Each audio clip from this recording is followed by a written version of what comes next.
Bataan, Bulacan, dalawang disbursing officer na sina Gina Acosta ng Office of the Vice President at Edward Fajarda ng Department of Education. Pakinggan natin ang naging tugon ni Representative Joel Chua.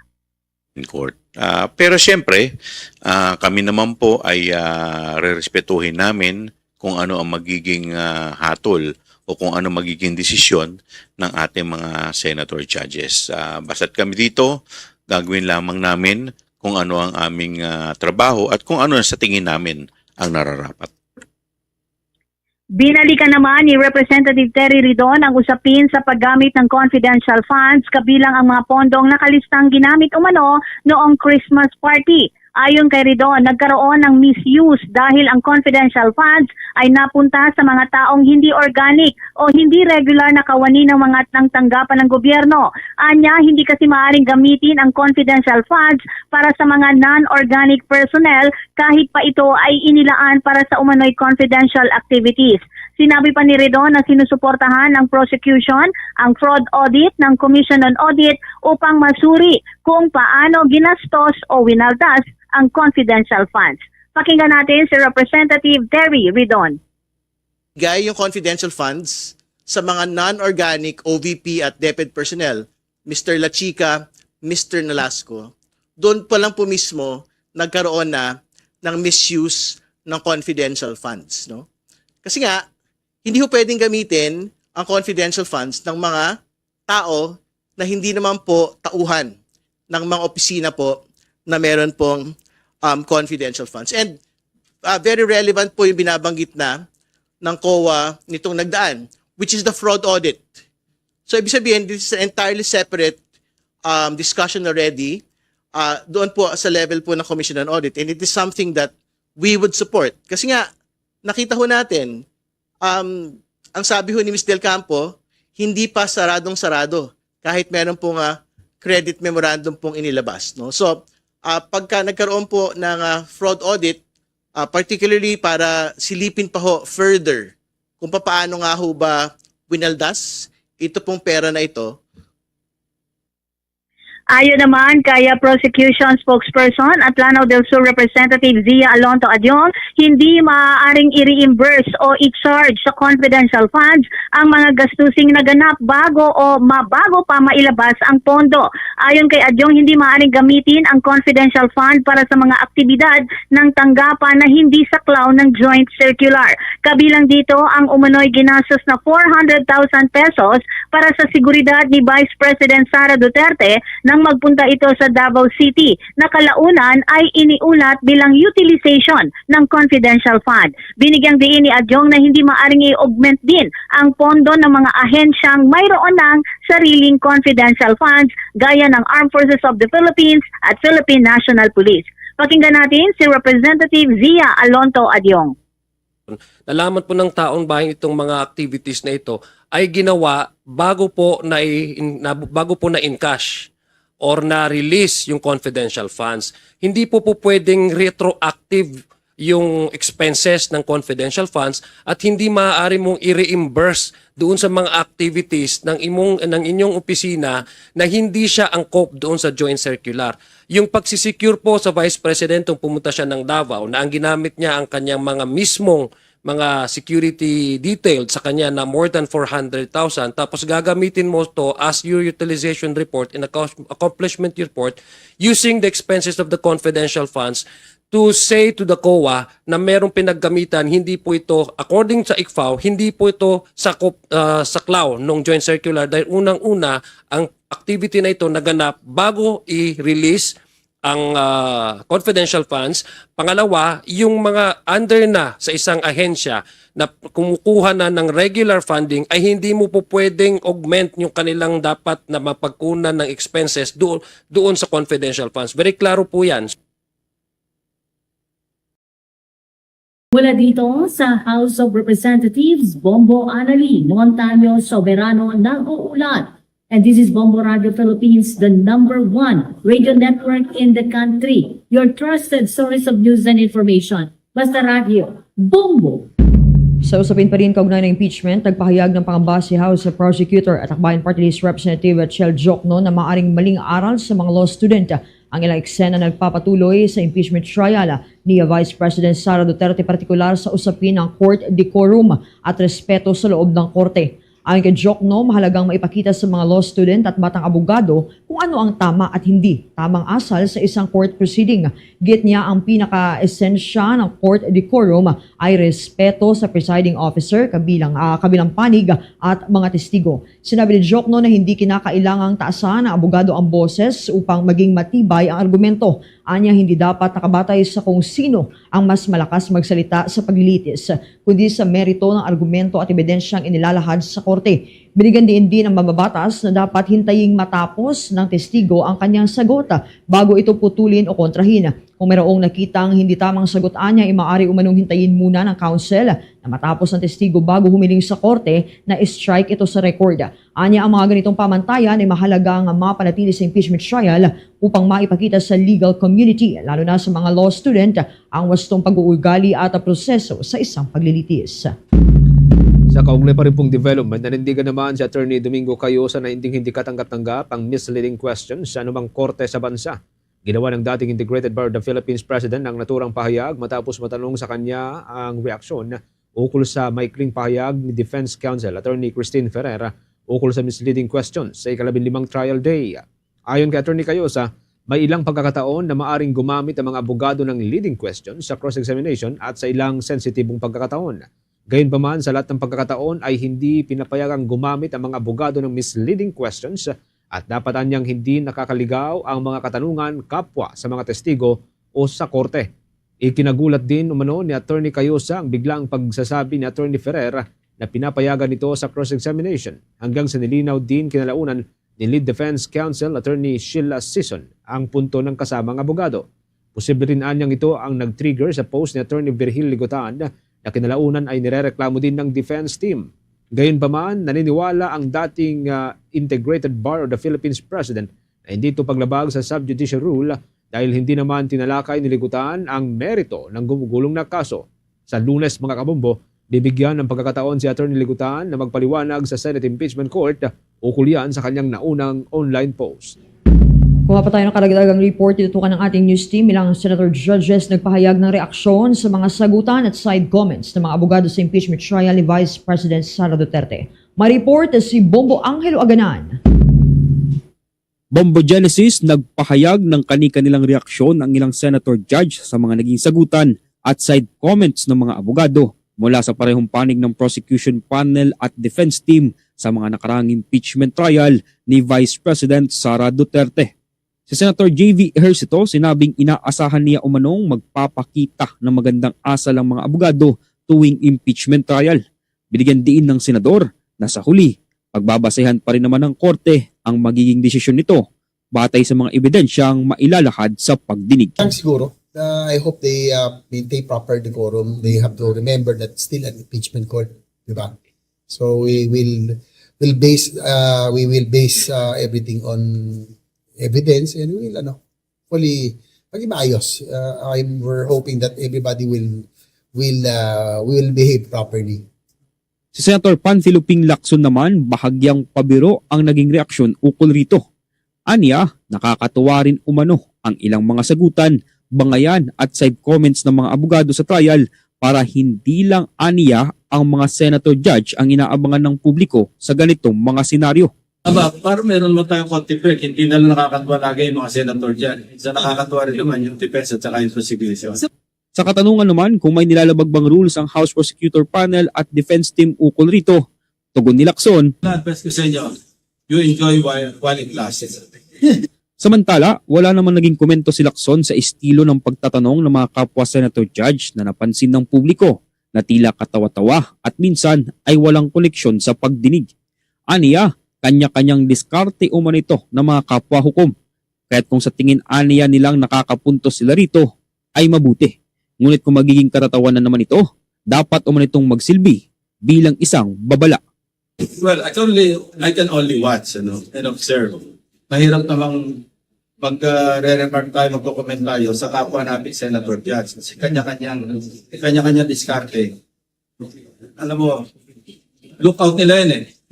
Kung sa tingin nila, nakaka-score sila, well and good. Pero kung sa tingin naman ng public, natawa-tawa sila, lookout nila.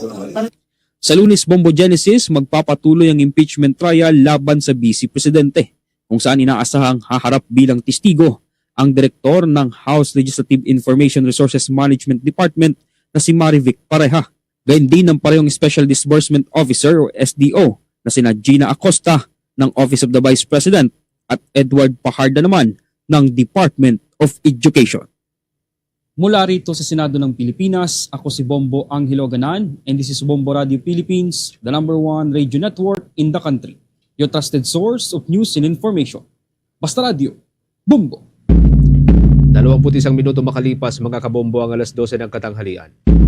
Usapin pa rin ng impeachment trial, inahayag ni attorney at dating Dean Santa Maria na malinaw umano sa mga ebidensya ng inilatag na impeachment trial yung mga alegasyon kaugnay ng assassination threats at yung paggamit ng confidential funds at sa ngayon ay nakalalamang na ang prosecution.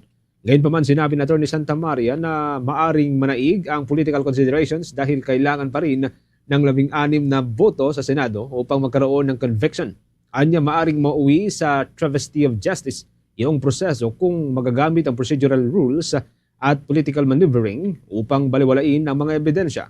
Iginit pa ng dating Dean na nasa defense na ngayon ng hamon na maglatag ng sapat na evidentiary rebuttal kaugnayan ng Article 1 at Article 4. Binigyang diin niya na hindi maituturing bilang rebuttal evidence ang mga pahayag o eksenang lumitaw sa cross-examination dahil kailangan itong suportahan ng testimonya at ebidensyang nasa ilalim ng panunumpa.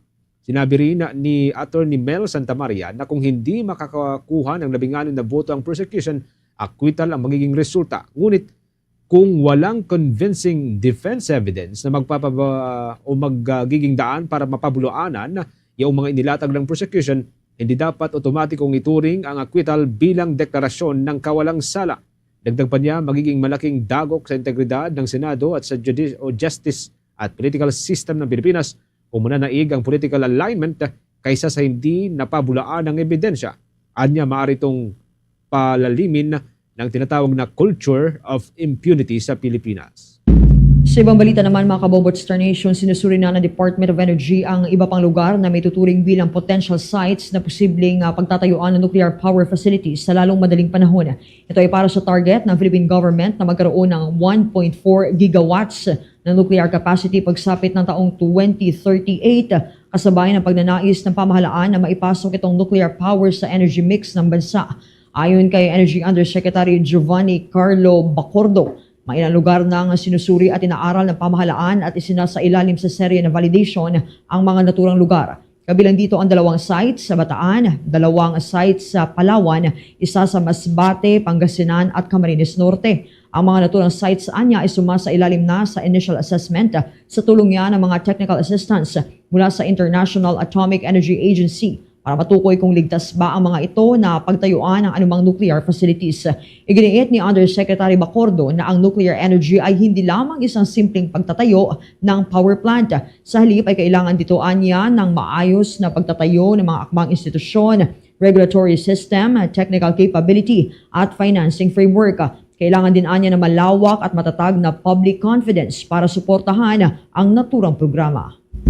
Kuha ng iba pang balita, tinutukan ng ating news team ang Department of Justice. Masusing inaaral itong extradition request ng United States kay Pastor Apollo Kibuloy. Alaman natin ang buong detalye sa pag-uulat ni Bongo Grant Hilario.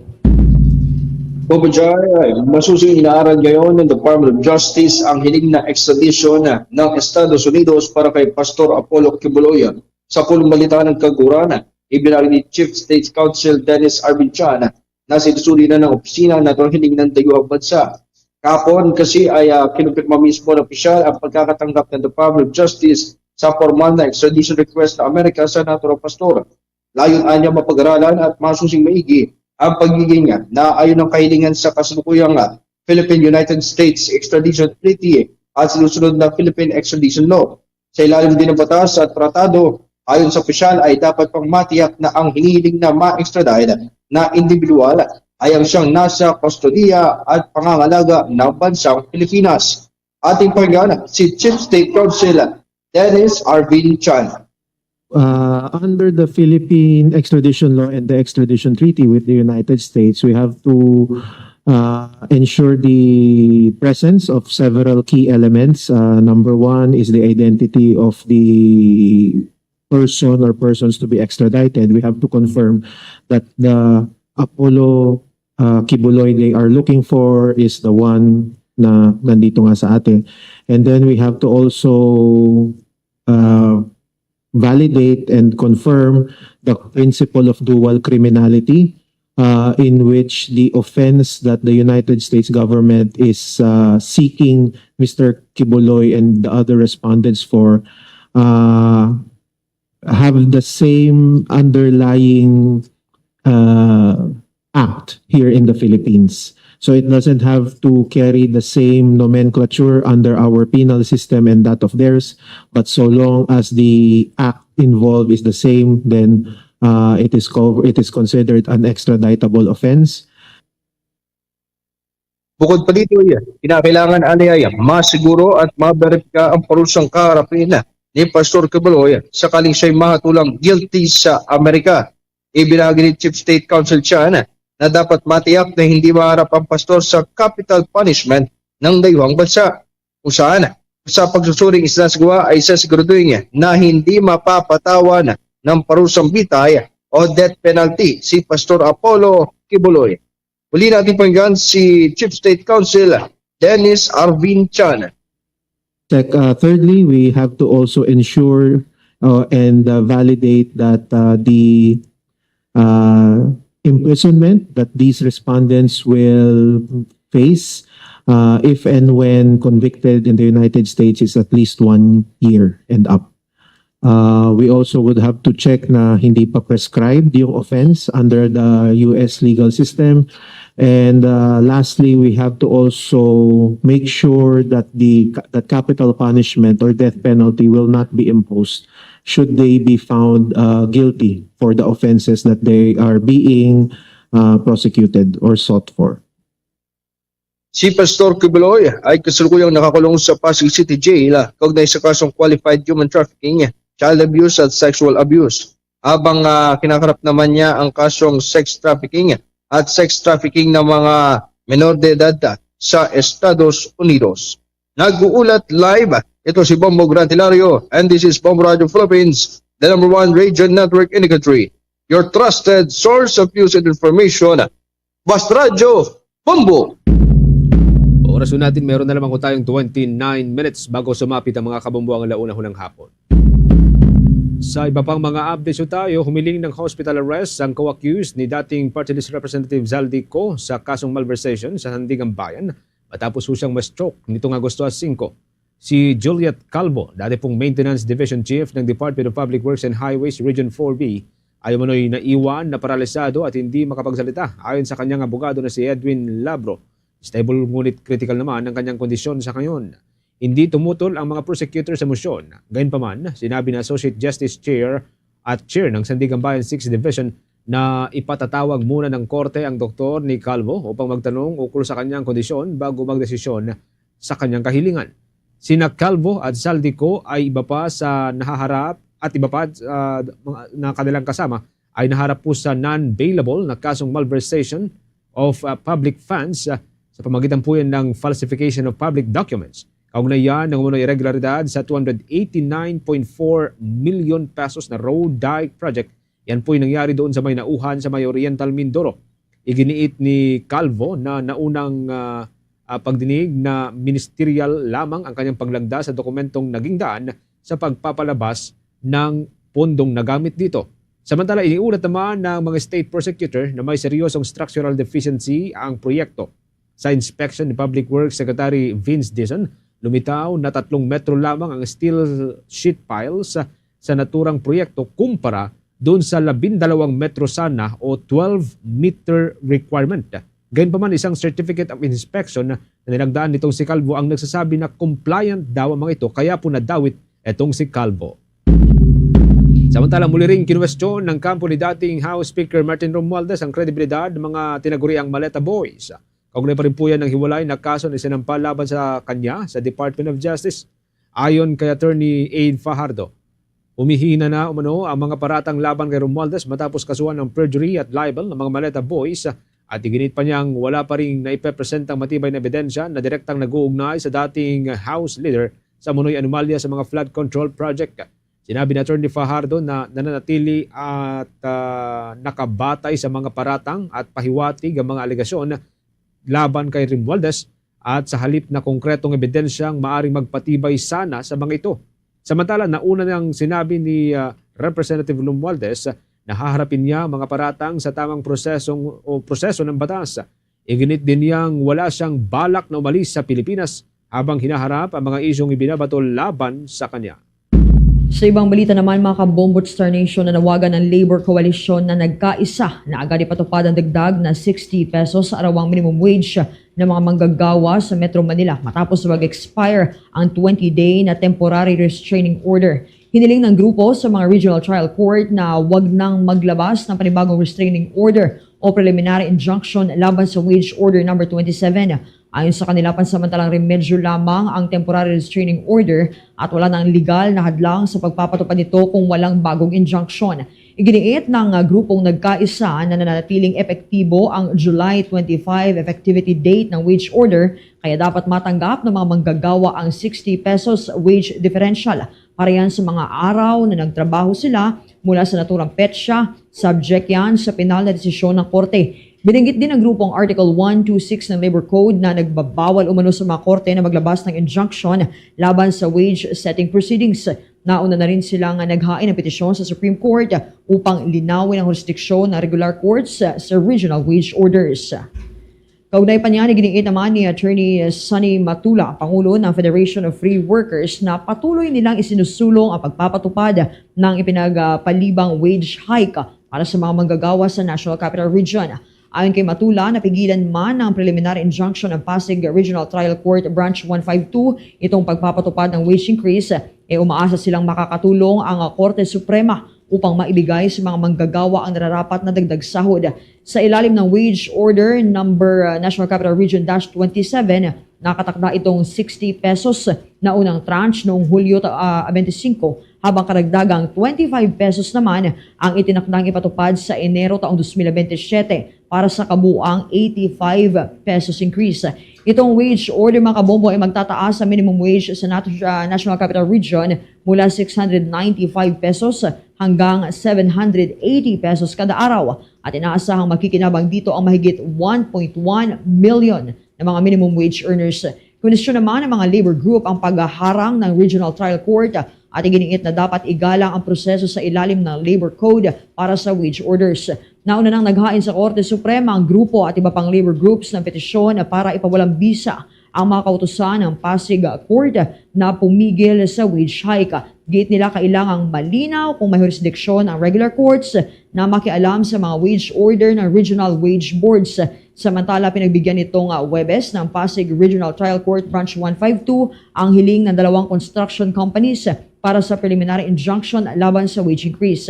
Kailangang mag-post ang mga petitioner ng 10 billion pesos bond bago maging epektibo itong injunction. Dahil dito, hindi muna maipatutupad ang wage hike habang nakabinbin ang kaso at hinihintay ang magiging desisyon ng korte. Kaugnay pa rin po niyan, ikinalungkot din ng Akbayan Party List Representative Chel Jokno ang inilabas na preliminary injunction ng Pasig City Regional Trial Court Branch 152 na muling pumipigil nga doon sa pagpapatupad ng 85 pesos na karagdagang sahod para yan sa mga manggagawa sa National Capital Region. Ayon kay Representative Jokno, dapat sana ay nagtapos na ang 20 days na temporary restraining order ng korte laban sa wage hike, ngunit naglabas naman ito ng panibagong injunction. Git niya malinaw sa Article 126 ng Labor Code of the Philippines na walang korte ang maaring maglabas ng temporary restraining order o preliminary o permanent injunction laban sa isang wage order. Sinabi ni Jokno na hindi sapat ang 85 pesos na dagdag na sahod dahil sa patuloy na pagtaas ng presyo ng mga bilihin. Muling nanawagan ng mambabatas na ipasa ng Kongreso ang panukala ng akbayan para sa 200 pesos na arawang sahod. Yan po'y across the board wage. Papatayo ng ibang report, tinutukan ng ating kasamahan na ang pahayag ni Attorney Ferrer ang defense team ukol sa misleading question at online posts ni Attorney Ligutan hindi na umano dapat palakihin ayon yan kay Representative Joel Chua. Mareport dyan is si Bombo Cindy Graida. Bombo Genesis Bombo Jai, kinondena ni House Prosecution Member at Manila 3rd District Representative Joel Chua ang pahayag ni Attorney Christine Ferrer sa 15 araw ng impeachment trial ni Vice President Sara Duterte ukol sa pagpayag umano sa mga misleading question. Iginiit ni Chua na kailanman ay hindi pinapayagan ang mga ganitong uri ng tanong sa direct cross-examination o kahit sa ang uri ng pagdinig ng korte. Gayunman, sinabi ni Chua na unawain na lamang ang naging pahayag ng panig ng depensa dahil dala lamang umano ito ng matinding tensyon at mainit na palitan ng argumento sa pagitan ni Ferrer at ng private prosecutor na si Attorney Lorna Capunan.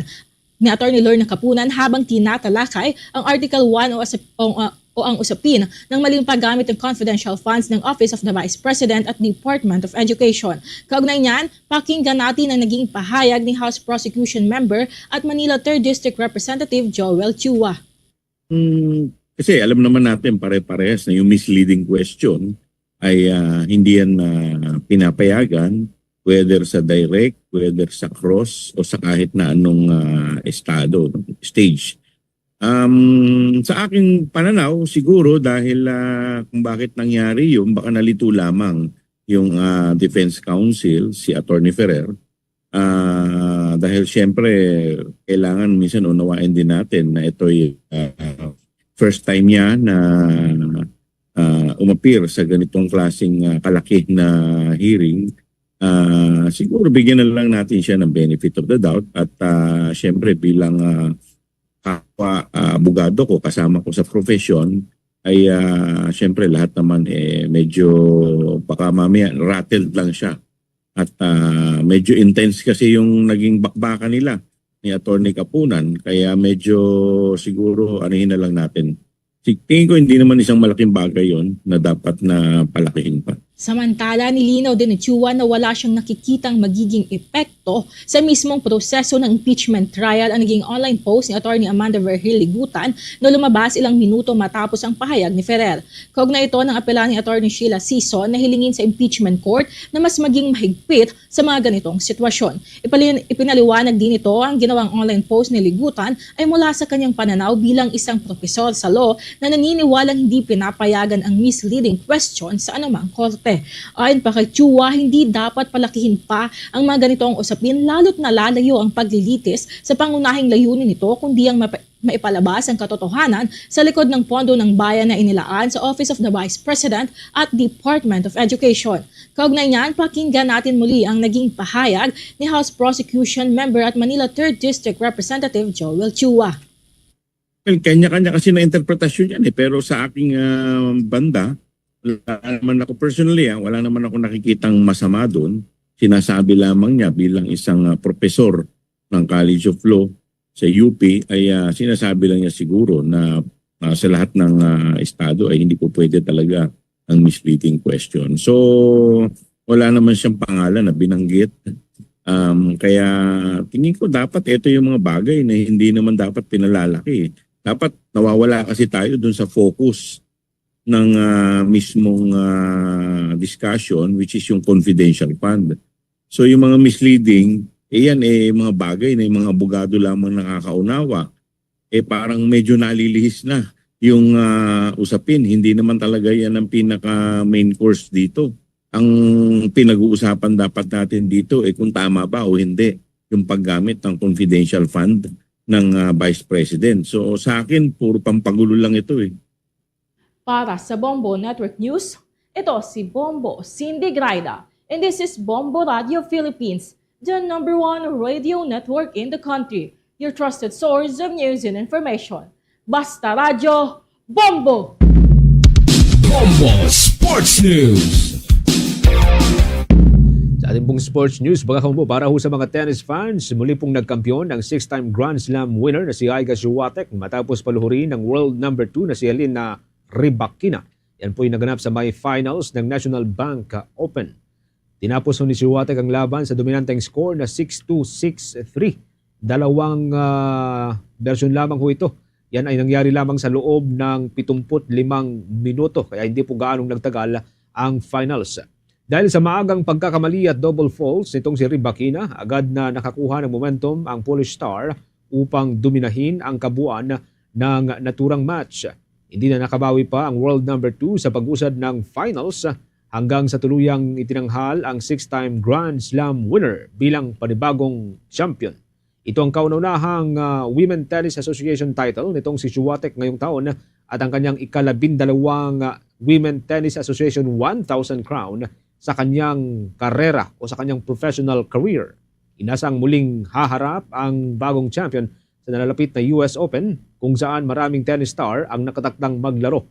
Sa isang pahayag matapos ang final, sinabi ni Swiatek na malaking bagay sa kanyang panibagong panalo matapos ang ilang buwan na pagsubok at yung mga serye ng pambabatiko sa kanya ng kanyang mga kritiko lalo na sa online.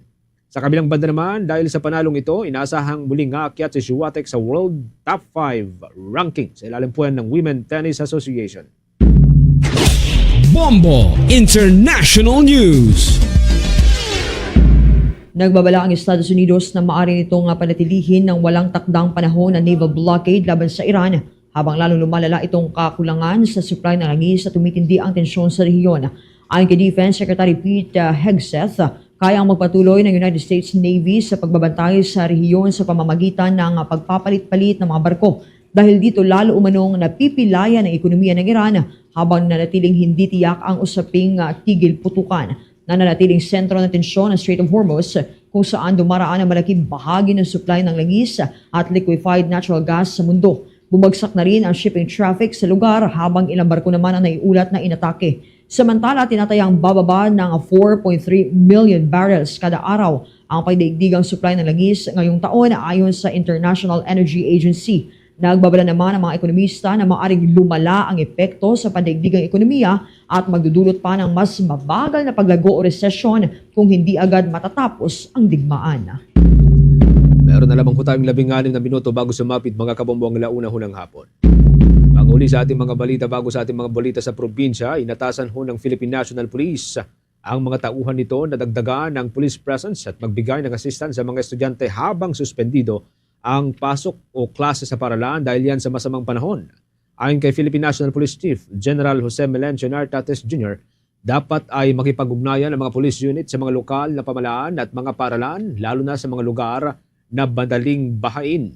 Kabilang sa mga tututukan ng pulisya, mga school zone, mga transport hubs at flood-prone areas upang matulungan ang mga estudyante na mas stranded o nangangailangan ng assistance sa kanilang pag-uwi patungo sa kanilang mga bahay. Maaari ding pigilan ng mga pulis ang mga estudyante na dumaan sa mga binahang kalsada at iba pang mga mapanganib na lugar habang nakipag-ugnayan doon sa mga emergency responder, yan po'y kung kinakailangan pa. Samantala, ilang lokal na pamalaan sa Luzon ang nagsuspende na ho ng klase dahil yan sa malalakas na pagulan. Dulot pa rin po yan ng hanging habagat. Ayon sa Department of Education, nasa 6.75 million na mga estudyante mula sa 10,671 na public schools ang naapektuhan ng mga class suspension nitong mga nakalipas na araw dahil po yan sa walang tigil ng mga pagulan na tuluyang nagresulta nga sa manawakang pagbaha sa malaking bahagi ng ating bansa. Sa bahagi ito mga kabombo Star Nation, dumako na tayo sa mga report tinutukan ng ating provincial stations. Halos 35 paaralan sa Misamis Oriental at Cagayan de Oro nagdeklara ng class suspension dahil naman yan sa 43 to 44 degrees heat index. Kuha tayo ng report tinutukan niya ng Bombo Radyo, Cagayan de Oro. Kinumpirma ni Misamis Oriental PDRRMO Head Fernando Sotsot D. Jr. na tanging ang Opol at El Salvador City lamang sa 23 munisipalidad ng lalawigan ang hindi nagdeklara ng suspensyon ng klase. Ito ay sa kabila ng banta ng Pag-asa na umabot na sa danger level ang heat index ng lalawigan at sa lungsod ng Cagayan de Oro. Magkasabay na naglabas ng executive order noong Miyerkules, Agosto 12, sina Misamis Oriental Governor Juliet Uy at Cagayan de Oro Mayor Rolando Clarix Uy kasunod ng rekomendasyon ng DRRMOs hinggil sa panganib sa kalusugan ng mga mag-aaral. Dahil natanggap natin yung Pag-asa advisory, yung 2-day forecast na medyo mataas yung heat index at 43 degrees Celsius, classified as dangerous, no? So, nung nalaman ni Governor Juliet Uy yung 2-day forecast, no, pinapamonitor niya, no, ang ibang LGUs kung ano yung mga hakbang na ginagawa, no, sa itong mga oras na ito. Mula Bombo Radyo Cagayan de Oro, Bombo and Caleste. And this is Bombo Radyo Philippines, the #1 radio network in the country. Your trusted source of news and information. Basta Radio, Bombo! Usapin pa rin po ng kalamidad mga kabombo sa pong bayan dyan sa may bahagi ng Pangasinan. Lumubo ang naitalang danyos sa halaga po ng pinsala sa agrikultura dahil yan sa epekto ng southwest monsoon o hanging habag at kasama na yung pag-iral ng ilang mga bagyo. May update ang Bombo Radio Dagupan. Tinatayang umabot sa 13.5 million pesos ang pinsala sa sektor ng agrikultura sa bayan ng Mangaldan dito sa lalawigan ng Pangasinan dahil yan sa epekto ng southwest monsoon o habagat at mga tropical cyclone na nagdulot ng malalakas na pagulan at pagbaha sa ilang lugar.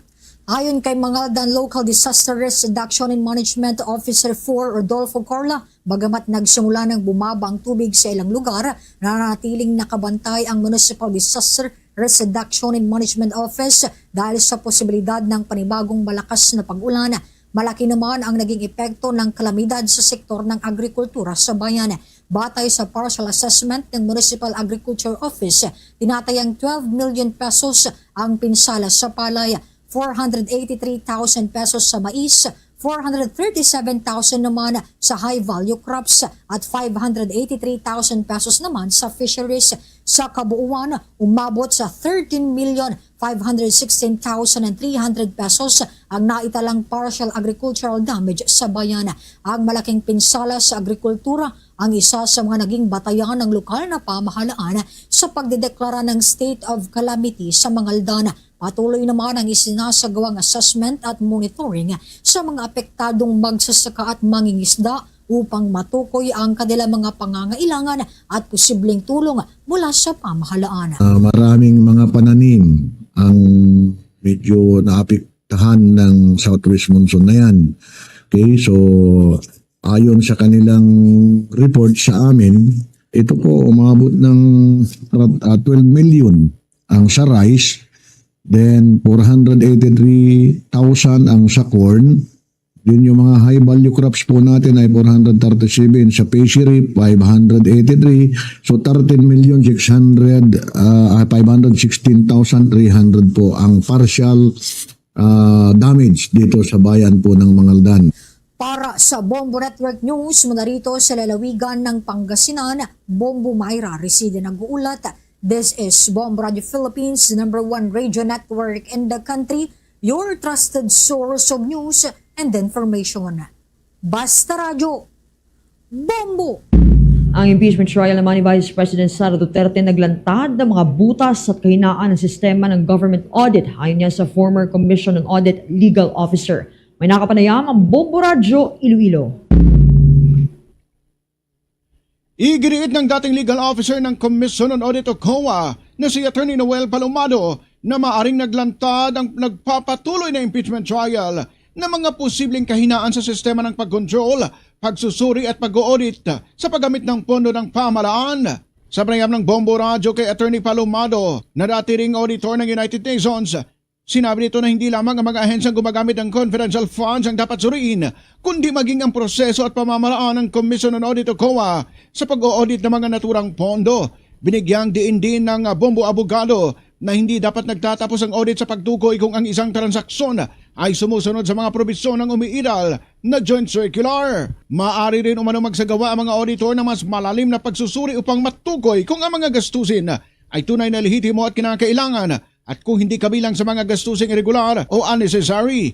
Iginiit din ni Palomado ang kahalagahan ng regular na pagre-review sa mga polisiya at mekanismo ng pamahalaan, lalo na kung may mga nakikitang puwang o kahinaan sa kasalukuyang sistema. Aniya, maaari ring repasuhin ang saklaw at pamamaraan ng audit ng COA upang higit na mapalakas ang transparency, accountability at wastong paggamit ng pondo. Bilang Constitutional Commission na may mandato sa pag-audit ng pondo ng pamahalaan, sinabi ni Palomado na mahalagang gamitin ng COA ang buong kapangyarihan nito upang matiyak na ang bawat gastusin ay lehitimo, kinakailangan at naaayon sa interes ng publiko. The auditor is not preventing from doing such other audit procedures to prove, no, in her examination, to go out of her way, other audit tools and procedures to substantiate na indeed this disbursement was incurred, no? You should also look into, that is a basic thing in audit, whether these are irregular, extravagant, or unnecessary, unconscionable. Si Attorney Noel Palomado, para sa Bombo Network News mula dito sa Bombo Radio Iloilo, ito si Bombo Ayan Gahete. This is Bombo Radio Philippines, the #1 radio network in the country, your trusted source of news and information. Basta Radio Bombo! Diyan naman sa may probinsya po ng Cebu, mga kabombo, meron pong hanggang sa 240.6 million pesos na halaga ng ilegal na sigarilyo ang sinira at po'y nakumpiska sa siyudad ng Mandaue. May update ang Bombo Radio Cebu.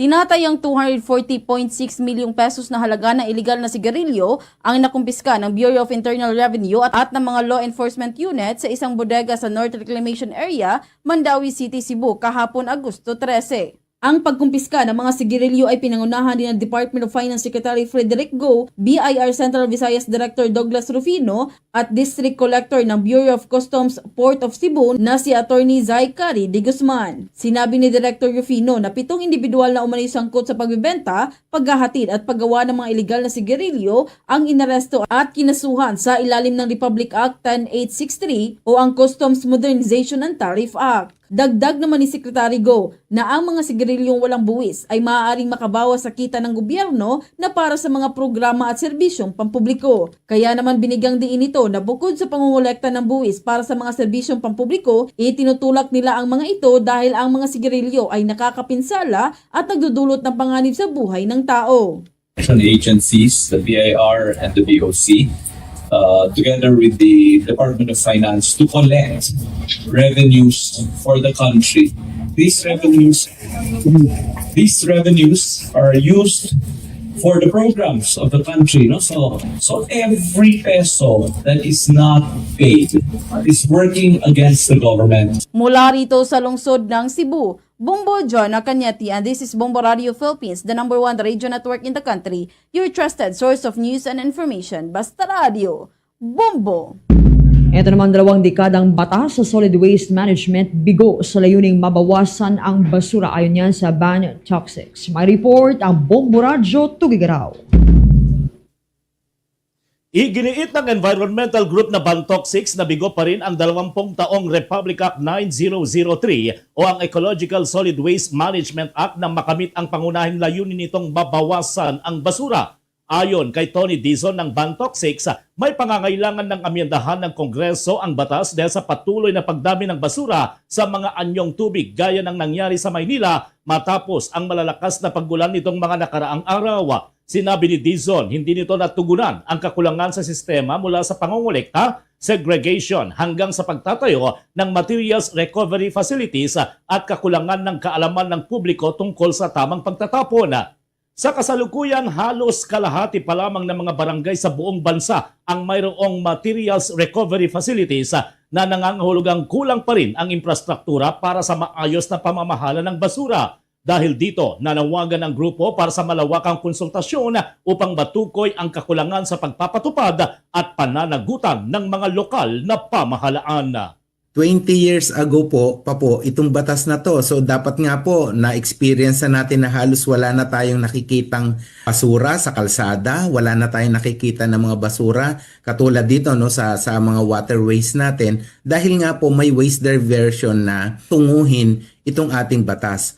Lahat po yan ay hindi po naganap. Lahat po yan ay kumbaga may mga pagkukulang at may mga pananagutan po. Kaya po kami ay nananawagan na panahon na para reviewin natin itong ating batas. At yan ang balita mula rito sa Bombo Radio Tugigaraw para sa Bombo Network News. Ako si Bombo Anselmo Banan Jr. And this is Bombo Radio Philippines, the #1 radio network in the country, your trusted source of news and information. Basta Radio Bombo! Bombo Business News. Sa Sa ating business report, mga kabombo, nagpakalat ho ang Land Transportation Franchising and Regulatory Board ng mga mystery passengers sa Metro Manila para bantayan ang operasyon ng mga public utility vehicle. Kabilang sa mga tinitignan ng mga ito ay kung marumi at sira-sira na ang mga public utility vehicle unit, lalo na ang mga tsuper na hindi nagbibigay ng tamang diskwento sa mga estudyante at mga senior citizen. Ayon kay Franchising Regulatory Board Chair Attorney Vigor Mendoza II, bahagi ito ng mas malawak na kampanya para pangalagaan ang kapakanan ng mga commuter at pagbutihin ang kalidad ng pampublikong transportasyon sa Pilipinas.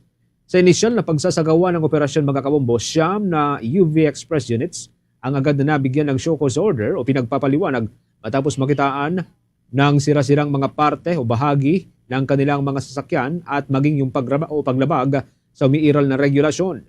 Ayon pa kay Attorney Mendoza, mahigpit na binabantayan ng Land Transportation Franchising and Regulatory Board ang pagpapatupad ng law enforcement operations dito sa Capital Region, lalo na ang pagbabantay sa mga pumapasok sa EDSA bus carousel para masigurong maayos ang daloy ng trapiko sa Capital Region.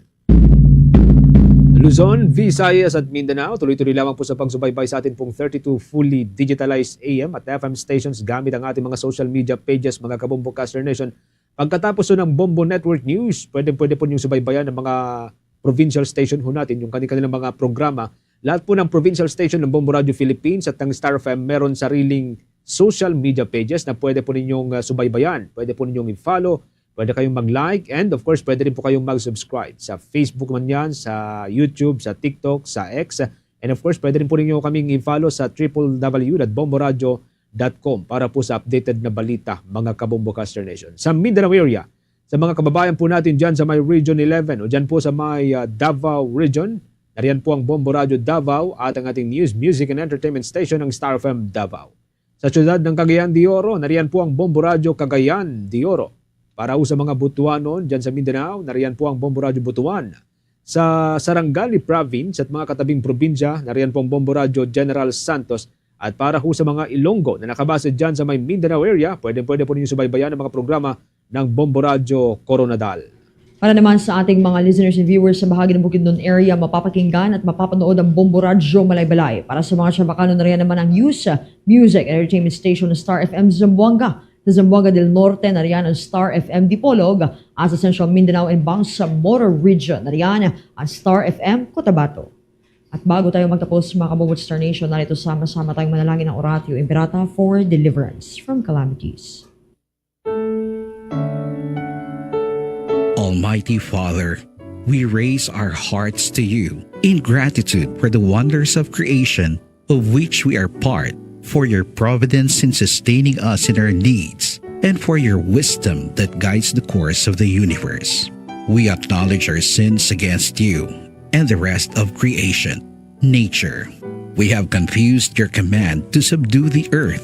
The environment is made to suffer our wrongdoing, and now we reap the harvest of our abuse and indifference. Global warming is upon us. Typhoons, floods, volcanic eruption, and other natural calamities occur in increasing number and intensity.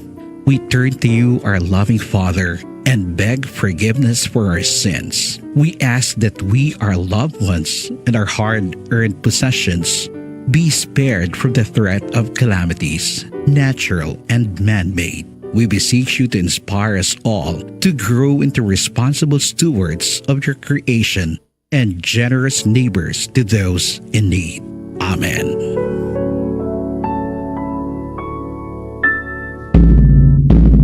Manatili pong nakasubaybay sa Bombo Radio Philippines at sa Star FM, mga kabombo. Abangan din po mamayang gabi ang Bombo Network News Evening Edition. Magsisimula po yan alas 6 ng gabi hanggang alas 7 ng gabi. Ito po ang ating regular newscast pagsapit po ng gabi, kung saan mas maraming mga balita at mas maraming impormasyon ang inyo pong matutunghayan. At yan na pong kalipunan ng ating balitaan para sa pangtanghaling edisyon ng Bombo Network News, ang back-to-back winner sa Catholic Mass Media Awards bilang Best News Program. Mula rito sa News Center Makati, this is Bombo Radio Philippines, the #1 radio network in the country, your trusted source of news and information, Basta Radio Bombo!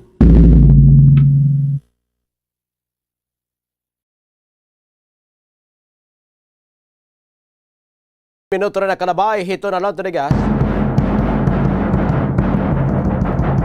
Kadapit natin taramdaan na pambuharay so do magkaropon kita tubtub kita makabumbalas sa dos yun na kulop.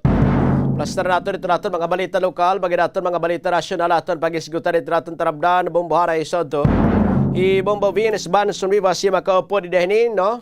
Aton mga balita pag-isgutan di dahinin makabumbo. Ini nabalikan ko kanina na isgutan ko di dito kanan Department of Education, no?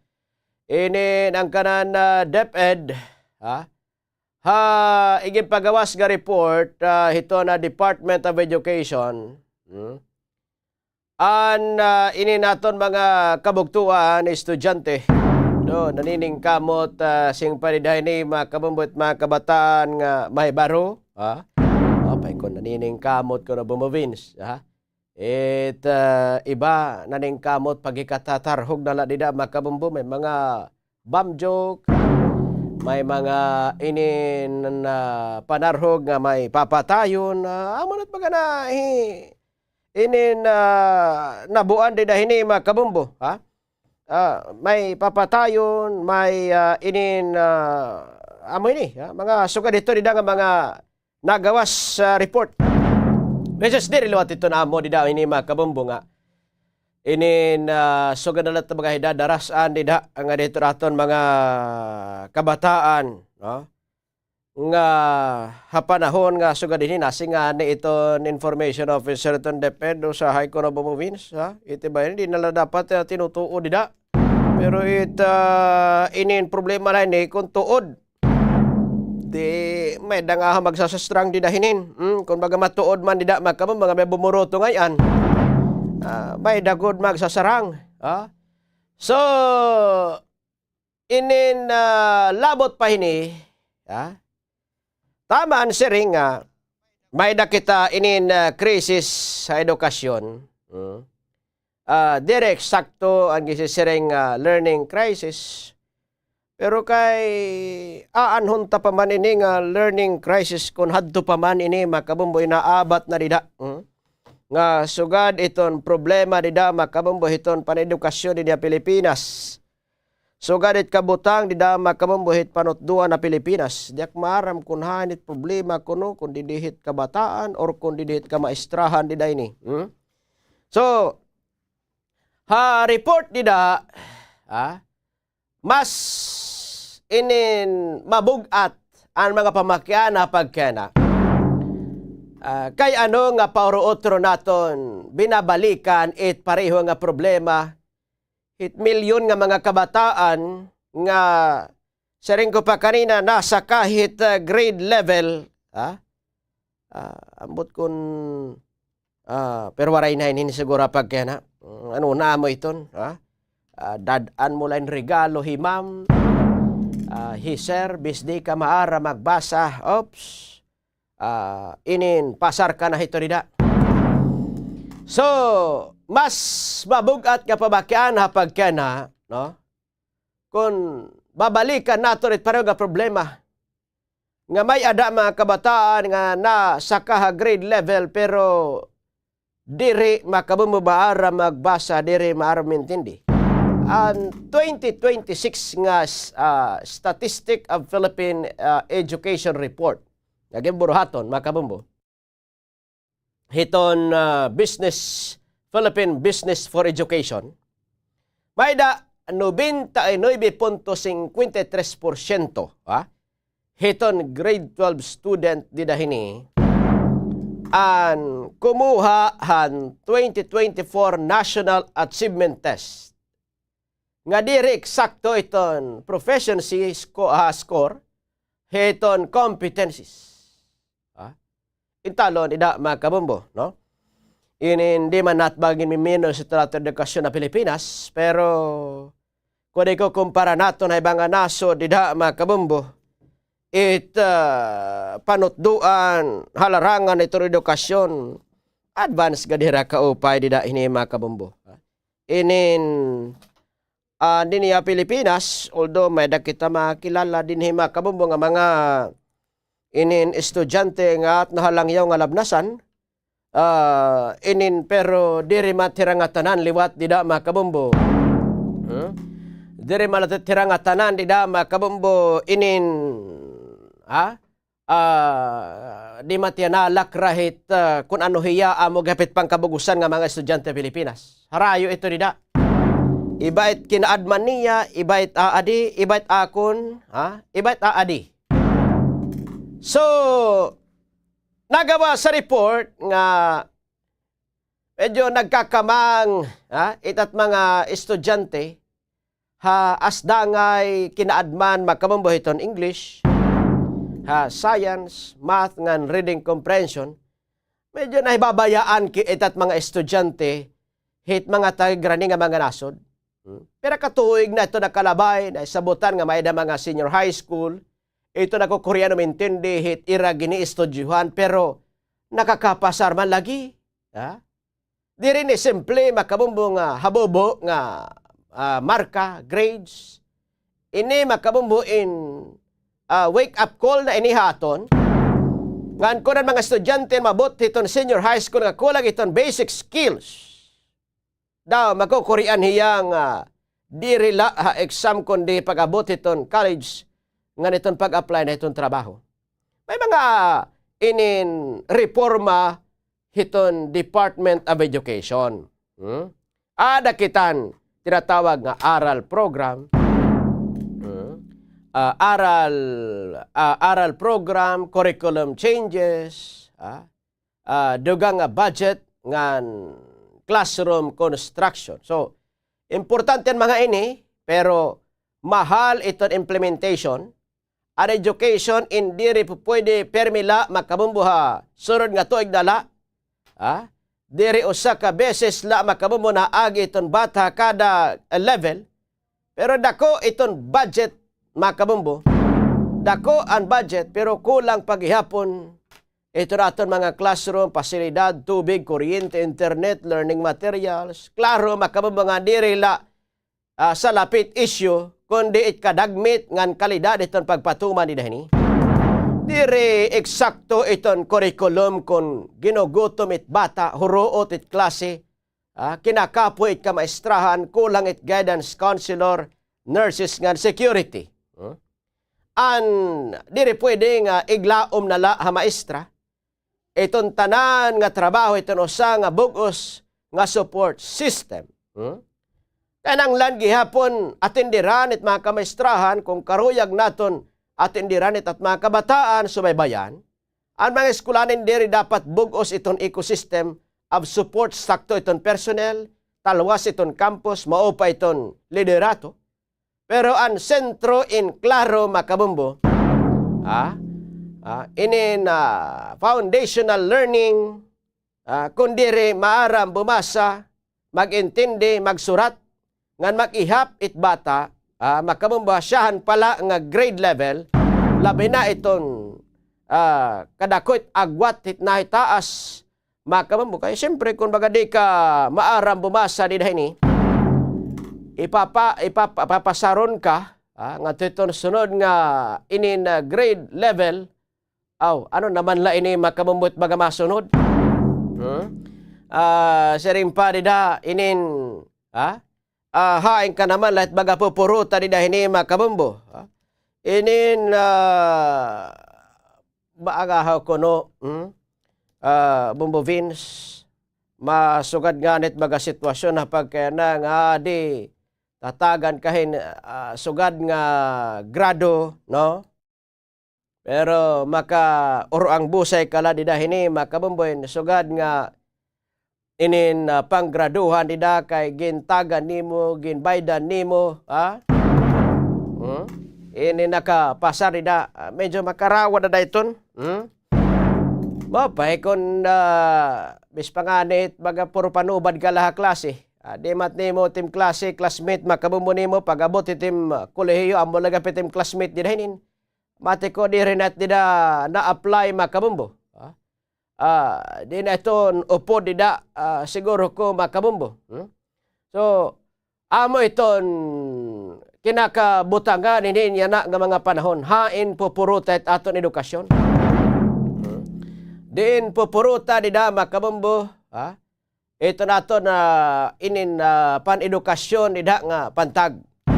Kung kinukurian kita dida, kinukurian nila makabumbo naton pagtutdo nga dito naton kabataan, labi na kon bagat kabataan liwat diri interesado, hit bag-o nga hibabruana nawaray. Di tamat baga pwede laom nala makabumbo kung ano hain bahala nala. Di intub-tub itak bagay babruanan, dito nala kita, di mat baga pwede ada siguro sugad. Kinahanglanon it di da makabumbuhin pag pursigi kay after all di da makabumbo di man kuno permanente buhit kag anak. Di mat baga pwede permi kalasandig di detem kag anak di dahini makabumbo. Nabibili naton di dahining 11 minutos sa nakarabayton alas alaw na ligas. Iba naton nga rin mangraw ni di kita makabumbo Comelec. Parte ni nga pagtaga barangay nga sanggunian kabataan election. Kay damo it napakiana sering didi makabumbo. Kung nagpo-postpone kuno it barangay nga SK election, inin makakatipid di dait gobyerno. Makakatipid it gobyerno dako nga kantidad kung halimbawa ma-postpone ini. Now, kung kikitaw dato rit bagadalagan niya na makabumbo, ginayat ni Bicol Saro Party List Representative Terry Ridon, Baguio City Mayor Benjamin Magalong,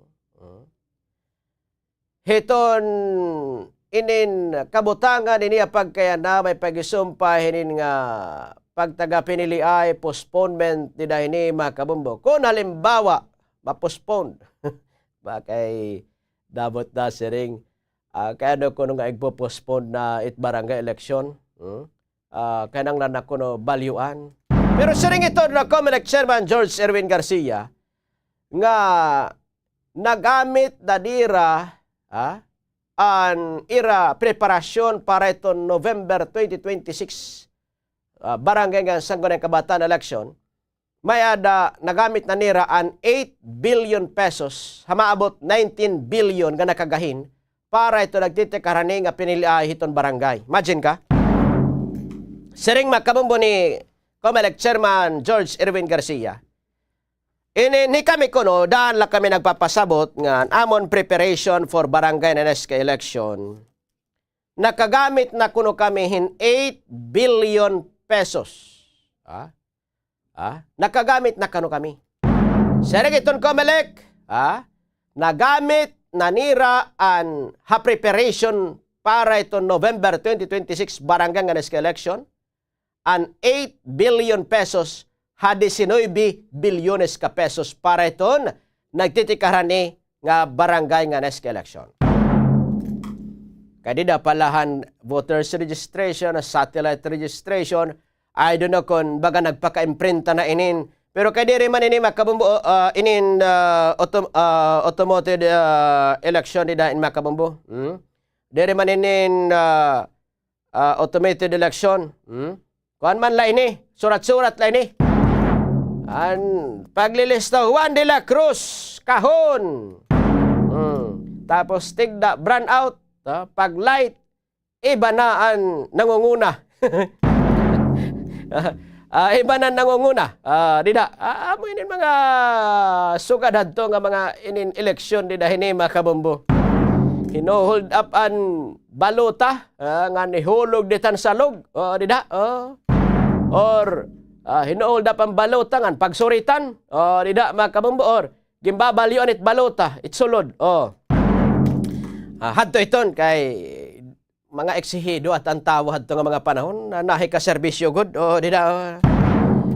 So 8 billion pesos ang pondohan Comelec is may dahira 19 billion pesos para iton barangay nga sangguniang kabataan election. Kita ket natitipid gobyerno makabumbo kunig gimpo-postpone, nakakatipid hin 19 billion pesos.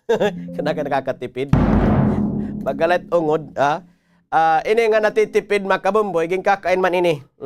Hinamat nakakadara hindi nga natitipid nga 19 bilyones ka pesos. 19 billion pesos. So, Senate Comelec, nagtikang na kami, nagpreparar na kami han pinilian, registration and all, nga tanan nga mga inin, kaya dam na hirat pinili ay, nakagasto na hirahin 8 billion pesos. So kung sugad, diri nga tinuod itong ginsisiringit mga senador, nga kongresista, nga nagdudo sa itong kanselasyon itong barangay nga next election ha November 2026, nga dako it matitipid kun ig-postpone itong piniliaya barangay, kay nagawas, nga diri makakatipid.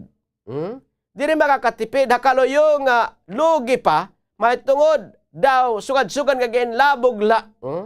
Itong gobyerno 8 billion para pagkansilarit barangay nga next election period. Nakagasto na kita 8 billion ha? 8 bilyones na ito nato nagastos tapos igkakansila kay tungod nga para kuno makatipid. So yan na mga kabumbo, ining 19 billion pesos. Siguro kung inin baga arithmetic di dahini mga kabumbo. Inin ibanan di da mga kabumbo 8 bilyones. May da pa 11 million nga nasasalin di dahini mga kabumbo. Tama ba itak inin calculator di dahini?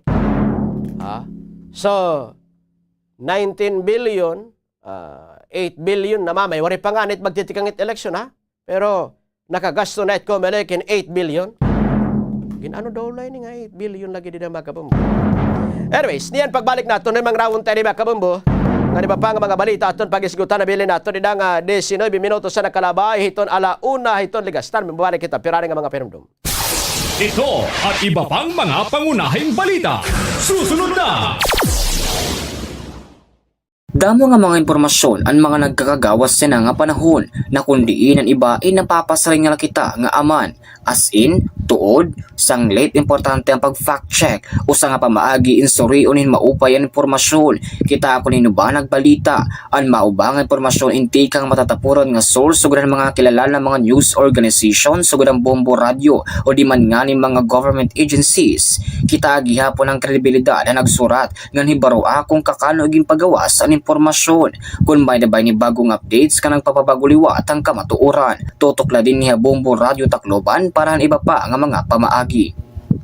May dakitaging babantayan nga sakit nga Mpox virus. Ang Mpox ay nakakatapon pinaagi itong direkta nga kontak kapanit o mga mucosal lesions. Sugad itong pakikipag-istorya o pagginhawa, pagharoka, pagkapot, paghangkop o pakikipaghilawas ngan iba pa nga mga respiratory secretion.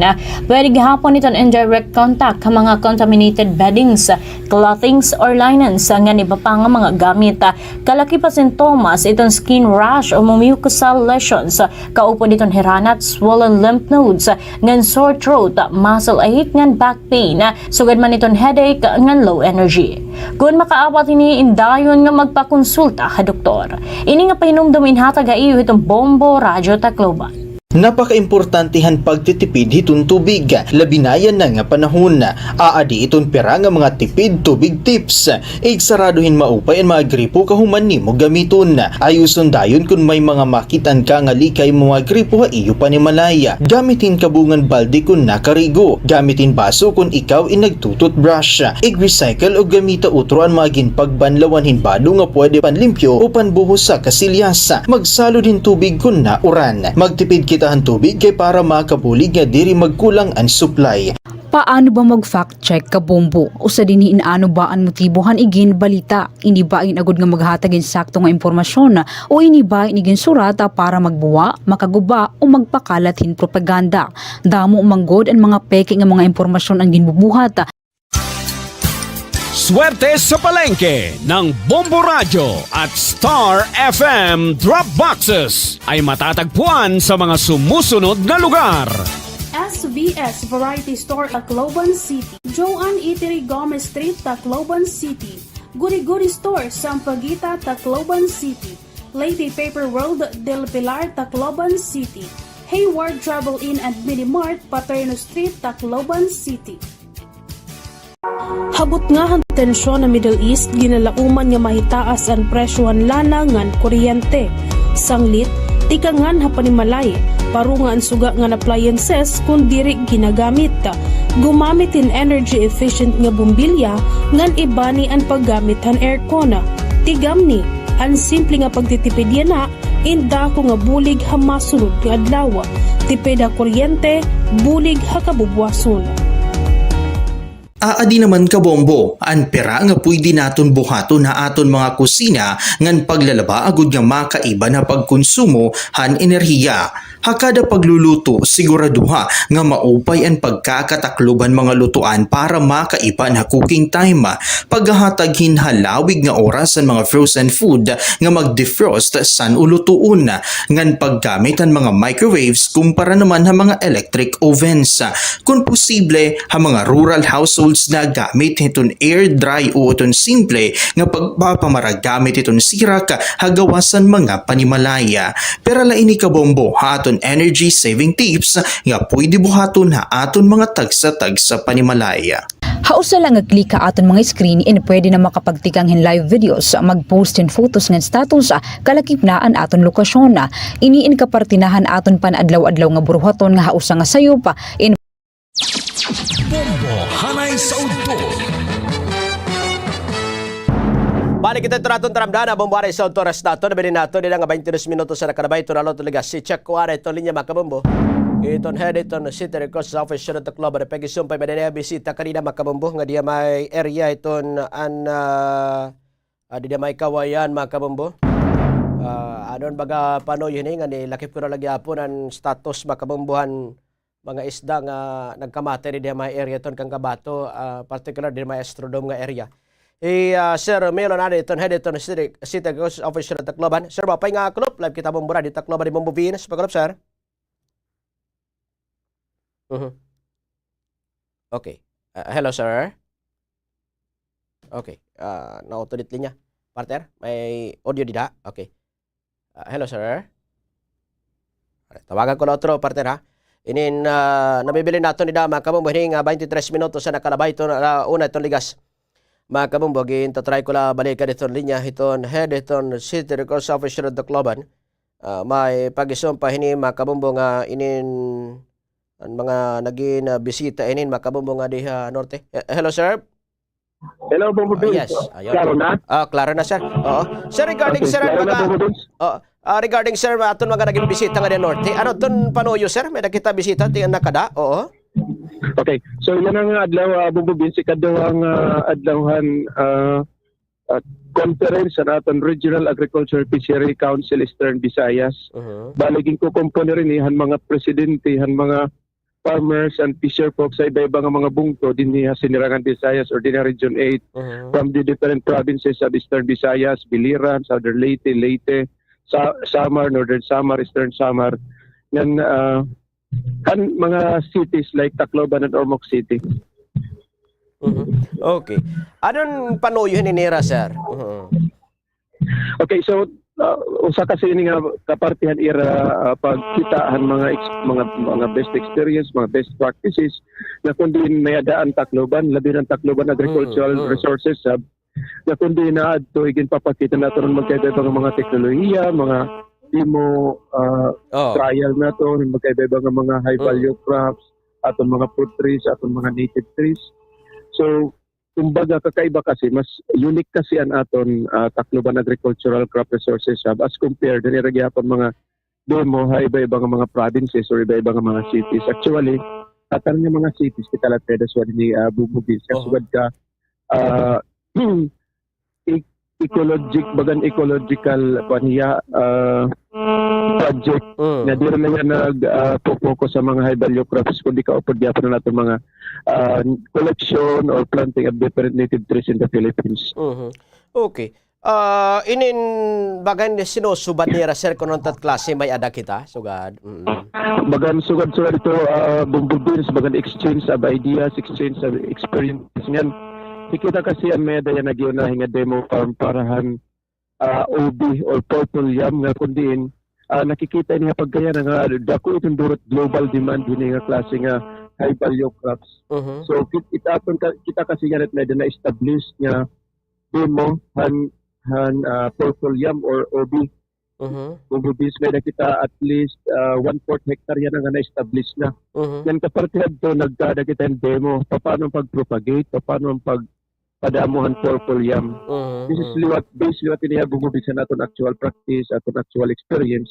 Kaya natin gihapon mga ginatindiran ng mga training or mga workshop regarding hininga globally demanded agricultural products ang tinatawag natin nga purple yam or an OB or aton pa winaray good ang kinampay or inuring nun nga variety an OB kasi damo-damo ni nga klase nga variety an OB. From among all other varieties an OB, ang purple yam or an inuring nun or ang kinampay amon ni taas ang demand dyan na globally. Ayun, oo.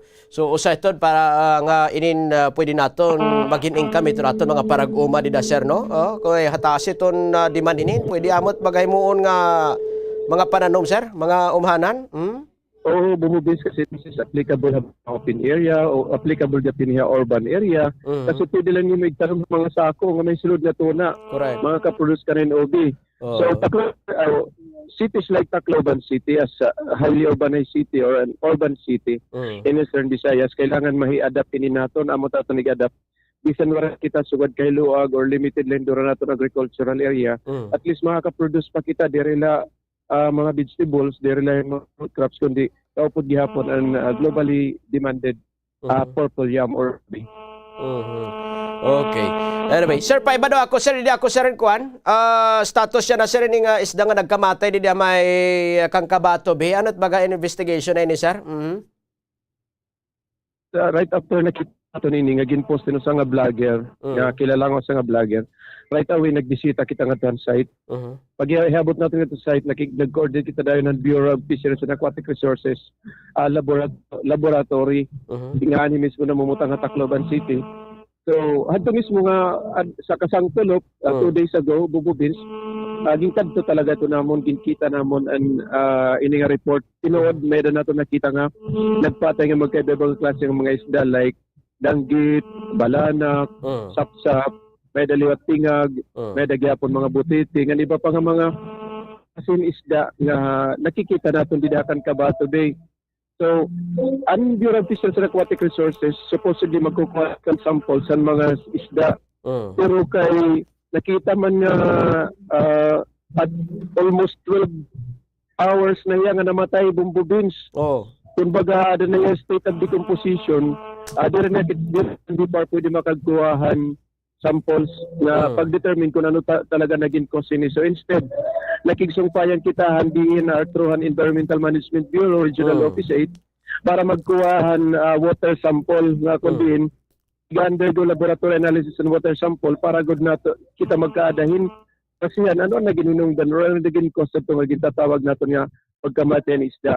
So verify niya actually typically pwede natin tawagon niya nga fiscal bumbubins kasi damo pa ini nga mga factors itaton pwede consider do factors in either human intervention or environmental factor bumbubins salit kapag kaya na wala pa kita ng official statement or wala pa kita official good nga tawag kung ano tawag ini kung fiscal ba o ano kasi wala pa kita nakikita ini nga kung ano naging cause is it through environmental factors or human intervention factor.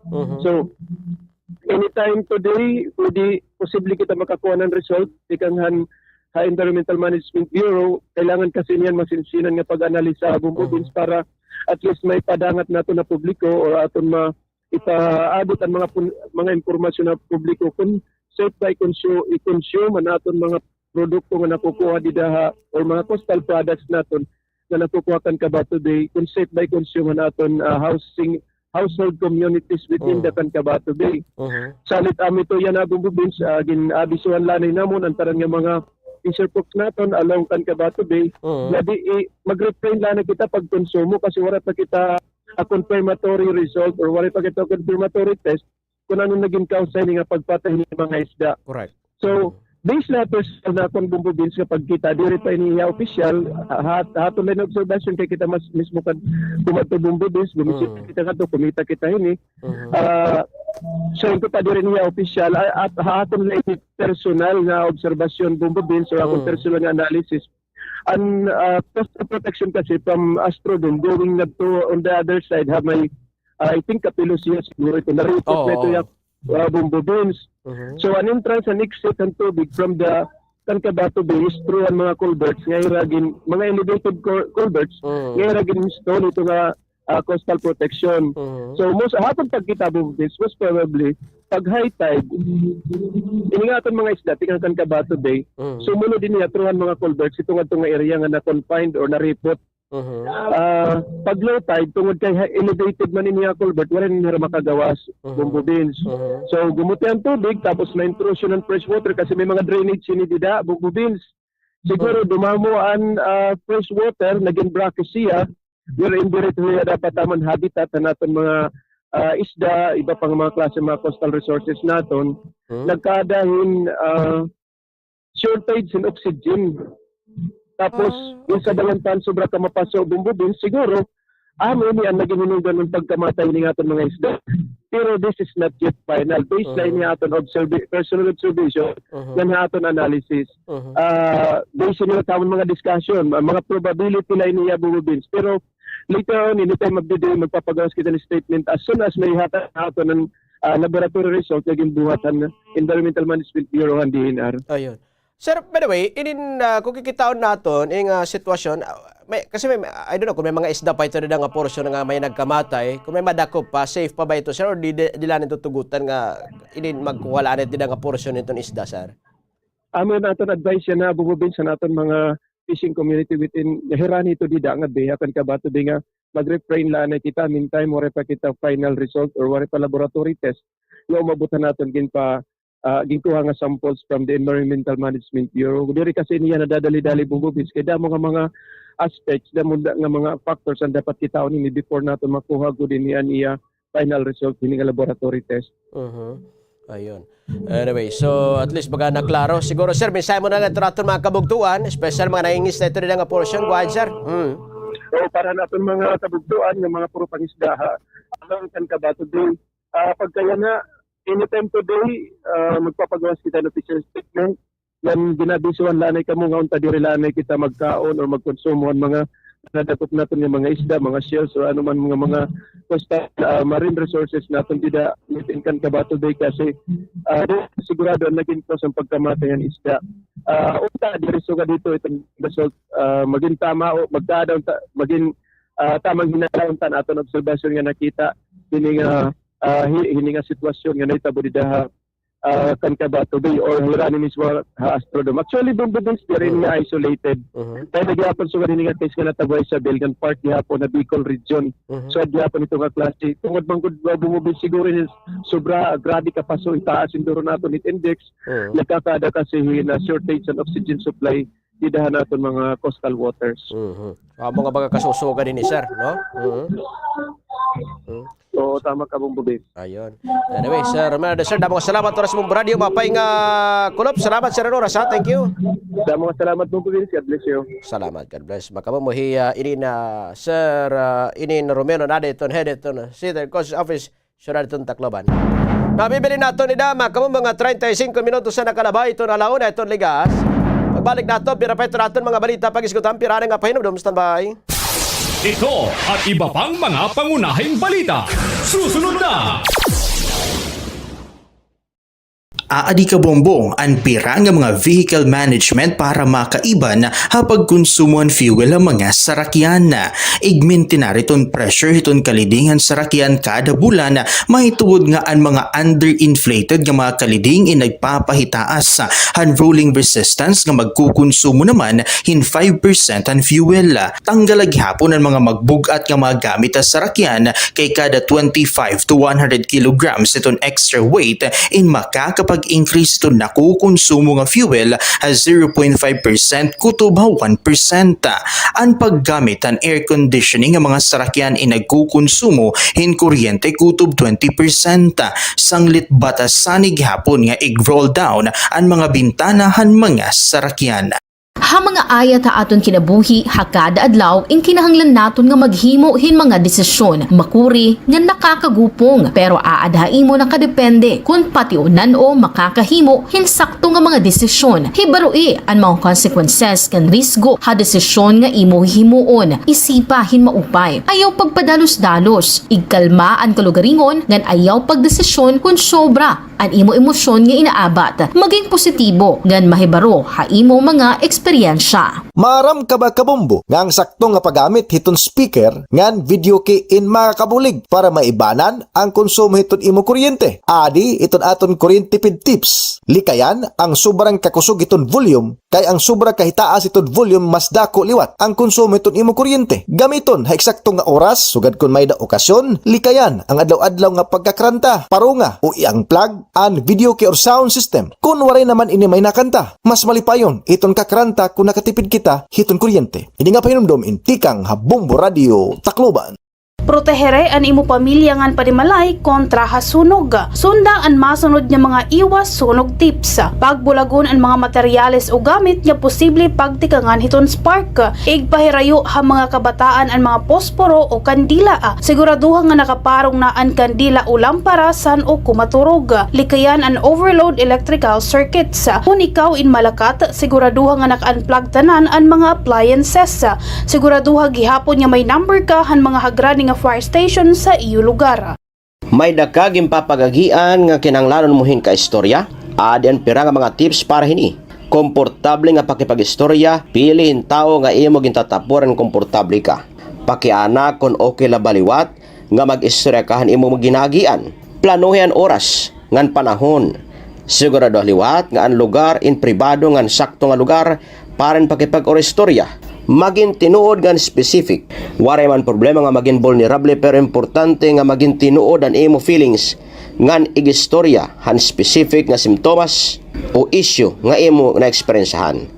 Ini nga pahinumdom in hatag haiyo han Bombo Radio Tacloban. Kabombo, okay lang ang mga aruhin bulig inlabi na kung may pag-isumpay ha aton mental health. An pangaro man good hinbulig insyahan nga buruhaton para ha paghihil. Pamati kay bangin na nimo sangkay in mayada na mga pamakiana or i-share o di man ngani mayada na ginpapagagian ha ira kinabuhi. Para liwat ha may mga ginagian niya na nga mga takna, manage your expectations gihapon. Kay mayada pira nga mga tao inagkikinahanglan hinsadang nga panahon para maintindihan kung ano iton imo ginaagian. Tigamni, diri kaluyan pag-arohin suporta. Lugod, ini nagpapakitahin ka maisog nga napag-atimanhan kalugaringon. Ini nga pahinumdom inhatag haiyohan Bombo Radio Tacloban.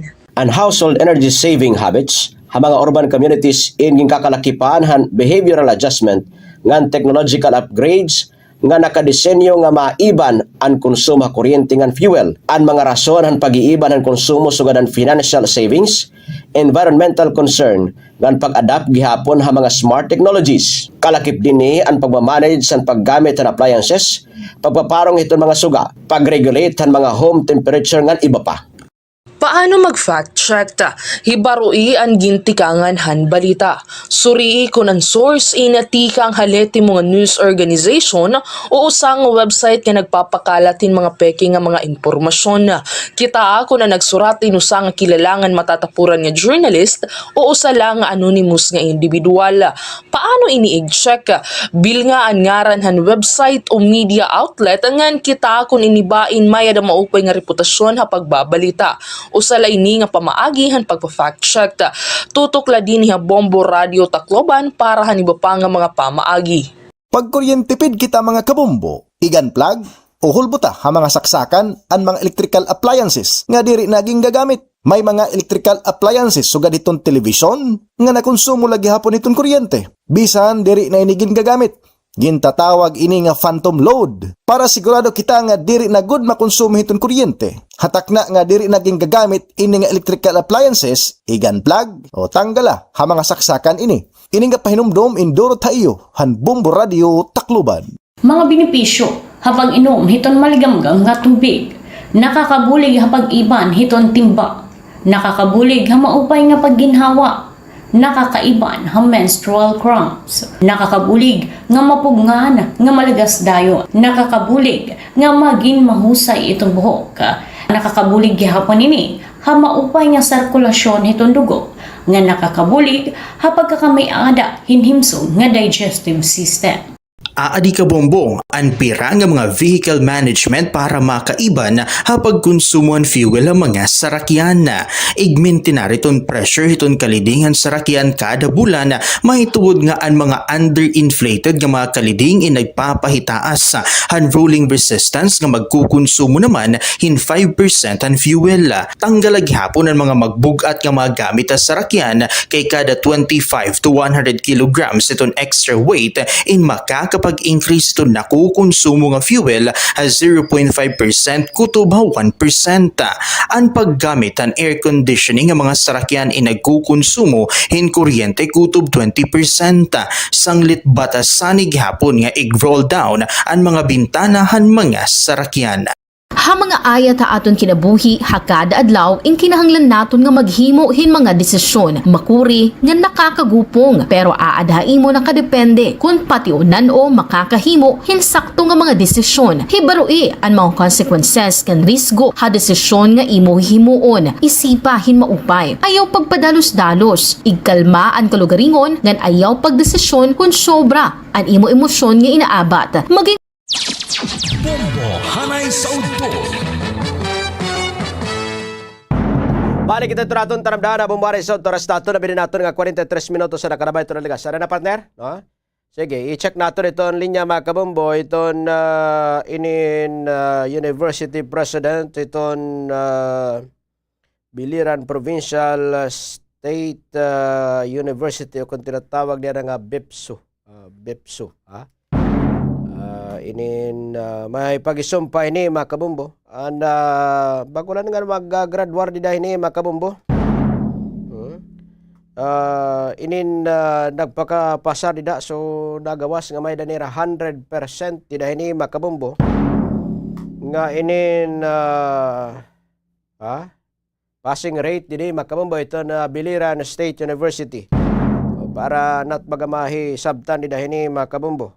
Anyways, norniya ito, naging ko lang makwento linya. Ito na University President, ito na Biliran State University, may pag-isumpay mga kabombo hini. Nga ini na era achievement nga nakuha di dahil ni mga kabombo.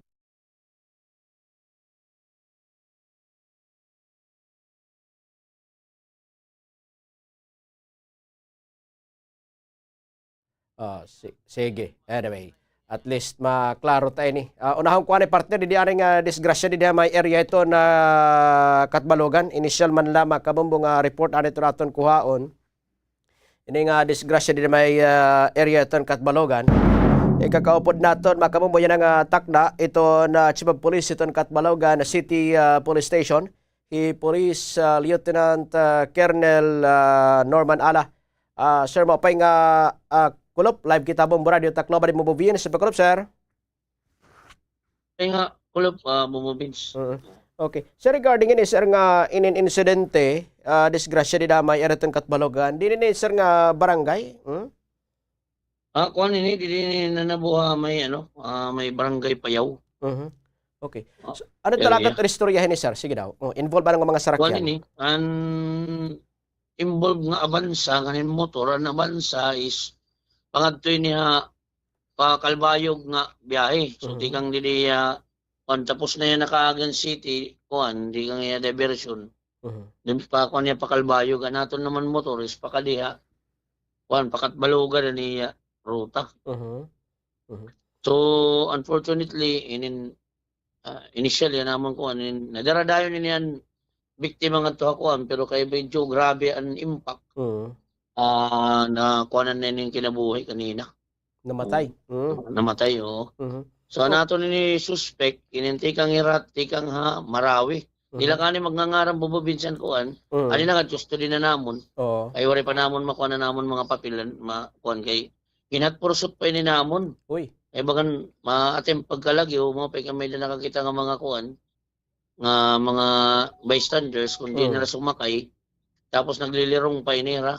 Kunin ng driver. So kuan ani namon nga kuan ani namon pag kuan di station ang interview. At least nagkuhan nila kung ang driver. Limay nila kabugos. Sakayan. Sarakyan. Okay. Ini nga gisakyan yung mga taga Marawi, sir. Ano nga sarakyan ang gamit nila? Abansa. Okay. Abansa. So unom hira nga sakay. Dere, inin 5 lera nga sakay. Okay. Ano na nagaligar hira nga nakakalagyo ko nira driver. Pero so para kuan ang bystanders dito, baga 5 man lang nira nakita tapos anakon responding police officers gin-analyze na mo ng sitwasyon dito ng lingkuran. Aside nila mga gamit, ang nakatiklop ang last portion niya kuan. So nag-assume lot kami, 5 la talaga era. Hindi man masa ng kununom kaya baka naran kuan. So 5 la. Kaya nakapiloan dito ng loyo. Nakato dito ang mga gamit nila, mga pagkaon yun yung gamit. Nira dira. Okay. So gipagawas dira nga unom para sumire nga may danak eskapo nga usa. So sir. Oo. Di man nila nag-expect ngayon hold namon nila. Kaya kuan ba yan isto ko ng lotera namon niya. Kuan niya sumo pa nga magsumatira. At least nagkuan nila nagtugan gyapon nga ano sa ngayon driver nga 5 lahera. Diri ra unom. Okay. So by the way, sir ining kuan ining natudol nira taga diin ni sir. Ini nga era natudol. Taga dili lalawat ito, kuan. Taga dili lahat katbalugan. Actually, adi na nga ng pamilya, ubos. Okay. Mga, dili ako nakakaghatagin exact na kuan pa kay Bunjo. Nakukuan palot naton kuan na naton investigador. Oo. So, ano pa kay, baga, kaya na kami mga insidente nga iba pa kanila ito na magaon. Okay. Sir, ini nga motor, tikang hilot diin. O, tikang hiya, kuan. Tikang dili may tarangnan dapit. Tarangnan nga area. Kapade yak ano. O tikada proper. Wala ana ang pag-describe lo tikang la tarangnan pero dili kami sigurado nga tikang ya tarangnan. Basta dili yan highwayhan ko may payaw na dapit. Okay. Ha mga kuan sir, ha mga inin witness sir, ano inin gin tudol hiya ka ano ini gin sagot sa niya. Bombo Vince inin medyo damot sharp curve ito nga barangay. Actually ikaduhan ini nga incident involving ini nga mga taga Mindanao nga nagbiyahe. Amo gyapon ito una medalot sa kay nga mga prutas. Uwang gyapon mga konti kang Mindanao nakadisgrasya gyapon estudyante. Nabunggo gyapon. Sharp curve kasi tidak kun dili ka magkuning kuson medyo kuan wala ito dida okit krasada maupay. Kuan laya kay sharp curve. Anin konti kang kalatarangan uphill ya. Konti kang kakatbalugan downhill. So, kung baka makikita mo talaga at impact, pag mag-impact, makusog. Bisan mahinay dalagan, may impact. Itira magiging impact, makusog. Labi na tikang ka, dako ta abaton, itikang ha ubos. Itikang mahinay voucher na kung masarap yan. Pero so far, ini nga mga tikang ha Mindanao siya, di rin mga hubog? O waray... Di rin man. Waray man baga kuwan. Pero although, sa subject gap na mo na rin kuwan. In medical examination. Pero ka oras na ko rin nag-travel, sir. Bayan mga piraw ini. Baga, basin istoryahan driver, tikang na din niya Visayas. Meaning, kung hindi niya describe Visayas, so tikang dito sa Southern Leyte, kuwan na, yan na nag-drive, tikang ni Samar. Wari pa mga alias ni sir, Nira? Wari pa mga kuwan kung mga taga-liingon? Wari pa, magiging kukuhan pa naman, kuwan, ginoon na kasi naman makuha ko naman kung hinuan nag-drive. Naging kukuhan pa nila kanina. So yan na, naging kukuhan pa naman sketchy. Ayun. Ayun na naman, spot report rather. Sige sir. Balikan ko ikaw sir, boss ha. Inin para at least ma-klaro inin sir. Thank you ha. Salamat sir ang oras. Okay. Salamat sir. Thank you. Okay, damo salamat. Mga kabumbo, amo to ito na Chibab Police. Ito nakatbalogan na City Police Station regarding an incident may namatay mga kabumbo. Nagrabihan tungod makabumboy na disgrasya kadalanan ay ka-skip nida makabumboy ton usa na inin na problema kay inin kuan na nagpakakita unom kuno hira ano sa kuno driver miskapo nida sige anyway sa bibili naton makabumboy ning 40 minutos sa nakalabay hiton alas alaw na to ligas pa-open na lang sigurohan kuan, pa-message sa ko partner. Nabibirin nato rin ang 40 minutos sa Metro Ligas. Mabalik kita standby makabumbo pero anay nga mga pahinon. Standby. Ito at iba pang mga pangunahing balita. Susunod na!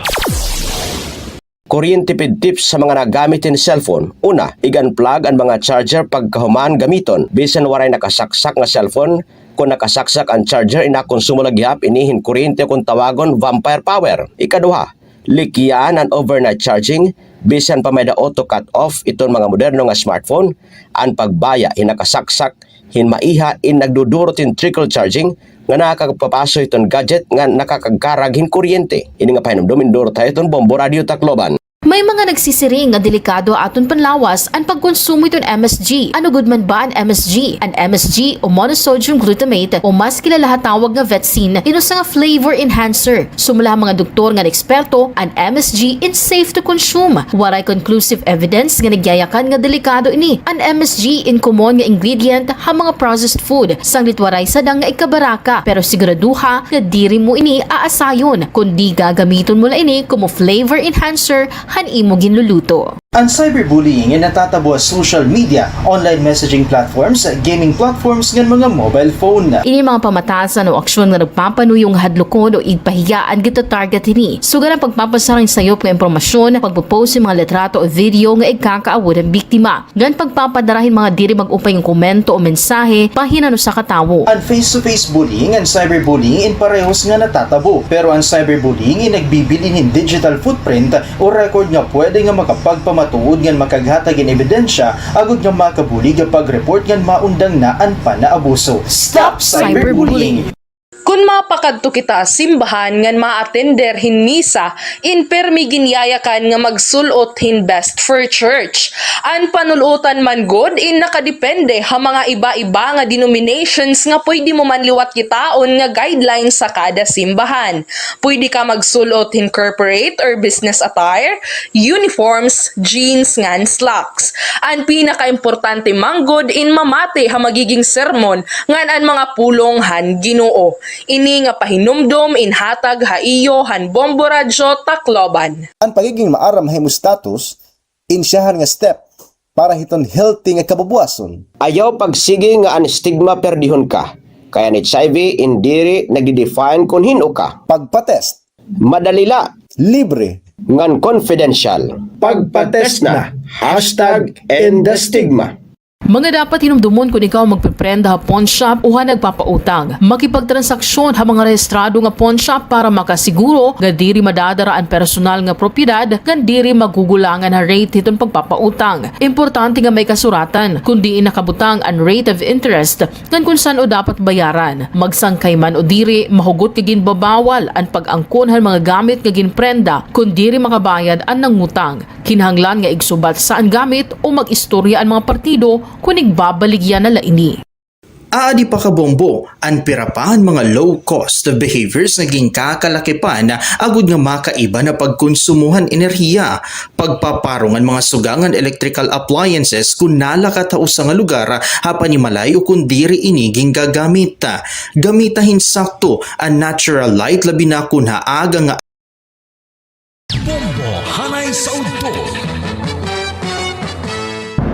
Balik kita ito natin taramdaan na mambuhanay sa oras nato na binin natin makamumiring inin 6 minutos sa lasa na magalas 12 itong ligas. I-check ko rin itong linya mga kabumbo. Itong University President, itong Biliran Provincial State University, PEPSU, no? Itong may pag-isumpay ni mga kabumbo. Ratas dilan ira ihap mga kabumbuhan mga nagpakapasar dihan kanan engineering licensure examination. Para at least matukib kita ni makamumboy kakaupod naton. Ito University President, Dr. Victor Katigbi Canyeso Jr. Sir, magandang hapon. Live tayo sa Bombo Radio Tacloban. Si Bombo Vince, good afternoon, sir.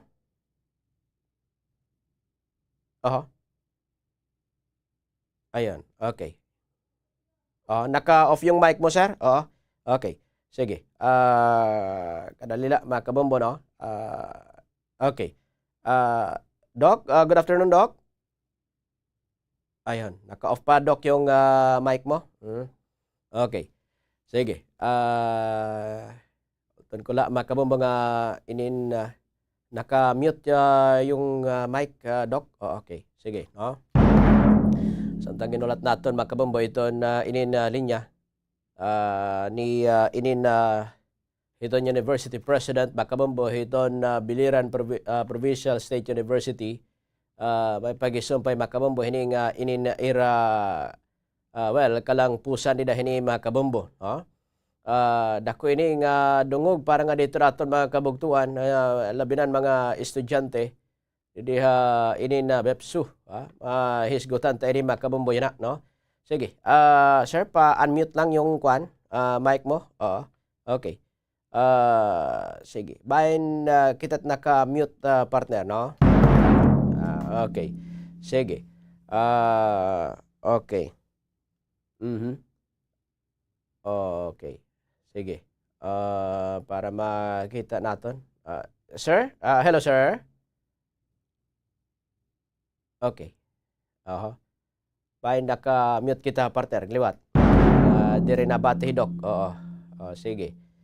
Inin bibili natin makabambo ining 4 minutos sa namagalas inin 9 or las 12 ligas balikan natin makabambo. Ito na linya ni okay na partner? Sige. Para inin hisgutan tayo ni makabambo. May pag-isumpay inin iton na era 100% tidak ini makabumbong passing rate, tidak. Okay. Hello. Ayun, okay na. University President iton Biliran Provincial State University makabumbo Dr. Victor Katigbi Canyeso Jr. Sir, magandang hapon. Live tayo sa Bombo Radio Tacloban. Si Bombo Vince, good afternoon, sir. Good afternoon, Bombo Vince, and good afternoon aton tigpamatihan Bombo Radio Tacloban. Ayun. Sir, ining iyon na-achieve 100% passing rate. Mga ano niya, first time taker ni sir? Tama? Yeah, actually, our overall passing is 71%, but our first takers is 100% passing. In fact, Bombo Vince, this is already our 7 times na nag 100% passing kita sa aton mechanical engineering program. These are 7 times already. Okay. Ining kalangpusa na inin Doc, ano ba kinikita hinin nga basta mga engineering dire magpapore iton Doc? So far, BIPSU School of Engineering ay we have actually high passing percentage always. This is one of our strong programs here in Biliran, in BIPSU. Okay. Ano't mga estratehiya niyo, Doc, para hinin sekreto kumbaga? Although inin bagayan masisekreto na gud ini kun ibulgar ta na ini. Ano't mga ini estratehiya niyo before niyo buhian iton estudyante dapat ready hiya at iya baga pagsalang mga licensure examination so Doc? Of course, that's what we make sure that when the student enrolled here at BIPSO, they should have to learn the required competencies and skills set by the PSGs of the board programs. So kailangan talaga i-comply naton ang mga necessary knowledge, skills, and of course even attitude. So that's our focus. Then also we make sure from enrollment to graduation and even to employability, we have also some strategies on this in the enrollment, to the graduation, and even to the employability. May screening hinin Doc hit mga inin estudyante nga masurod engineering inin course? Yeah, may entrance exam sila po. In fact, first they will undergo the institutional exam. Then once papasa sila sa institutional exam, pipili na sila sa gusto nila na course, just like if gusto nila mechanical engineering. Pero still they will be subjected for second round of screening if they will fit to that particular program. Ayun. Okay. Before exalang mga or makagraduar, may da pa mga kuaninin, Doc? May mga examination pa niragin na undergo haera para pag-ready ira sabak itong licensure examination or haira na iton pangalimbasog para iton ira mga review, Doc? Kaya da kita actually yung free review that's university based before hira mo graduate or even mo kadton mga review centers if ever they want to enroll in a review center. Didi pala hira nag-eskwela habib, so early as sa second year, fourth year, nag-ano na sila, re-review na sila. Ayun. May mga enhancement remediation programs kaming ginahataga ira. Okay. Ha mga gamit, ha mga kamaestrahan, ano't mga may ada, inin aton mga kamaestrahan, dila mga basta-basta, inin Doc, mga nagtututdo para iton mga engineering student, Doc? So far, ang BIPSO this time is 100% COPC compliant tayo sa whole region. So, tatlo pa lang ang 100% COPC compliant sa whole region ng mga SUCs. BIPSO, VSU, and Southern Leyte State University. So, isa na dito yung mga sa School of Engineering natin, just like in the Mechanical Engineering Program, which basically, pag papasa ka sa may COPC ka, you have complied all the necessary requirements when it comes to facilities, faculty requirement, curriculum, support to students, library, and all. And in fact, also we have the state-of-the-art engineering facilities na granted to us by CHED, the SCADA. Okay. So, well, mga professor hindi, mga engineer gihapon, Doc, di ba? Tama? Of course, kasi di ka makapapasa sa COPC pag hindi qualified yung mga faculty kay at least with master's degree program. Yun. And also isa din sa nakapaano natin because we even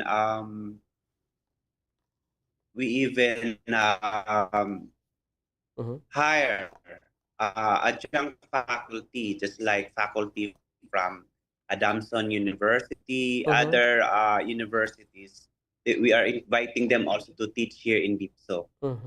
Okay. Ano tatong ilalauman ni Doc? Yan ang enrollment. Damot magpapa-enroll sa engineering tungod dining achievement nga nakuha. Inin Doc?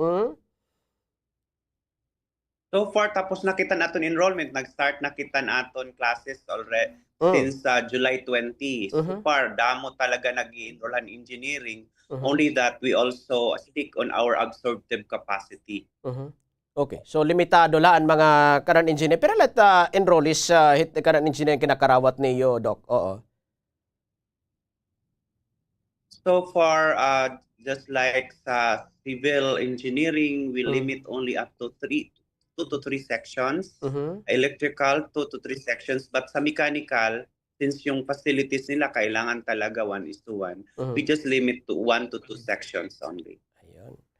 Anyway, Doc, sa nagkakabuhian, ba may nakaminsay nga dito natin mga kabugtuan, especially mga nagpakapasar, nga, of course, sa faculty ito na BIPSO. Go ahead, Doc. Thank you, Bumbo Vince, for inviting me and for sharing to the community the accomplishment of Iloilo Province State University when it comes to the results of the recent results of the mechanical engineering program. So I have to, of course, commend the School of Engineering, particularly the Mechanical Engineering Program headed by Engineer Ramon Pitao Jr. for producing. This is already 7th year na nag 100% passing yung mechanical engineering natin. So let's just continue the weaving awardedness for BIPSO. Wow, BIPSO. Tawag natin Wow, BIPSO, weaving awardedness. So that we could continue help transform the lives of our Biliranons and even people in Eastern Visayas. So madamo nga salamat, Bumbo Radio Tacloban. Yun, mga kabombo, Dr. Victor Katigbi Canyeso Jr. Wow University, dira. Wow BIPSO. Biliran Provincial State University President, makaato na po niya natakin raton taramnan mumuharay sa odto. Anyways, congratulations para nga dito raton mga kabugto nagpakapasar. Siyahan pa lang pag-take dida. May mga hired niya nga mga professor tikang Metro Manila. Dila baga basta-basta di dahin mga kabumbo. Sana ko partner inin tapos aton hore mangrawon yan ito naton taramdan bumbuhanay sodto. Hisgutaron naton dito naton iba pang mga balita hore mangrawon di dahin mga kabumbo. Para nga dito naton mga sukitig pamati di da mga kabumbo radio. Nat mga kabugtuan may ada di dahinin may daghapon ang iba mga programa nga sugad pareho iton mga courses di dahinin mga kabumbo. Pero di makita na siya nga bipsulit baga may mga nagpapakapasar. Damo ganit mga nagpapakapasar hinin para di da mga kabumbo. Only nga lit baga panibguro di dahinin mga kabumbo ngan pursige amo itut baga panoyo di dahini makabumbo. Anyway, patay waray lakwan ha. Waray ko nakapadara. Sige. Anyway, magpapatuman makabumbo iton pagpatuman iton balao dala kontra iton pirang nga mga mulopyo iton Chinese. Gintutudlok iton usang impormasyon na nakalabayla. Agay buruhaton na subay naghihapon iton na search warrant gin pagawas iton hukmanan ang mga ginaresto, itong mga otoridad may tutudlok nga pangamay-amay or principal, itong mga illegal nga negosyo nga ini. Samtang gintaga rin doon, gihapon itong mga otoridad itong China, ang issue itong mga work visa, nga ang pasaporte, itong mga individual nga ini, nga di rin naman nihira naihimo nga batunon or taganin atensyon or batunon itong pirang nga mga illegal nga burhaton, itong mga individual nga ini nga ninin usang pag-admitar di kang ihaira nga ang mga gios itong mga individual nga ini inakamatuuran ada illegal ha ilarom iton balaod itong Pilipinas. Ang mga Pilipino makamamba China inwaray intensyon nga kakayahan nga tumalapas itong balado itong China labi na hapantag ginihimo it mga mulupyo itong China nga inin nga dihaton. Ang kamaturan nga aktibong inigipapagtakpan itong gobyerno itong China at itong mga individual nga ini nga gipapadordigon nga maeda inin ebidensya itong ira pakipagagsabuatan hit mga magraot nga buruhaton ha mga tawo nga ini. Ang aksyon ala kontra itong maabot sin nga mga Pilipino klaro nga simple nga pangikil or extortion pan blackmail maka nga pwede nga diin ginkukundina ini hiton pagplano iton mga iton Chinese nga makisawsaw iton aton mga proseso pagpatuman iton balaod pati naghihapon iton pagpamahayag hiton mga Pilipino didi hiton China palatumat dida makabombo hiton Secretary hiton National Defense pedagay ka na Secretary Gilbert Chodoro Jr. nga adton mga molopyo mga kabumbo nga dito mga molopyo ito na China nga diri dabi diri nangunguwat makabumbo ito mga Pilipino nga mas gimpaymatngon gihapon nga diri gintatakluban it mga ginihimo nga mga diri tol-tol didi makabumbo ito naton mga kabugtuan nga Pilipino. So gintutudlok kapareho gihapon nga pamaagi iba pa nga mga lang yawanon nga naguukoy nga namasunod makabumbo or nasunod ito naton mga kabugtuan Pilipino hiton balaod ito ng Pilipinas. Sini pamahayag makabumbo tingnan ka Secretary Gilbert Chodoro. Anyways, kinakablas na kita makabumbo itong oras. Salamat yung pag-upod. Agaran itong bugos nga puwersa itong Bombo Radio Tacloban. Nakapori Bombo Venus Ban Son Vivas. This is Bombo Radio Philippines, the number one radio network in the country, or trusted source of news and information. Basta Radio Bombo. Inyong napakinggan ang mga pinakahuling mga pag-uulat. Hanggang bukas muli, ito ang Bombo Hanay sa Udto. Anayad ni Sirakyan in mas matipid ha gasolina. Sigurado nga sakto ang hangin han kalidingan maupay an makina. Likayan ang sobra nga karga agud diri kumusog ang konsumo. Hasakto nga pag-atiman mas harayo ang maaabot han kada litro. Inatiman nga Sirakyan tipid ha konsumo. Kung mapakadukay hiton balay arampuan, kinahanglan mo igrespeto ini. Pagsulothin modestly ngan maturely, bisan nga maupay ito na pag-i-express sa nimo kalugaringon. Swerte sa palengke ng Bombo Radio at Star FM Drop Boxes ay matatagpuan sa mga sumusunod na lugar. General Merchandise San Jose, Tacloban City. Emerald Grocery Store San Jose, Tacloban City. Daily Grace Mini Mart San Jose, Tacloban City. Winsil Mini Mart Marisbaras, Tacloban City. Top Commercial Gomez Street, Tacloban City. Sam's Trading Salazar, Tacloban City.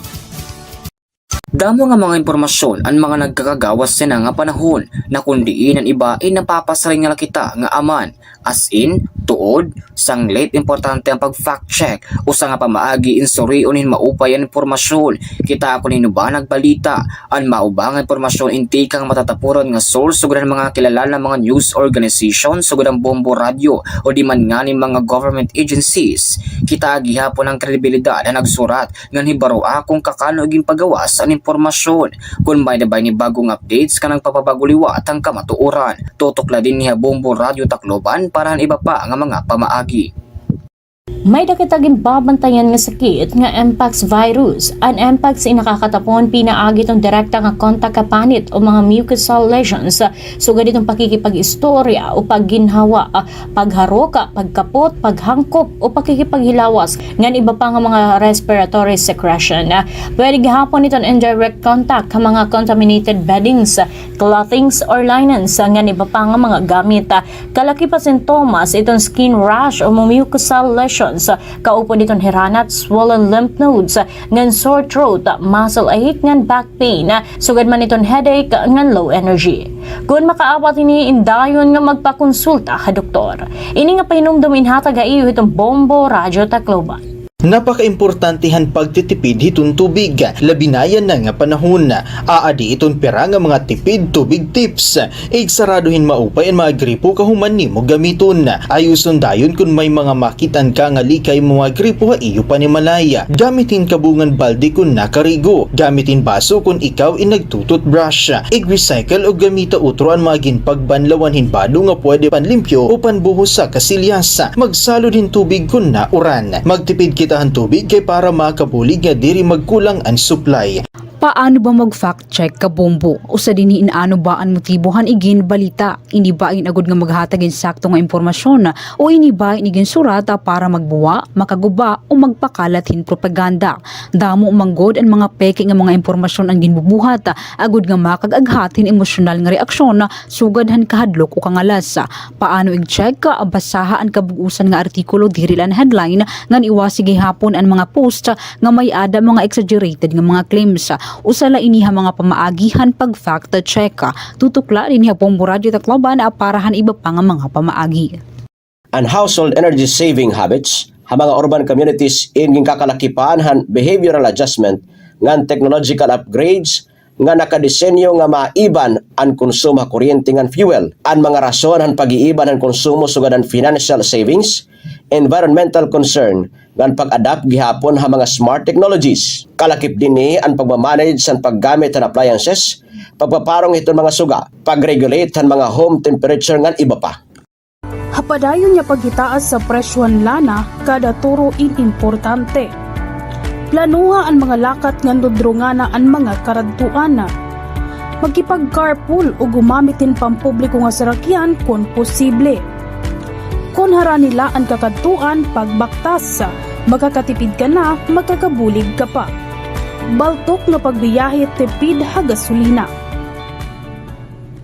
May dakaging papagagian nga kinanglanon muhin ka istorya, adi ang pira nga mga tips para hini. Komportable nga pakipag-istorya, pilihin tao nga imo gintatapuran komportable ka. Pakiana kung okay la baliwat nga mag-istorya kahan imo maginagian. Planuhin oras ngan panahon. Sigurado liwat nga ang lugar in pribado ngan sakto nga lugar para pakipag-istorya. Maging tinuod ngan specific.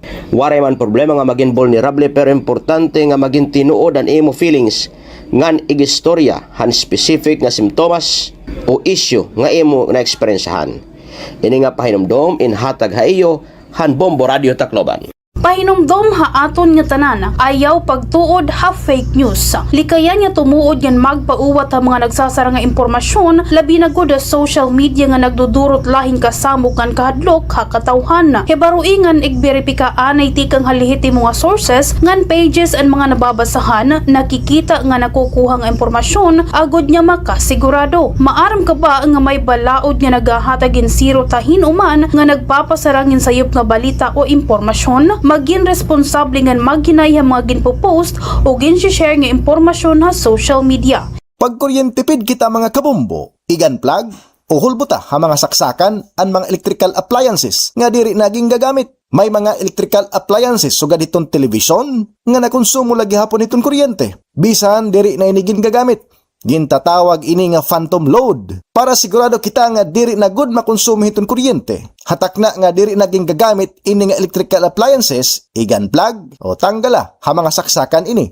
Ini nga pahinumdom induro tayo han Bombo Radio Tacloban. Damo nga mga impormasyon ang mga nagkakagawas sa nga panahon na kundiin ang iba ay napapasaring nga kita nga aman as in, tuod, sanglit importante ang pag-fact check o sa nga pamaagi insuriunin maupay ang impormasyon. Kita ako ba nagbalita ang maubang impormasyon inti kang matatapuran nga source sugod ang mga kilala ng mga news organization sugod ang Bombo Radio o di man nga ni mga government agencies. Kita gihapon ang kredibilidad na nagsurat nga hibaro akong kakano iging pagawas ang impormasyon. Kung may nabay ni bagong updates ka ng papabaguliwat ang kamatuoran. Tutok din niya Bombo Radio Tacloban para iba pa nga mga pamaagi. May dakitaging babantayan nga sakit nga Mpox virus. Ang Mpox ay nakakatapon pinaagi itong direkta nga kontak kapanit o mga mucosal lesions. Sugad itong pakikipag-istorya o pagginhawa, pagharoka, pagkapot, paghangkop o pakikipaghilawas. Ngan iba pa nga mga respiratory secretion. Pwede gihapon itong indirect contact ka mga contaminated beddings, clothings or linens. Ngan iba pa nga mga gamit. Kalaki pa sintomas itong skin rash o mga mucosal lesions. Kaupo ditong hiranat, swollen lymph nodes, ngan sore throat, muscle ache, ngan back pain, sugad man itong headache, ngan low energy. Kung makaawat ini indayon nga magpakonsulta ka doktor. Ini nga pahinumdumin hatag iyo itong Bombo Radio Tacloban. Napaka-importantihan pagtitipid hitong tubig, labinayan na nga panahon. Aadi itong pera nga mga tipid tubig tips. Igsaraduhin maupay ang mga gripo kahuman ni mo gamiton. Ayuson dayon kung may mga makitan ka nga likay mga gripo ha iyo pa ni malaya. Gamitin kabungan balde kung nakarigo. Gamitin baso kung ikaw inagtututbrush. I-recycle o gamita utro ang mga ginpagbanlawan hinbado nga pwede panlimpyo o panbuhos sa kasilyas. Magsalo din tubig kung nauran. Magtipid kitahan tubig kay para Celebrating 60 years of media excellence. 60 taon sa paglilingkod. 60 taon sa katotohanan. 60 taon sa pagtindig kasama ang sambayanang Pilipino. Ito ang Bombo Radio Philippines. Bombo Radio Philippines. Your trusted source of news and information. Basta Radio Bombo!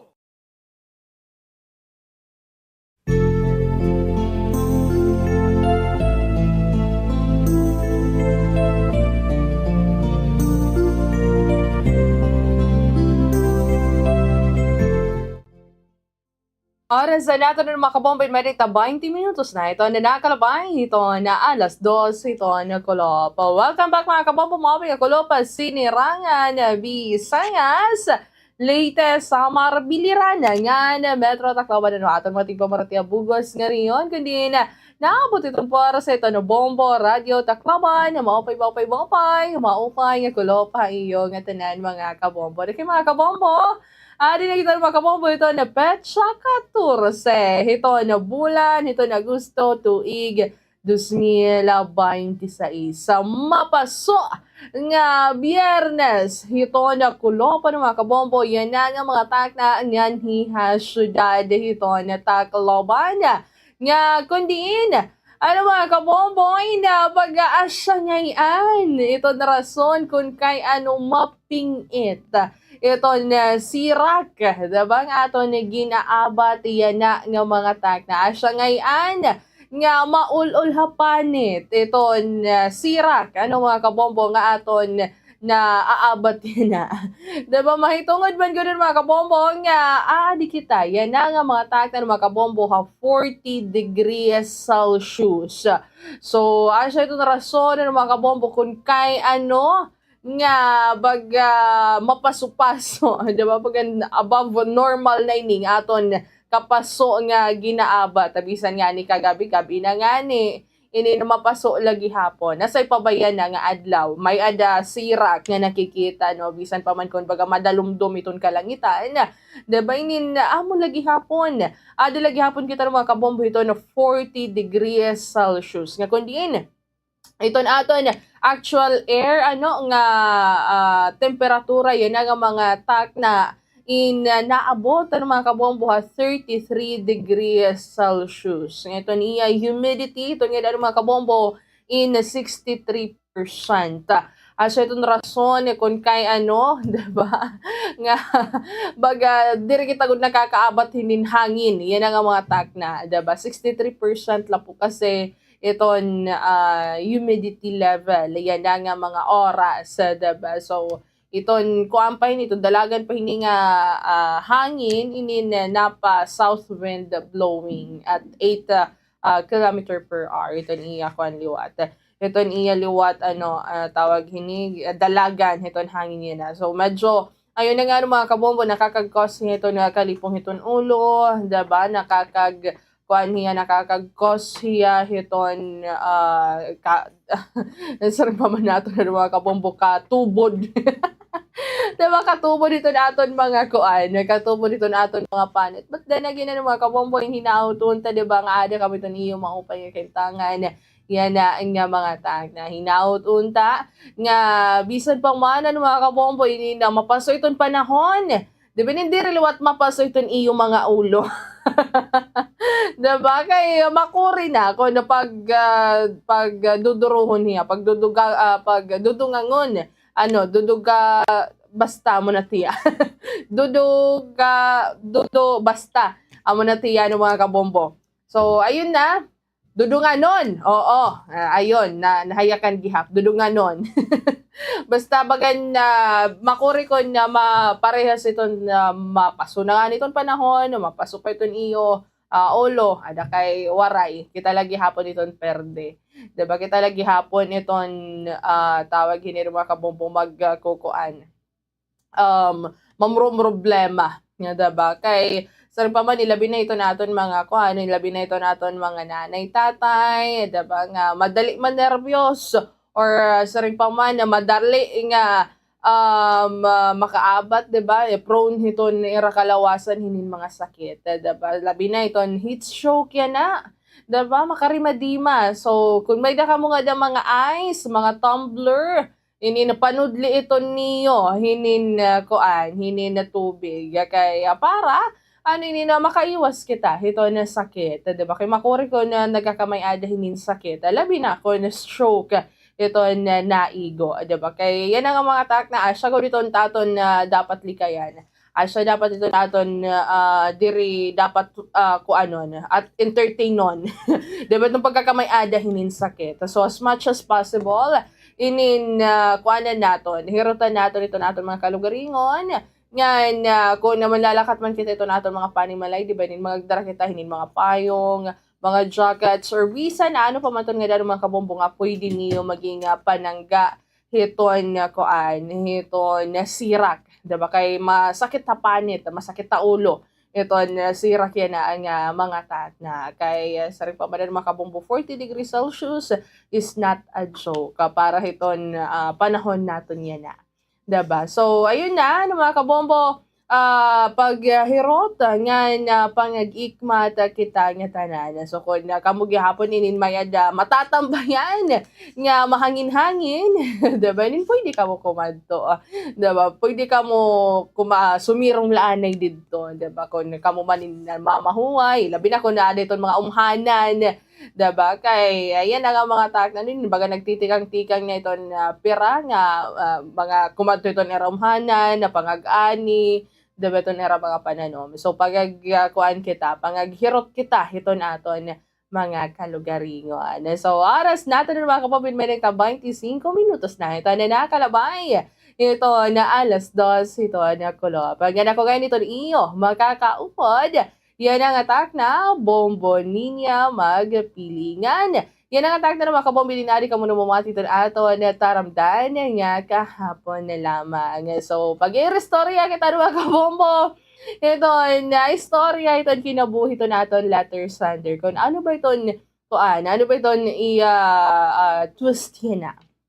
Ano ba itong flavor? Ito niya kinabuhi.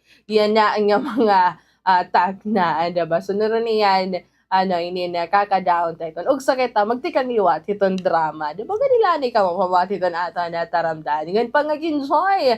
Mga kabombo, ito nagiginduro at nga sunata, ito na Bombo Music Festival. So, daranghanon, napawanan mga kabombo ni Bombo Ninya, Biyernes. So, yan ang adlaw. So, let's continue our day with a happy heart and let's keep on smiling and being happy na mga kabombo kay waray rason para maging masulubon kita.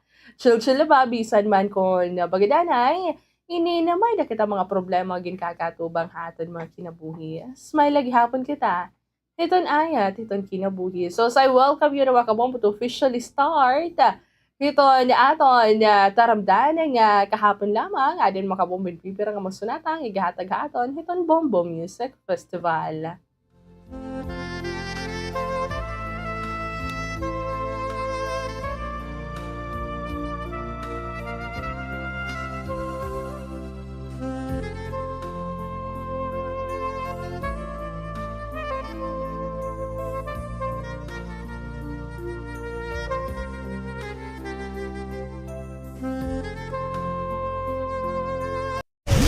Bombo Radio Tacloban. Number 1. Basta Radio Bombo.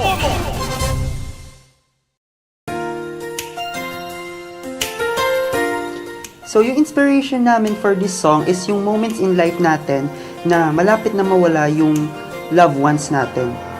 Kaya we dedicate this song sa lahat ng mga taong naka-experience ng mawala ng kanilang mga minamahal sa buhay at sa mga taong takot mawala ng kanilang minamahal.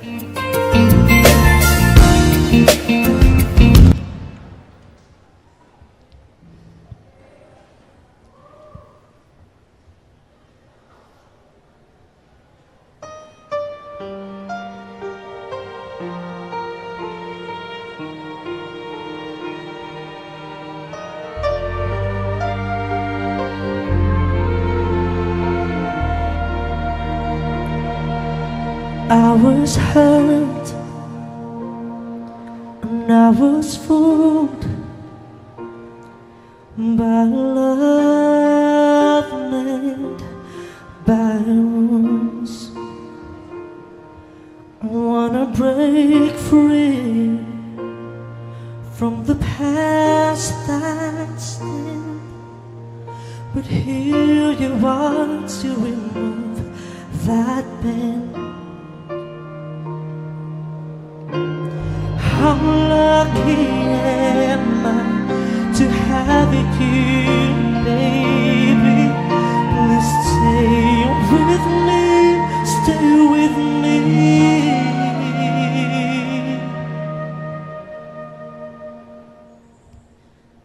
I don't wanna leave you, I just wanna love you through sorrow and pain. I know you'll do the same. No matter what happens over time, I'll be right by your side. I'll be right by your side.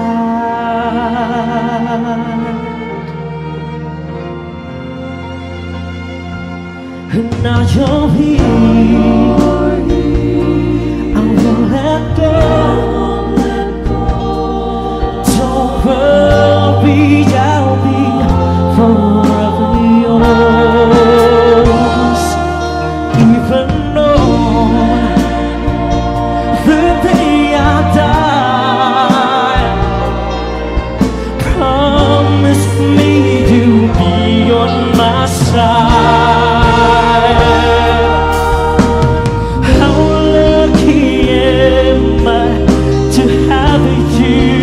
baby, please stay with me, stay with me. I don't wanna leave you, I just wanna love with you through sorrow and pain. I want you to do the same, no matter what happens over time. I'll be right by your side. I'll be right by your side. With all your understanding, I will stay right here. Our hearts will be together forever.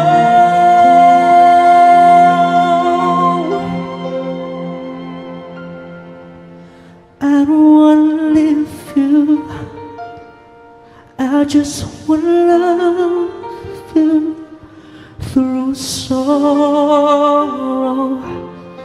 and pain.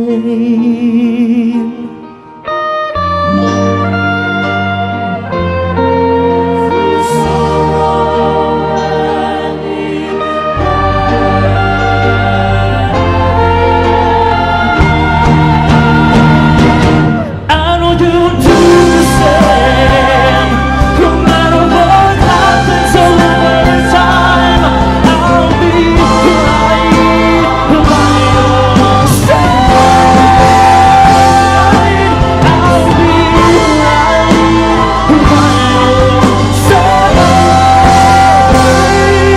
I'll be right by your side.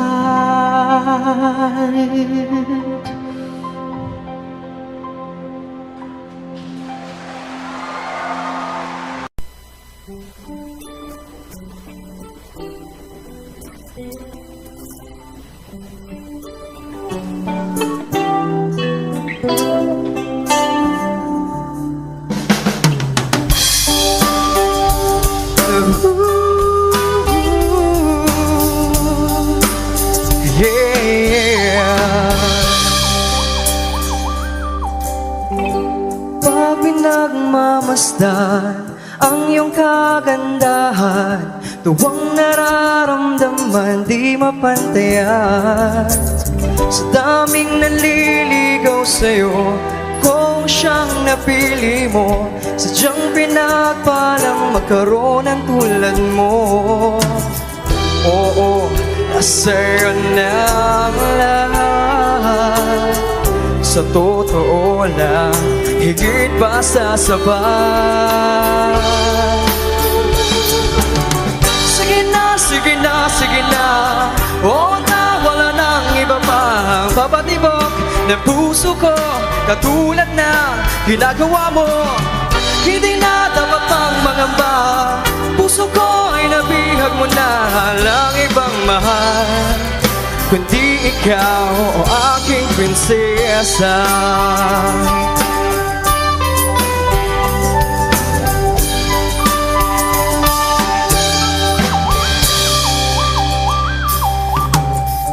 Ano bang hahanapin pa? Complete package ka na. Hindi lang puro ganda, may talino pa. Ang puso mong mamahali, hindi babasagi. Pag-ibig mong nagniningning sa aking piling. Oo, nasa'yo na ang lahat. Sa totoo lang, higit pa sa sapat. Sige na, sige na, sige na, oo na, wala nang iba pang papatibok ng puso ko, katulad na ginagawa mo. Hindi na dapat pang mangamba, puso ko ay nabihag mo na, walang ibang mahal kundi ikaw, aking prinsesa. Kung isa-isahin ang maganda sa'yo, baka di matapos ang kanta na to. Sa ganda mo pa lang, marami na akong nasulat. Wag na yung iba, baka kasi sila magulat. Sa bawat tingin, maganda. Kung puso ang mata pag nakikita ka, para kang bulaklak na bawal kong pitasin. Para kang ulang na, bawal kong papakin. Di ako marunong mag-rap, pero para sa'yo, ako'y magpapanggap. Di kayang mag-double time o kaya mag-triple time. Sa'yo lang buong time, sa iba wala na.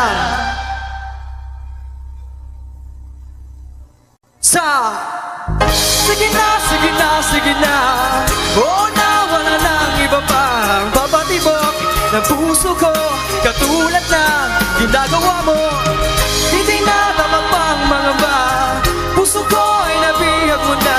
Walang ibang mahal kundi ikaw, o aking prinsesa. O aking prinsesa.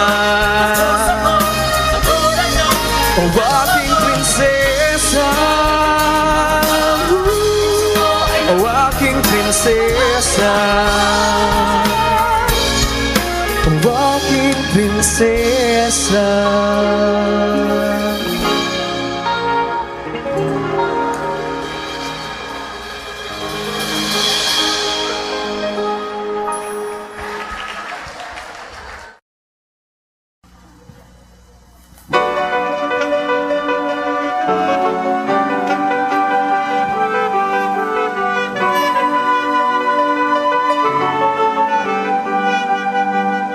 Sinta,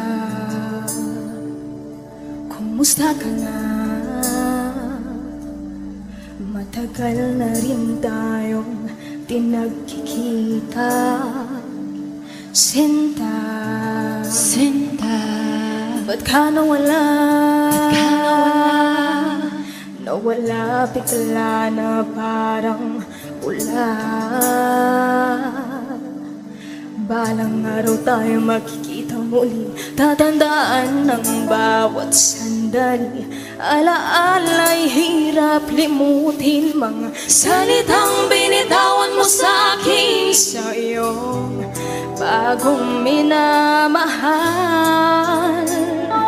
Huwag sanang kalimutang ipaalala sa kanya na mahal mo siya, na di ka mawawala. Huwag sanang mapalitan ng luha, saya, swerte mo. Ang swerte mo, mahal ka ng mahal ko.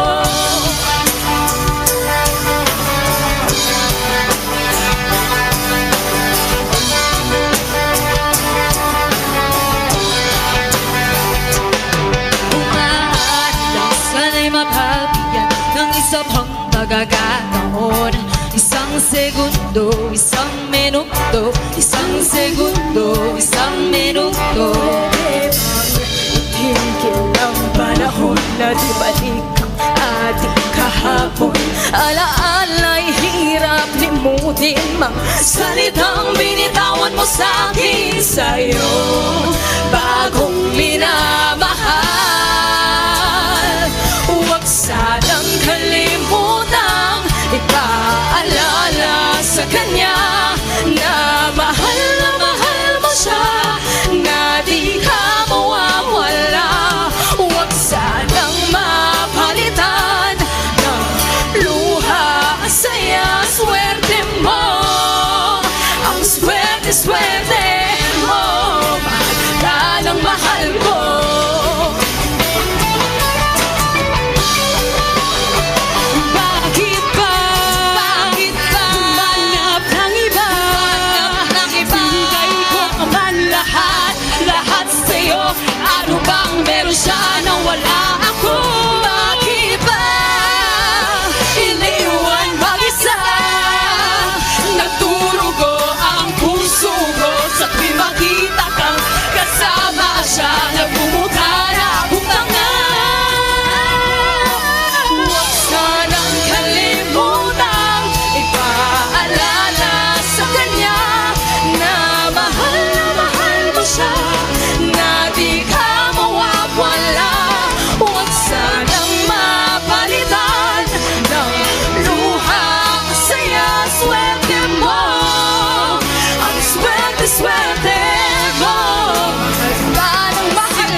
Mundo ko'y nagiba na puno ng saya nung siya ay nakita ko.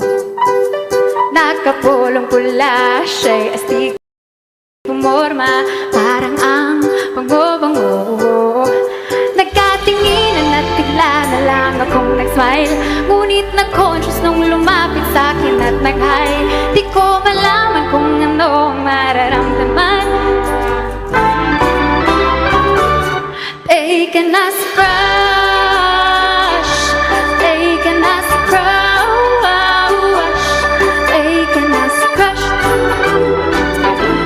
taken as a crush. Sayang lamang pala ang pagpapaganda, hair ko ay financial power. Type na type ko man siya, di na ko aasa, bagay man kaming dalawa. Tinignan ko ang kanyang Facebook pati Instagram, ang sweet nila o di kaya sila nilalamgam. Di ko malaman kung ano ang mararamdaman. Tama na, move on na lang. Taken as a crush, taken as a crush, taken as a crush, taken as a crush.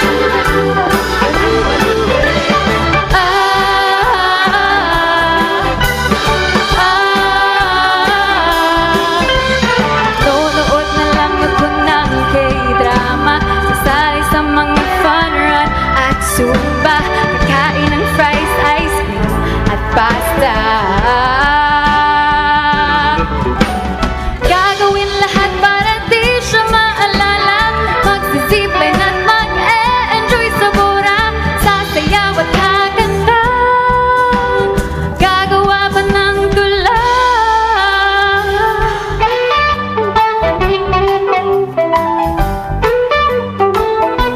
Taken as a crush, taken as a crush, taken as a crush, taken na, taken na, taken as a crush, taken as a crush, taken as a crush, taken as a crush.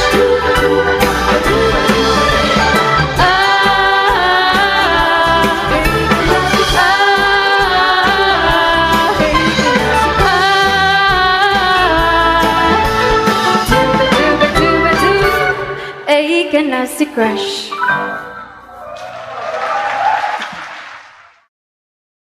Habot nga ang tensyon na Middle East, ginalauman nga mahitaas ang presyohan lanangan kuryente. Sanglit, tikangan hapanimalay, parungan suga nga appliances kung diri ginagamit. Gumamit in energy efficient nga bumbilya ngan ibani ang paggamit han aircon. Tigam ni, ang simple nga pagtitipid yan na, inda ko nga bulig ha masunod nga adlaw. Tipid ha kuryente, bulig ha kabubwason. Aadi naman kabombo, ang pera nga pwede naton buhaton na aton mga kusina ngan paglalaba agud nga makaiba na pagkonsumo han enerhiya. Hakada pagluluto, siguraduha nga maupay ang pagkakatakluban mga lutuan para makaiba na cooking time. Paghahatag hinhalawig nga oras ang mga frozen food nga mag-defrost san ulutuon. Ngan paggamit ang mga microwaves kumpara naman ha mga electric ovens.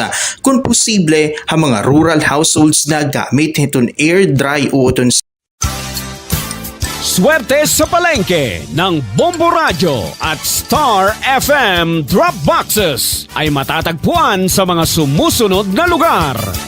Nikki Mart, Marisbaras, Tacloban, Palo Grocery, Palo Leyte. Renonet Variety Store, Palo Leyte. Eileen Paderno Store, Baras, Palo Leyte. Grocery Go Consumer Goods Store, Palo Leyte. Aadi ka bombo, ang pira nga mga vehicle management para makaiban hapag konsumo ang fuel ang mga sarakyan. Igminti na riton pressure iton kalidingan sarakyan kada bulan, mahituod nga ang mga underinflated nga mga kaliding nagpapahitaas. Han rolling resistance nga magkukonsumo naman hin 5% ang fuel. Tanggalag hapon ang mga magbugat nga mga gamit sa sarakyan kay kada 25 to 100 kilograms iton extra weight in makakapag pag-increase ito nakukonsumo nga fuel 0.5% kutob 1%.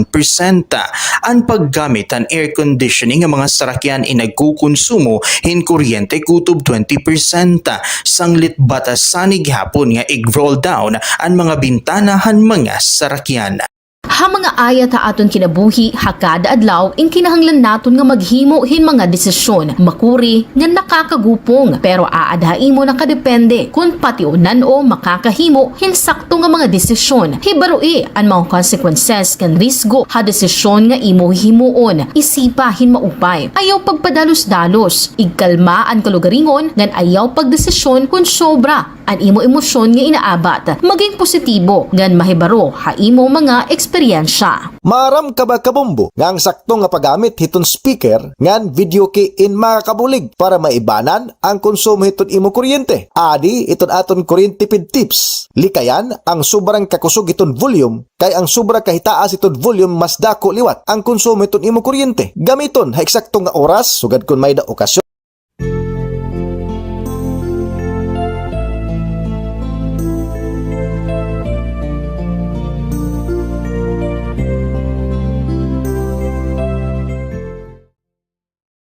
Sa nato na mga kapompit, may nagta 47 minutos na ito na nakalabay ito na alas 2 ito na kulob.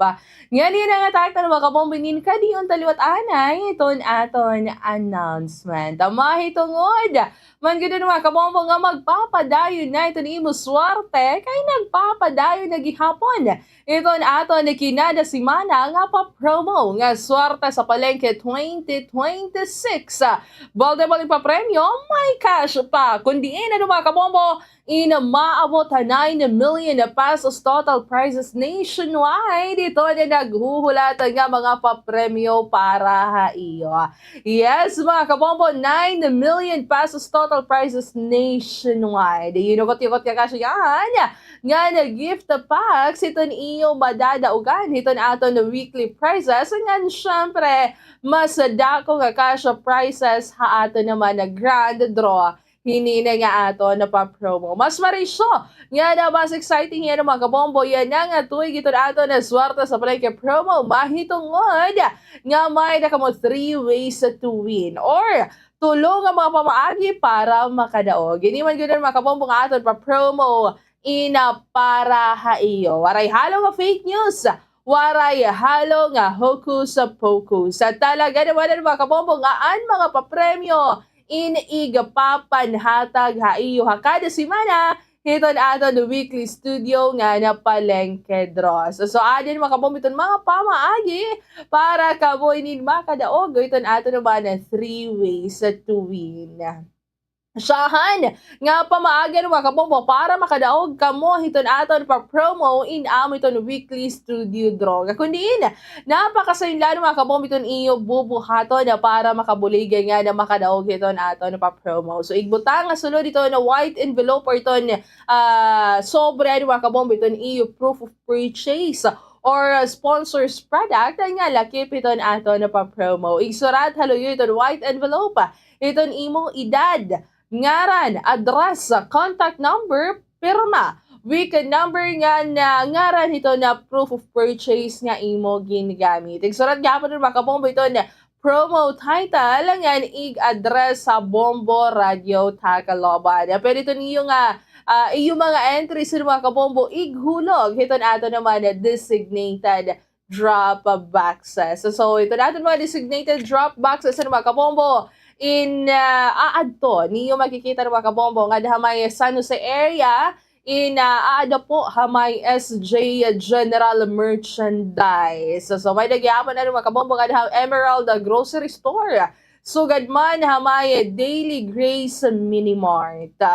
Hamay Maras-Baras liwat nga area ng mga kabombo may nakita nga dahamay Mikyo ngan hamay Winsel Mini Mart. So gadi hamay Gomez Street ano makabom itong syudad ito Tacloban hindi may nakita nga di hamay Top Commercial. Sugad man ano makabombo nga di hamay Sam's Trading nga di hamay Salazar Street at Tacloban City. So may nagyapon kita ng mga kabombo special prizes nga kundiin mabunot kita hinusa nga winner nga makakadaog hito nga limited edition nga Bombo Radio Philippines 60th anniversary AM to FM radio set. Nga kundiin ang mga kabombo di rin hiya fixed dial ha nga hausa lang istasyon na magana. So may nagyapon niya LED light rechargeable nga pwede nga dadon bisan nga ini. Nga with 500 pesos cash pa ininhiya ng mga kabombo. Lapot pa ito dito natin weekly studio draw. May nagyapon ka mo tsansa nga makadaog ito natin weekly palengke activation or event. Nga kundiin, mga kabombo aton weekly palengke raffle draw ang Bombo Radio Tacloban personal. Mabisita ha mga merkado o palengke nga aton na napili kundi kita magdudumara hiton aton ng mga aktibidad. So aton weekly palengke raffle draw mga kabombo may nakita na pulong nga winners. Tig 1,000 pesos cash nga na 500 worth of gift packs. Nga kundi na mga kabombo, laki pa aton 500 pesos worth of gift packs. Amo iton balde nga maya da sulod nga duha nga kumeya 3Q palabok. Usa ka box iton MX3 nga maya da na polo ka sa shea nga na tulong nga holiday beef loaf. So hindi man gud mga kabombo mahagos sa 7 ka semana nga ato na pa-promo. Kundi na mga kabombo iton mga non-winning entries qualified lagi hapon. Hiton ato naman na grand draw. So, syempre mga kabombo, hado ni katulong nga pawagi para makadaog, pinaagi gihapon hiton ato naman weekly palengke event. Nga kundiin, magkakaada kita in video kay challenge, mga pamulay, nga na iba pa nga mga aktibidad. Kundiin ka mo, pwede makadaog cash prizes. So talaga naman mga kabombo nga sigurado ma-reach na ato ni weekly palengke event. So ama dun mga kabombo iton mga pamaagi para kamo makadaog hiton ato na pa-promo. Pero syempre, pag abot naman iton grand drawing mas dagko nga mga cash prizes iton iyo madadaogan. May tungod man gudon mga kabombo nga may nakita mga guaranteed prizes para ito ng mga entry senders ito na Bombo Radio Tacloban. So aton weekly studio draw mga kabombo ini-aadi ito iyo pwede madaogan. Aton first prize, mga kabombo makakakarawatin 5,000 pesos cash. Second prize, makakakarawatin 4,000 pesos cash. Nga naman third prize, makakakarot naman 3,000 pesos cash. Nga tulong nga consolation prizes, ito na makakakarawat hinitig 1,000 pesos cash. So aton naman grand draw prizes mga kabombo, aton first prize, makakadaog 25,000 pesos. Sa ato naman second prize, 15,000 pesos. Nga nato naman third prize, makakadaog 10,000 pesos. Ngayon syempre, tumataging nga 1 million pesos nga ato na grand prize. So yes mga kabombo, amo adto iton iyo pwede nga madaugan ito ni grand draw hini nga aton pa promo nga swarta sa palengke 2026. So naliwatan mga kabombo din kadiyo liwat nato ito na aton naman proof of purchase nga pwede niyo paliton nga nagamiton nga entry para makabuligan nga na makadaog hiton aton na pa promo. Sahan nga din mga kabombo, ito na Ajinomoto Sarsaya nga kundiin duha nga enti sa sachet of Sarsaya oyster sauce in any size pwede na niyo nga maging entry. Para sa kumakapit na lilimnam na nagpapasarap ng one pot dishes gaya ng fried rice, adobo at marami pang iba. Kapit ang sarap at kapit ang saya sa Sarsaya oyster sauce. Pwede gapon na makabombo ito na holiday sana pride nga kundiin duha nga labels of holiday corned beef loaf or combination of both in any size. All day holiday beefy mitin ninamnama. Upod gihapon nato na makabombo itong Pure Gold Supermarket nga kundiin kinahanglan lang kita ng mga kabombo pumalit bisan ano nga nagkakantidad 300 pesos sa aton mga resibo nga may petsa nga June 2026 onwards from Pure Gold pwede na niyo nga maging entry iton iyo resibo. So Pure Gold always panalo. Sa ilitano mo pa ng makapumpo, hulog na! Nga na pagkirig ta kita yan nagasama ng makapumpo buwas nga adlaw, August 15, 2026 nga daha may Kabalawan area. Diba? So, ada kita ng makapumpo, mag-uurusa buwas sa may Kabalawan. So, otro ng makapumpo, bulig na kamo. Ito aton na suwarta sa Palengke Probo 2026. Sa balik pa premyo, may cash pa. Over 9 million pesos cash yahan total prizes nationwide. So oras natin na makapompo, may na kita 4 minutos.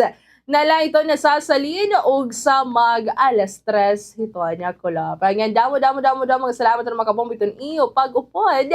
Haago din yan ang atak na hindi nga ito na taramdan ng kahapon lamang. Hasta lo sunod nga adlaw nga ato na tropag kaurus. Ako ngayon na makapompo ito iyo nga kaupod. Yan ang atak na Bombo Ninya Magpili. And this is Bombo Radio Philippines, the #1 radio network in the country, your trusted source of news and information. Basta Radio Bombo!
Kuryente tipid tips sa mga nagamitin cellphone. Una, i-unplug ang mga charger pagkahuman gamiton. Bisan waray nakasaksak nga cellphone, kung nakasaksak ang charger, inakonsumo lagyap, inihin kuryente kung tawagon vampire power. Ikaduha, likyan ang overnight charging.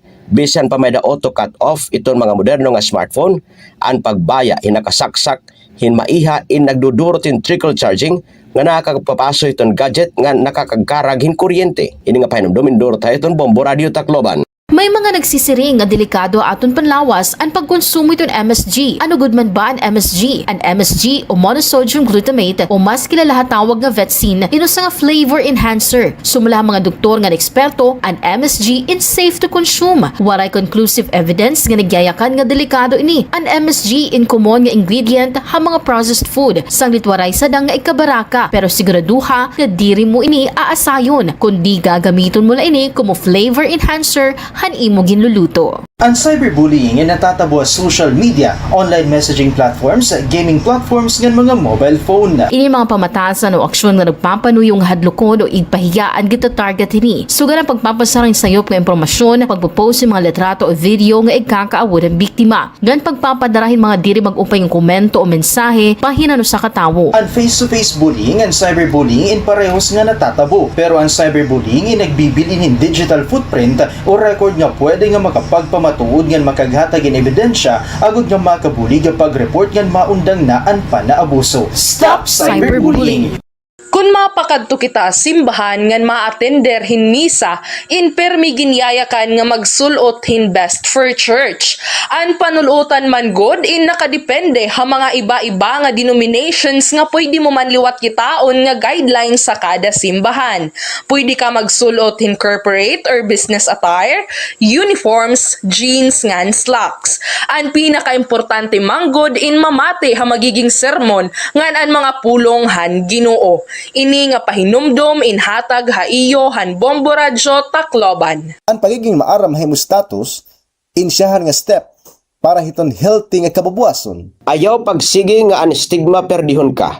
Kaya ni HIV indiri nagdi-define kung hino ka. Pagpatest. Madalila. Libre. Ngan confidential. Pagpatest na. #End the Stigma.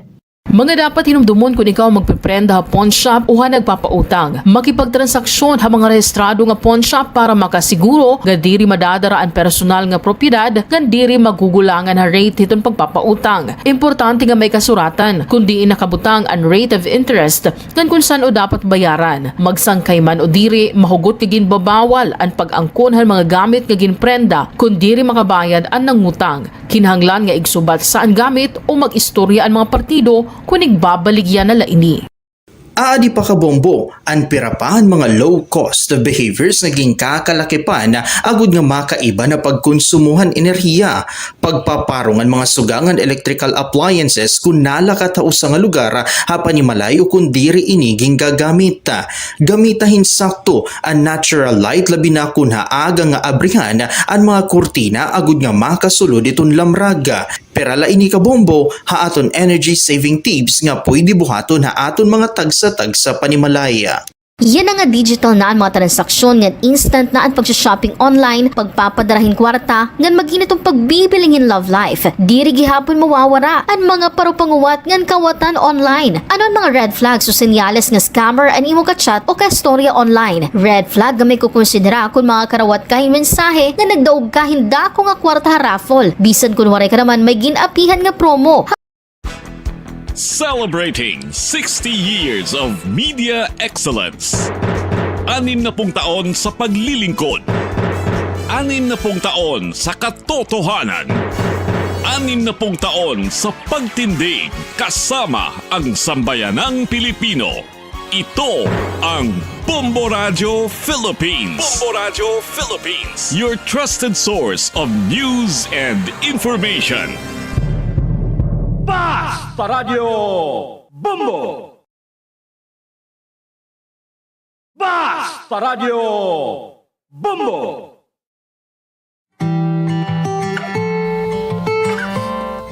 Saan ka man naroroon, mahal ko,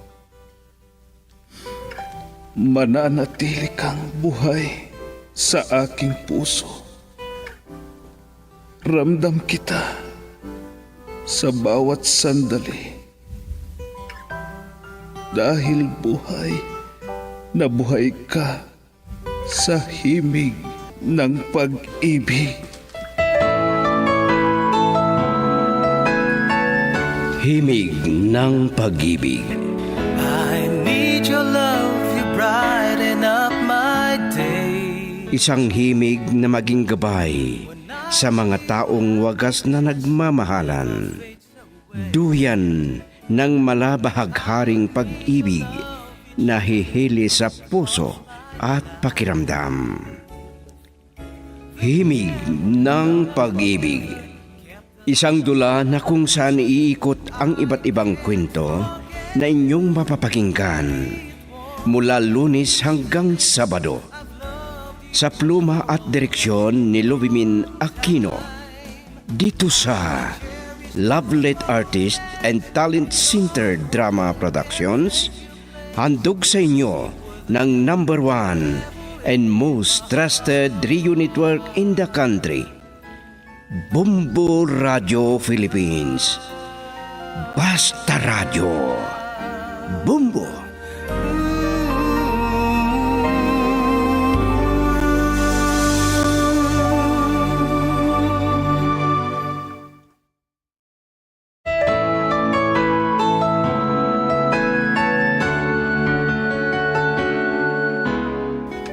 Mula sa Lovelet Artist and Talent Center Drama Productions, ihandog sa inyo ng number 1 and most trusted radio network in the country, Bombo Radio Philippines, ang unang bahagi ng isang linggong kasaysayan na pinamagatang Sa Paglipas ng Araw.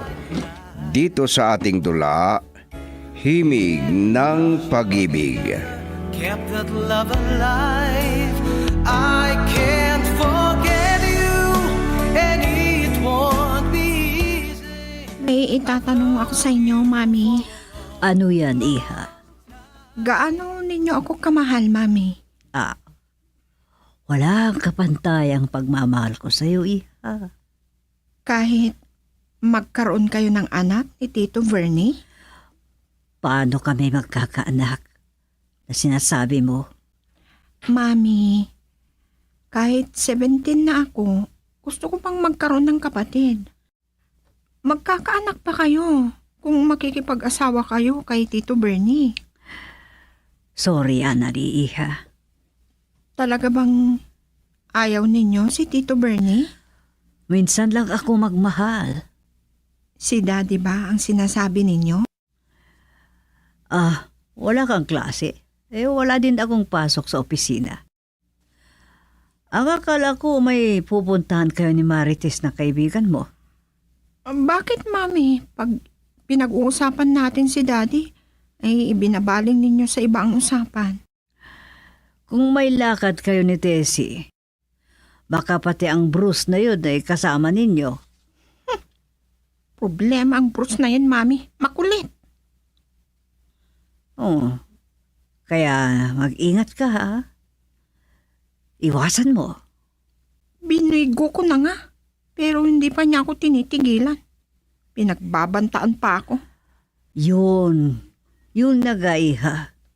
Kailangan na iwasan mo ang Bruce na yun. Opo, Mami. Lagi kong iisipin yan. At wala kang ibang gagawin, ha? Kundi ibuhos mo ang iyong panahon sa iyong pag-aaral. Mami, si Daddy pa rin ba ang mahal ninyo hanggang ngayon? Ikaw talaga. Ikaw lamang ang aking ibigin. Magpakailanman. Naku, si Mami talaga.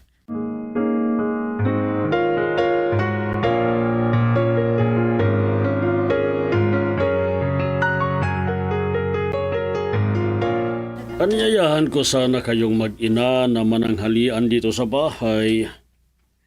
Atrasado ka na nagsabi, Bernie. May lakad ang anak ko. O di kahit ikaw na lang. Hindi naman pwede, Kung ganon, kailan? Sorry, Bernie. Kung maimbita ko si Annalie, gusto mo bang sumama? Siya ang susunod kong tawagan. O sige, Marley. Basta ha, kung pumayag si Annalie, pupunta kayo, ha?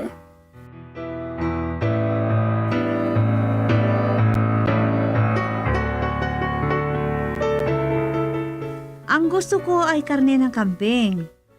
Masarap yun, lalo na yung kilawin at kaldereta. Ikaw talaga, Tess. Mahilig ka sa mga ganyan, lalo na yung kilawin. Para naman mabago ang kinakain. Kung ganon, hindi ka ba sasama sa akin ngayon? Kung may mag-imbita sa'yo para sa lunch or dinner at magkatay ng kambing, gusto kong sumama. Sino naman ang magkakatay ng kambing?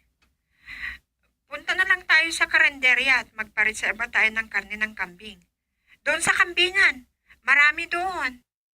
Trip ko ngayon na makatikim ng iba. Hindi yung lagi na lang karne ng baboy o manok. Nakakasawa na. May incoming call ako, Tessie. Sige at sasagutin ko. Okay, pero isipin mo ha, kung may mag-imbita sa'yo ng lunch o dinner, itanong mo kung may karne ng kambing na papakain nila sa puntahan nyo. At talagang pupunta rin ako.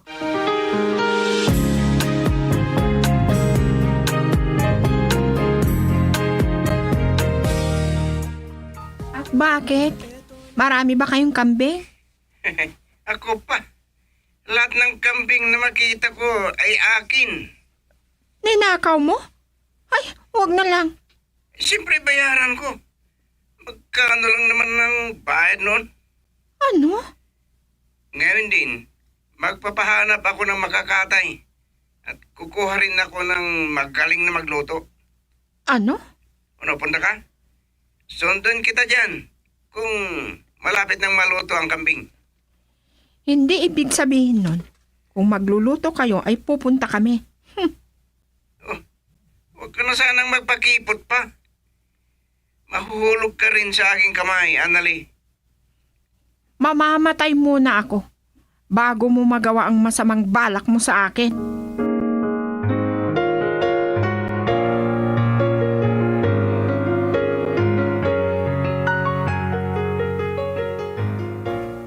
Sementado ang Provincial Road. Kung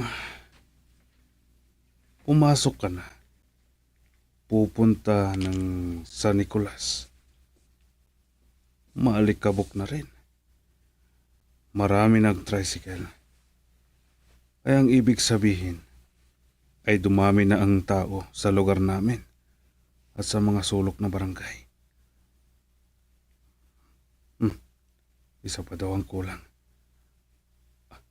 Sige pare, dito na sa likod. Walang nakakakilala sa akin. At wala rin akong nakilala sa kanila. Girl, I need you.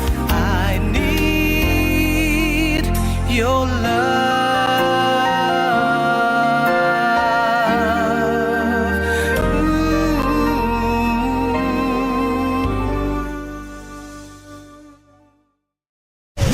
Bombo Radio Tacloban. Number 1! Basta Radio Bombo.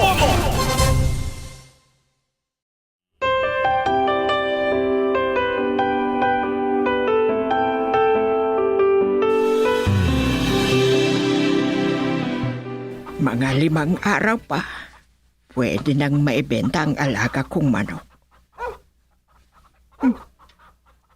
May dumarating. Siya ang tinatahulan ni Tarzan. Hindi sa kapitbahay yan. Kung kapitbahay, minsan lang ang pagtahol niya. Oy, sino kaya? Apo. Nagtao po. Ay, lalaki pala. Inay! Boses ng anak ko. Leonardo!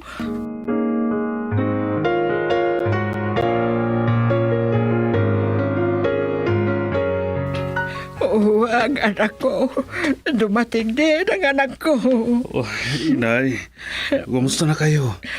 Ganito lang anak. Humihinga pa. At mabuti ang Diyos at pinagbigyan ng hiling ko sa Kanya. Na darating ang araw na uuwi ka at hindi na tayo magkakalayo pa. Oo, Inay. At babawi ako sa mga pagkukulang ko sa inyo. Lalo na ako na inay mo. Kailangan na sulitin mo ang maraming panahon na wala ka sa piling ko.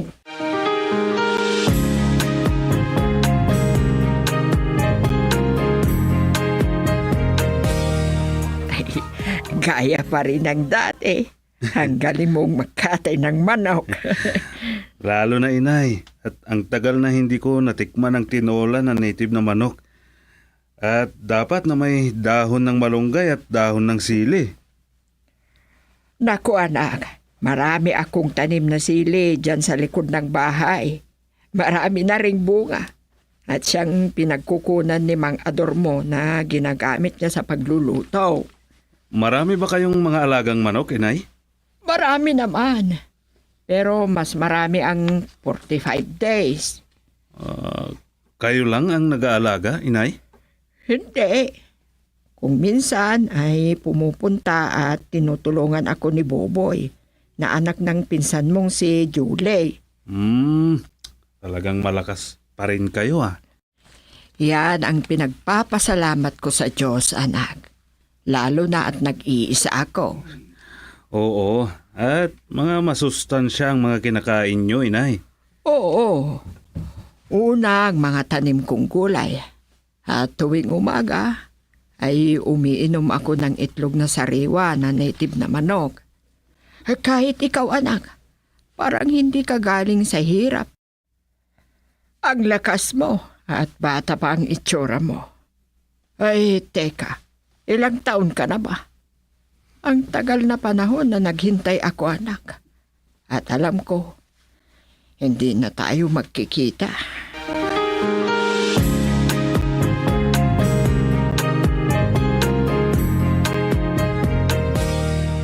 Oh, feel at home, ha? Para sa inyong lahat ang mga naihanda. Kaya ubusin natin. Para sa akin, ay wag po kayo mag-alala. Magustuhan ko ang mga nakahanda. Lalo na itong kalderetang karne ng kambing. Sarilinin mo na, Tessie. Ikaw naman ang may gusto ng kambing. At ako itong inihaw na tilapia. Ang dami mo namang inihanda, Bernie. May gulay, may tahong. Hindi bali sana kung walang karne ng kambing. Hindi naman maaari, Merly. Ang totoo ay... Tito, huwag niyo nang sabihin. Ano ang hindi niya sasabihin? May sekreto yata kayo, ah. Inihabol ba ninyo ang nailutong karne ng kambing, Tito Bernie? Hindi. Nagkataon lang na may nakahanda na karne ng kambing. Parang naintindihan ko na, ah. Dahil sa karne ng kambing, kaya nananghalian tayo ngayon dito kina Bernie. Merly, ang importante ngayon ay nandito kayo. Lalo na ikaw. At malaking pasasalamat ko kung makasabay ko kayo na kumain. Totoo ang sabi ni Tito Bernie. At mas maganda kung hindi Tito ang tawag ni Annalie sa inyo, kundi Daddy na lang. Ano? Di ba, Annalie? Hindi problema yan sa akin. Kung gusto ni Mami si Tito, gusto ko na rin. Ay, anong masasabi mo, Tita? Naku naman. Kumain na nga kayo. Kung hindi kayo titigil, baka mawalan ako ng ganang kumain. Oo, sige. Sana ganahan ka, Merly. At saka tayo mag-usap tungkol sa atin pagkatapos nating kumain, okay? Oh yes, ganyan talaga. Okay na. Sige, tuloy ang ligaya. Kumain na tayo.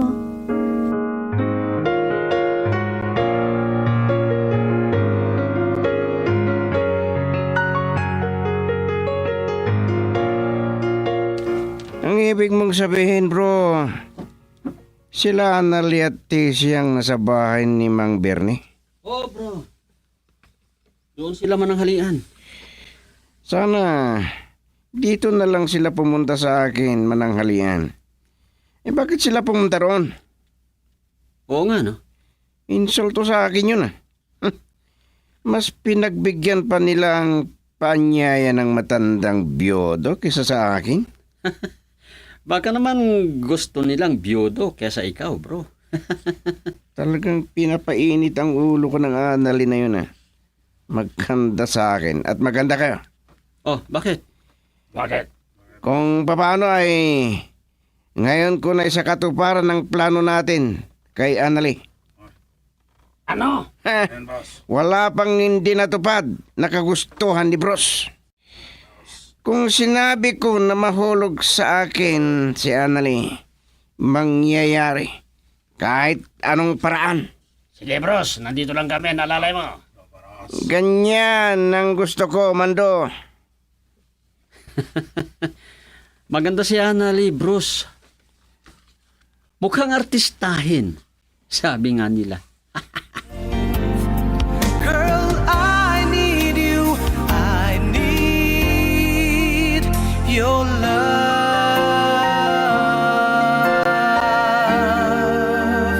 Ooh.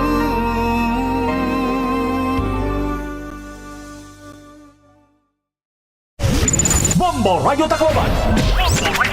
Number 1! Basta Radyo Bombo.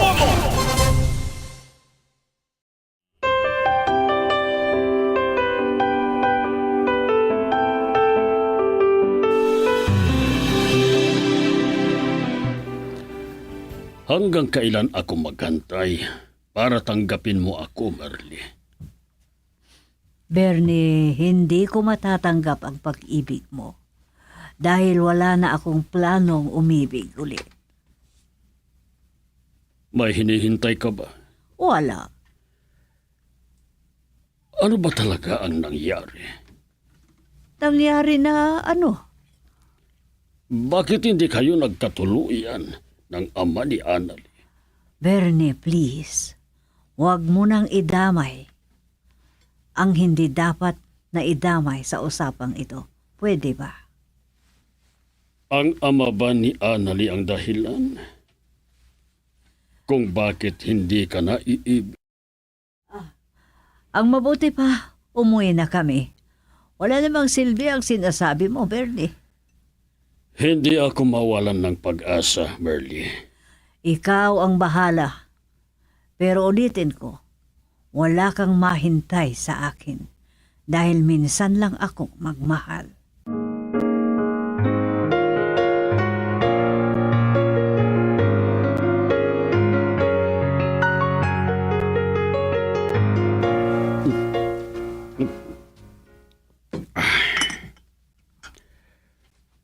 Napakailap ni Merly.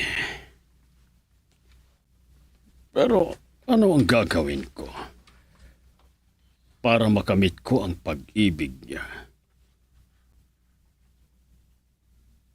Ipinangako ko sa sarili ko na hindi na ako iibig pa pagkatapos namatay ang asawa ko noon. Pero nabaling ulit sa ibang babae.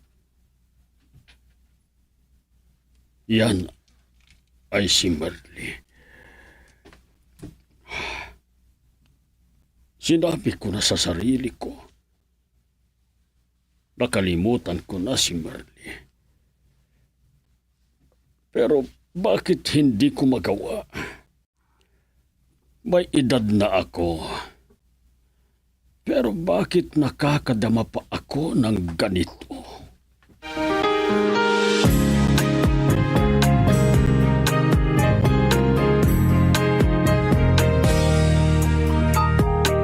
Ito na ang araw natin. Dito natin hintayin ng 3. Bruce, ano ba talagang plano mo?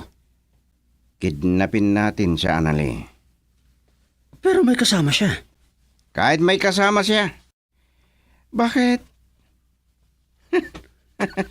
Kahit may kasama siya. Hindi ba ninyo gusto na hindi lang ako ang may babae? Ha? Gusto namin, boss. Kuan, si Tessie sa akin, ha? Ang kaibigan ni Annalie, ha? Ikaw, Kandro, sino ang kasama mo? Ang ina ni Annalie, ayaw mo? Boss, maganda pa rin ang ina ni Annalie, boss. Boss, pwede pa silang mag-ina. Kaya galingan ninyo, Mando, Kandro. Kailangang magtagumpay tayo.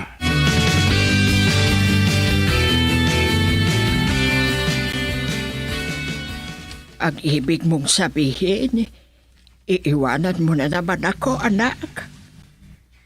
Inay, may pangako ako na kailangan ko na to pa rin. Anak, marami na ang nangyari. Pagkatapos ng 17 taon, ang tagal-tagal na yan na panahon. Babalik din ako, Inay. Magtagumpay man ako, hindi. Pero babalik at babalik ako dito. Paano kung may masamang mangyari ulit sa'yo? Inay, Gusto mo ba na maulit na naman ang nangyari sa'yo noon? siyempre, ayoko, Inay.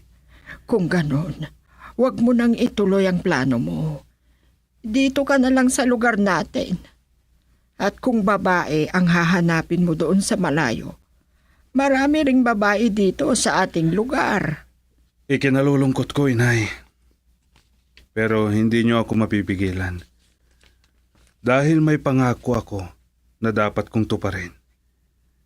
Dahil hindi ko natupad noon. Kaya ngayon ko tutuparin ang pangako ko na yan, inay. Girl, I need you. I need your love.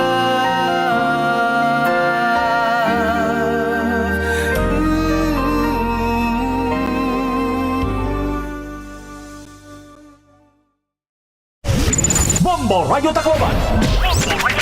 Number 1. Basta Radio Bombo.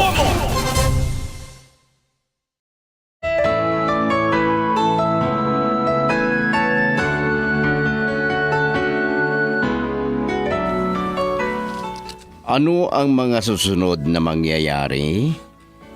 Mga kaibigan, sundan bukas ang karugtong ng isang linggong kasaysayan na pinamagatang Sa Paglipas ng Araw. Dito sa ating dula, Himig ng Pag-ibig. Isinulat at sa direksyon ni Lubimin Aquino Sr. Produksyon Supervision, Leti Astudillo Aquino. Handog sa inyo ng number 1 and most trusted radio network in the country, Bombo Radio Philippines. Basta Radio Bombo. And no one can take your place. Deep within, forever in my heart. Bombo Radio Tacloban. Number 1. Basta Radio Bombo.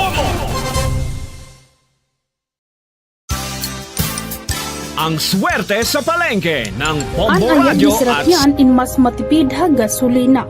Sigurado nga sakto ang hanginhan kalidingan maupay an makina. Likayan ang sobra nga karga agud diri kumusog ang konsumo. Hasakto nga pag-atiman mas harayo ang maaabot han kada litro. Inatiman nga Serakyan tipid ha konsumo. Kung mapakadukay hiton balay arampuan, kinahanglan mo igrespeto ini. Pagsulothin modestly ngan maturely, bisan nga maupay ito na pag-i-express ani mo kalugaringon, diri naman ini asya itong lugar. Wash up and wear some of your nicer clothes. Kung naguhulat nga magtikang ito na misa, pwede naman nga mga dihin mahimyang o di man nga ni makipag-socialize sa mga tao nga nakapalibot haimo. Pero kung magtikang na iton misa, pag-focus na. Pakipaglaman o gihapon, mahitungod nga ini iton sakto nga panahon para pangumusta, mag-catch up ngan magbaliway hin mga compliments. Perla ini ha mga angay hinumdumon, hatag ha iyo han Bombo Radio Tacloban. Mga sakit o kondisyon nga uso yan na nga mapaso itong panahon, bungang araw, sunburn, heat stroke, dehydration, pagkalinop, fungi hapanit, ngan food poisoning. Maging alisto, likayian mo ang mga sakit ngan kondisyon nga hurak yan na nga mapaso iton aton panahon. Ang pag-aaghatan fuel-efficient driving in usa nga kilala nga gintatawag nga eco-driving nga ginkakalakipan naman han behavioral changes, trip planning, ngan vehicle maintenance. Ang pagsusunod din nga mga habits in makakapag-ubos han nakukonsumo nga fuel in 5% to 25%. Pahinom dumini, tikang nga Bombo Radio Tacloban. Pause, breath, repeat. Pahuway anay, hingahin hilarom. Kung nakakaabot ka nga diri na sapatan imo self-care nga nagsusunod-sunod ang bugatan imo kasing-kasing nga imo inaabat, nga kung sobraduhan na ini kasimana nga nakakaabat kain sintomas iton mental health condition, dayon nga umaruhin bulig nga professional. Libre ang tawag National Crisis Mental Health Crisis Hotline nga 1553 o 0919-057-1553 o 0917-899-8727. Tigam ni ka Bombo, mahalaga ka, worth it ka. Pahinom duminihan Bombo Radio Tacloban. Hapadayon nga pagbabantay, ito na itong mga otoridad, itong ging kakabarakan nga sakit nga Mpox. Inaada ito na pipira nga mga pahinumdom ha publiko nga magsunod ha mga health protocols. Sunda itong respiratory etiquette, sugad itong pagtaob itong baba ha kada naubo. Siguraduhon nga may damaupay nga airflow ha mga panimalay ngan ha mga indoors. Maghugas gihapon hin mga kamotta gamit itong sabon ngan tubig o di man nga ni alcohol-based hand sanitizer. Ngan iwasalaan na itong pagkakada itong kontak ang mga individual nga may da Mpox o nagpapakita hin mga sintomas han mao nga sakit. Pero hinumduma nga naipapasa ini nga sakit pinaagihan skin to skin. Ini nga pahinumdum inhatag ha iyo hana Bombo Radyo Tacloban. Naiha na nga proven and tested nga ang pagjo-jogging o bisan ng simple lang nga walking in may damo nga mga benepisyo ha aton panlawas. Lakip na ang pagpapaupay hiton aton cardiovascular health. Kung gusto mo nga tikanganan imo running journey, adyan mga tips gan beginner-friendly essentials para safe practice ini. Magsulot in activewear nga angay ngan komportable imo lawas. Magsulot in sapatos nga angay o sakto para jogging o running. Magbalon in tubig agud nga diri ma-dehydrate.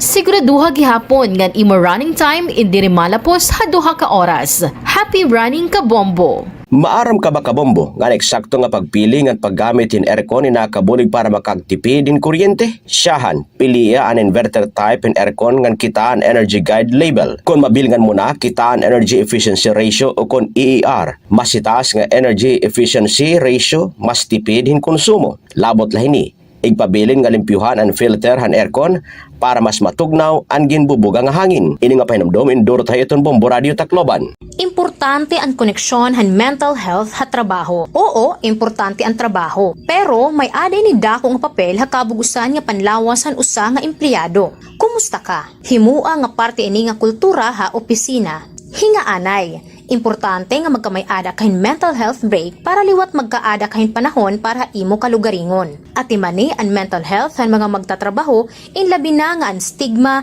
diskriminasyon nga harassment inagdudurot hin malain nga epekto ha mental health. Maghatag hin pagsuporta ha mga magtatrabaho nga nakaka-eksperyensya hin mental health conditions. Ayaw kita kaulang pagbulig ha aton igkasitawo nga magkamay-ada hin ginhawa ha irapan hunahunangan kasing-kasing mapahatrabaho man o hagawasan opisina.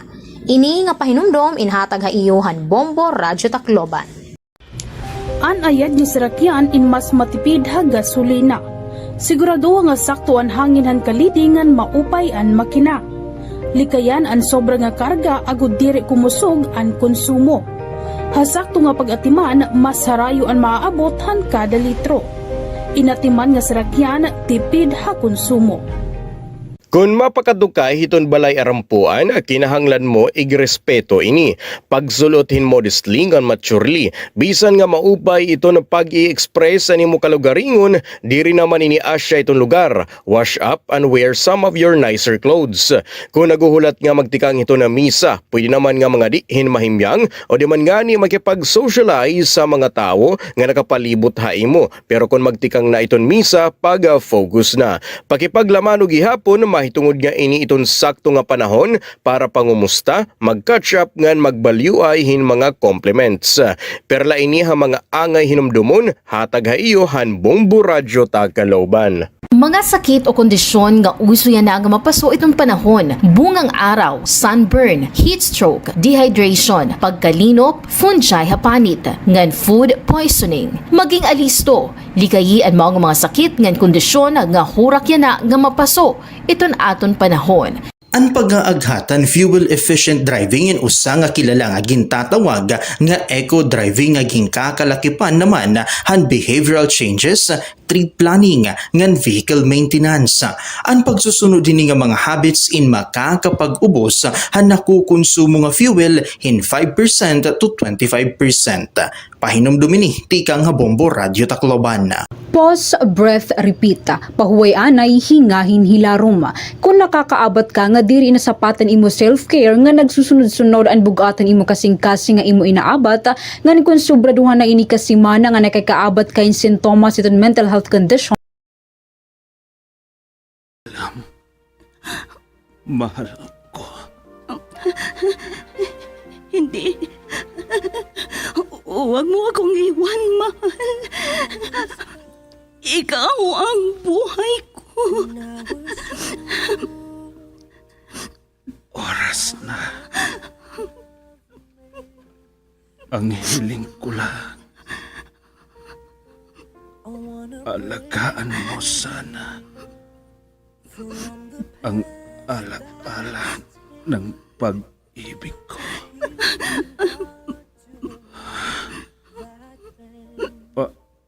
Alam, mahal ko. Hindi. Hindi ka mamamatay. Hindi.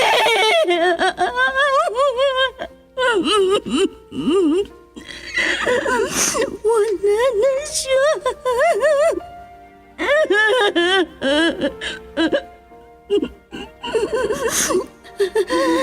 Baunin mo ang walang hanggang pag-ibig ko. Saan ka man naroroon, mahal ko.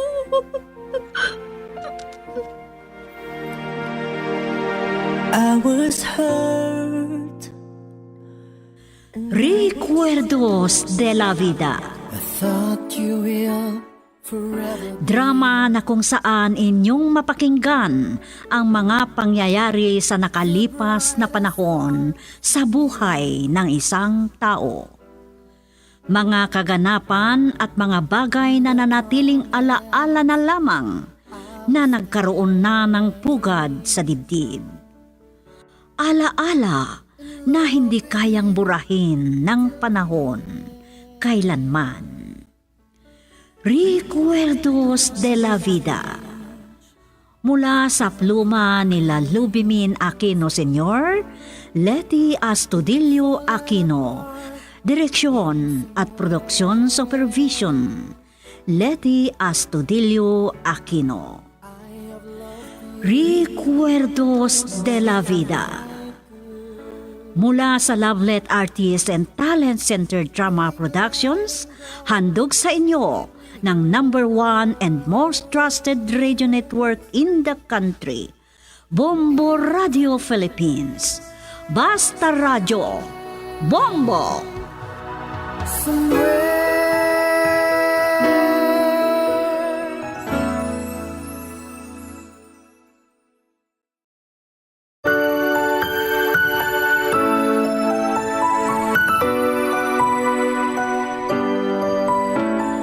Magandang araw sa inyong lahat, mga giliw naming tagapakinig. Narito kami ulit para magbigay aliw sa inyo. Lubos kaming nagpapasalamat sa lagi niyong pagtangkilik sa lahat ng drama namin dito sa Lovelet Artist and Talent Center Drama Productions na inyong mapapakinggan sa iba't ibang istasyon ng Bombo Radio. The #1 and most trusted source of news and information, Bombo Radio Philippines. At ngayon, ating pakinggan ang karugtong ng sulat ni Elmo na naisadula dito sa ating dulang Recuerdos de la Vida. At ganito ang mga sumunod na kaganapan sa buhay ni Elmo. Fallen apart, gone somewhere. Si Kuya Ambong palang kausap niyo, Itay.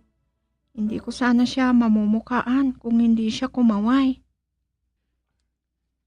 Siya ang isang kinausap ko para tumulong sa pag-ani bukas. Sayang at hindi niya itinuloy ang kanyang pag-aaral. Ay, Sabado pala bukas, Itay. Maari akong tumulong sa inyo. Hindi pwede. Hindi ka nag-aaral para magtrabaho sa sakahan. Inay. Gusto kang ipareha ng tatay mo sa akin? Pinapupunta niya ako sa sakahan. Kaya iba ang tingin sa kanya, Ninay. Wala naman pong masama kung tutulungan ko si Itay, Inay. Wala naman kaming klase bukas. Dito ka na lang sa bahay bukas para makapaglaba at makapaglinis ka sa loob ng bahay at sa bakuran. Tuwing umaga ka, dapat nagwalis sa harapan. Bakit inuutusan ka ba ng tatay mong itpunin ang mga dahon at damo? Inay. Ano ba yung sinasabi mo? Ay, iwan ko nga kayo mag-ama. Mahihirapan ulit ako makasakay. Dahil sa dami ng mga estudyanteng sumasakay sa tricycle. At ikaw, hindi ka pa ba papasok sa paaralan? Hindi ka? Magalitin talaga si inay, tay. Hindi naman siya ganun dati. Baka marami lang siyang iniisip. Nika, bahala ka nang umintindi sa nanay mo. Siya nga pala, hindi ka pa ba papasok sa paaralan? Papasok na rin po ako, itay. Lagi po kayong mag-iingat. Ikaw ang dapat mag-ingat. Tingnan mo ang dinadaanan mo, ha? Kahit mahirap lang tayo, wala sanang masamang mangyari sa atin.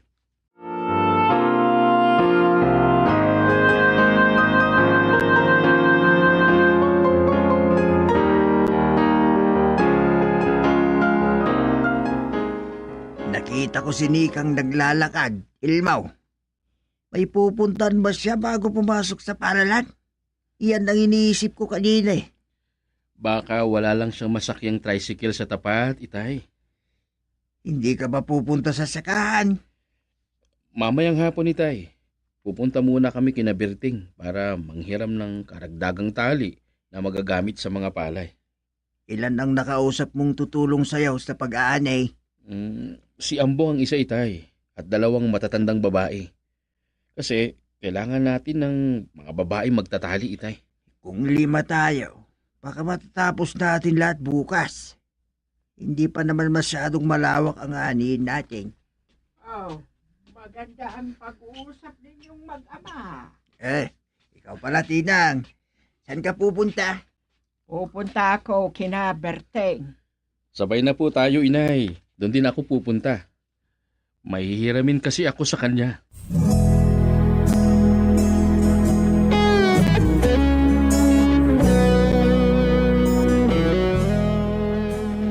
Inutos niyo daw po ba ang sekretarya ninyo? Papuntahin ako sa opisina mo? Parang iba ka namang nakikipag-usap sa akin. Walang mangyayari sa'yo kung tawagin mo ako sa pangalan ko. 2 lang naman tayong nag-uusap. Kumusta naman ang trabaho mo, Melissa? Buti naman, sir. Pinapunta kita dito para sabihin ko ang trabaho mo dito sa kumpanya. Kailangan maghapon ka sa Sabado. Dahil may mga empleyado kasing half day lang sila sa kanilang trabaho. Walang anuman. Wala din naman akong gagawin. Sa linggo mo ng bakasyon mo, pwedeng magbago sa susunod na araw, ha?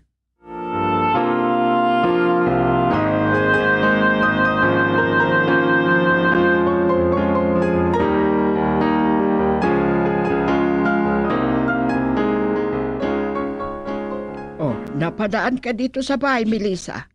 Wala ka man lang hawak na pagkain. Pasensyahan nyo na. Wala akong may bibigay sa inyo. Kakapasok ko lang sa trabaho at wala pa akong sahod.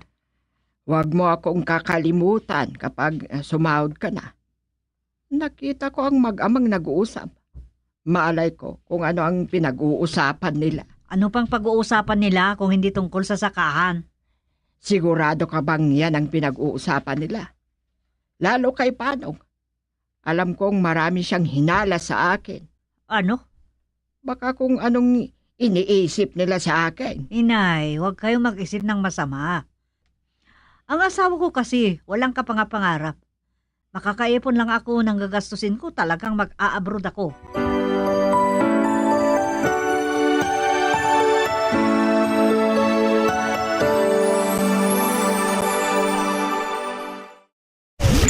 Bombo Radio Tacloban. Number 1! Basta Radio Bombo.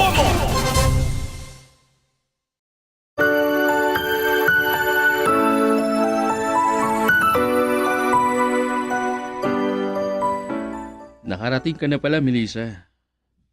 Gagaling ko sa sakahan. Hindi kasi ako nakapunta kaninang umaga. Dahil inayos ko ang mga sako na paglalagyan ng mga palay bukas. At ang anak mo, wala pa ba? Hindi ko alam. Dahil Biyernes ngayon, Baka marami silang ginagawa sa paaralan. Baliktad yata ang sinasabi mo. Sa karamihan, tuwing Biyernes, maaga silang umuwi. Baka kasama niya ang mga barkada niya at nagwalwal sila. Hindi marunong makiparkada ang anak mo. Pero hindi masamang mamasyal kung minsan. Nadaanan pala kayo ni inay na nag-uusap kay Itay. Hinala niya siya ang pinag-uusapan ninyo. Ano naman ang pag-uusapan namin tungkol sa kanya? Eh, malay ko. Tay, inay, nandito na ako. O, bakit ngayon ka lang, Nika? Malapit na magdilim. Kasi inay, inaya ako ng isa kong kamag-aral sa bahay nila dahil birthday ng nanay niya. Ayaw ko sana pero pinilit niya ako. Mabuti pa ang ina ng kamag-aral mo at nagsiselebrate ng birthday niya. Mabuti pa sa'yo, nabusog na ang sikmura mo. O sige, iwanan ko muna kayo ha. At magluluto ako ng kakainin natin. Gutom pa ba ang anak mo? Pumunta siya sa okasyon. Pinabaunan ako ng kamag-aral ko ng pansit inay. May igado pa at dinakdakan. Idagdag nyo na sa uulamin ninyo ni Itay. Uwasan ng pansit at igado para kainin ko na. Gutom na ako. Eto inay. Itay, magpapalit lang ako ng damit. Tutulungan ko na kayong maghanda.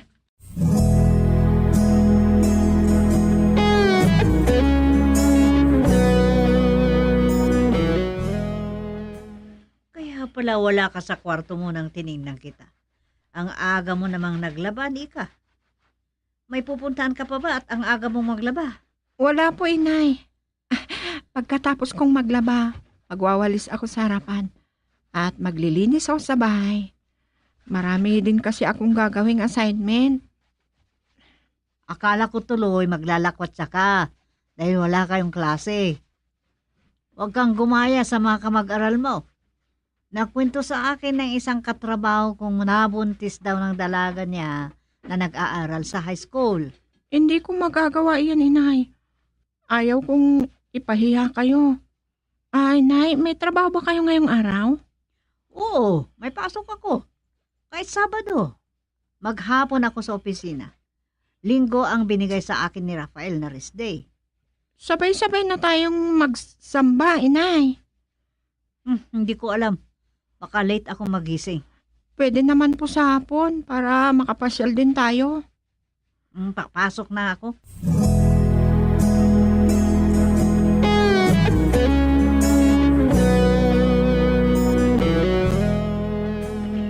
Akala ko kung sinong magandang dalaga ang makakasalubong ka.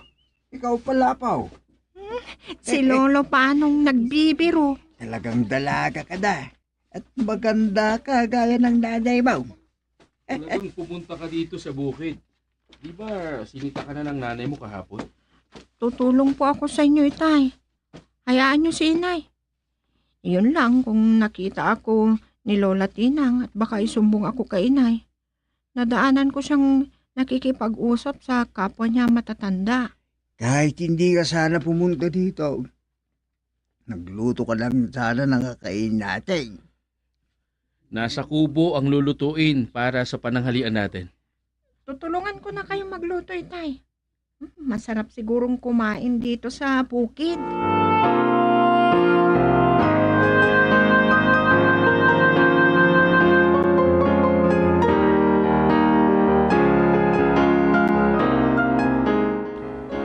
Wala ka na sigurong gagawin, Melissa. Di ba, alas 3 na. Pwede ka nang umuwi. Salamat, sir. Ayusin ko na itong papeles sa taas ng lamesa. Ihatid sana kita, pero may pupuntan pa ako. Walang anuman. May masasakyan naman akong tricycle. Mag-ingat ka, ha? Piliin mo yung driver na maghatid sa'yo, yung hindi kaskasero. Salamat sa pag-aalala. Sa ibang tricycle, nagmahal ang kanilang singil. Sa panahong ito, kailangan maging masikap tayo. Kapag tatagal ka sa trabaho, pwede kang umutang ng pambili mo ng sasakyan. Ang ganda naman ng pangarap na yan, pero hindi pa yan mangyayari ngayon.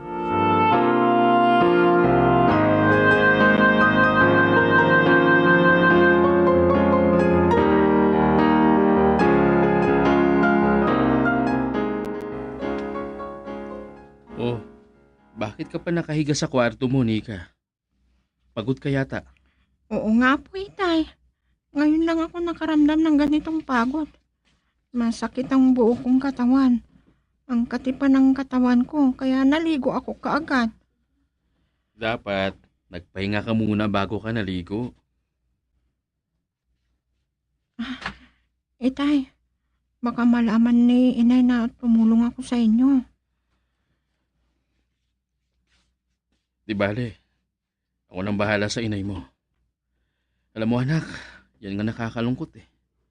Dahil konti lang ang natira ng bagyo sa mga palay natin.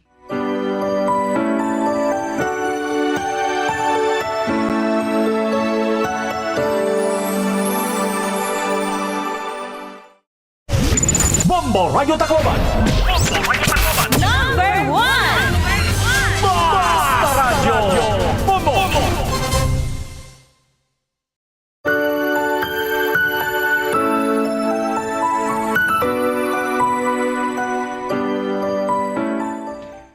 Maaga ka palang pinauwi ni Rafael, Melissa.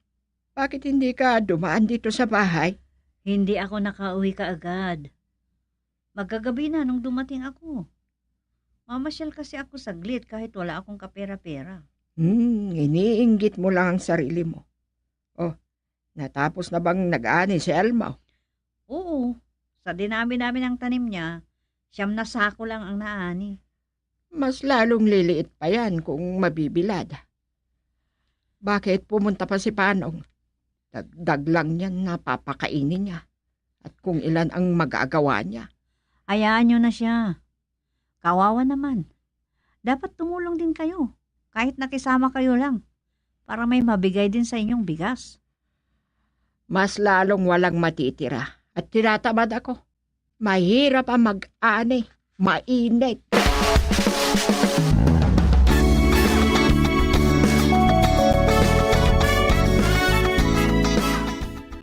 Hinahanap ka kanina ni Nika.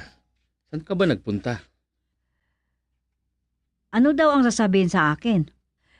Hindi niya lang ako nakita, parang mawawalan na kayo. Binisita ko lang si inay. Dahil daw late kang magising, kahit mamayang hapon na lang tayo magsimba. Para mamasyal din tayo. Gusto yata ng anak mo na sama-sama tayong mamasyal. Oo pala, nakalimutan ko. Kung nangako ako sa kaibigan ko, kayo na lang. Kayong mag-ama makisamba. Bago ang panghalian ay lalabas ako. Makakalayo ba kayo sa inyong pamamasyal? Pwede naman tayong magkita sa simbahan. Ano ba? Titingnan ko. Pero hindi ako nakapasigurado. Huwag niyo akong gawing dahilan para hindi kayo magsimba. Kung sakali, idagdag niyo na lang ako sa panalangin ninyo.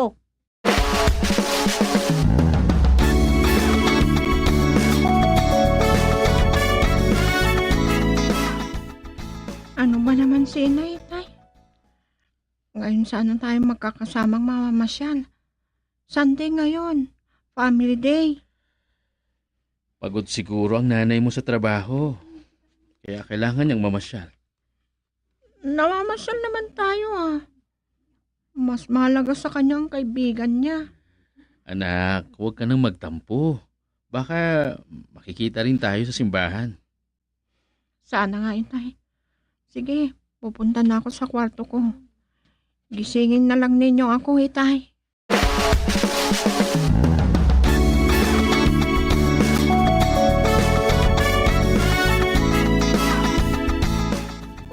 Oh, Melissa.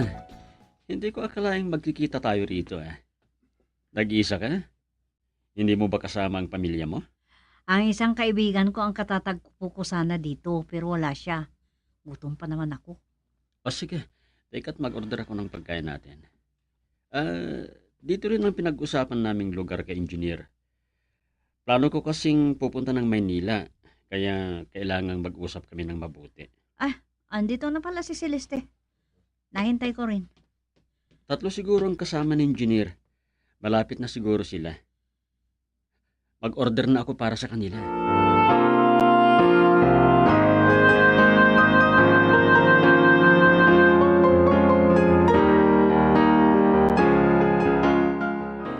Nakakainis talaga si inay, Tay. Hinintay pa natin ang sumunod na misa pero wala siya. Baka nakalayo sila sa kanilang pamamasyal, anak. O may mahalaga silang pinag-usapan. O sige, maglakad-lakad muna tayo dito sa parke bago tayo magmerienda. Gutom na ako, Tay. Magmerienda muna tayo. Kahit fishball lang sana. Itay, parang si inay yung nakita ko. Ha? Saan? Nakita ko siyang naglalakad. Pero biglang nawala. Baka napagkamalan mo lang, anak. Itay, si inay, may kasama siyang babae.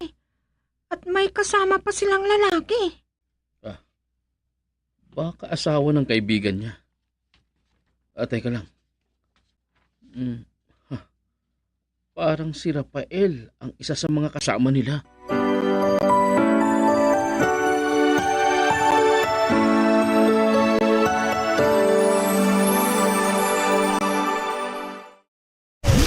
Bombo Radio Tacloban.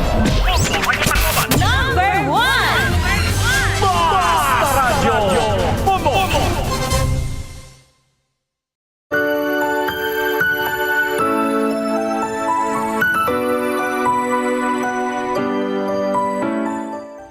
Mga kaibigan, pakinggan bukas ang karugtong ng sulat ni Elmo dito sa ating dula, Recuerdos de la Vida.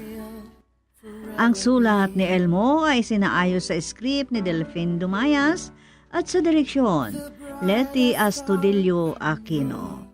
Mula sa Lovelet Artists and Talent Center Drama Productions, inihahandog sa inyo ng number 1 and most trusted source of news and information, Bombo Radio Philippines. Basta Radio Bombo.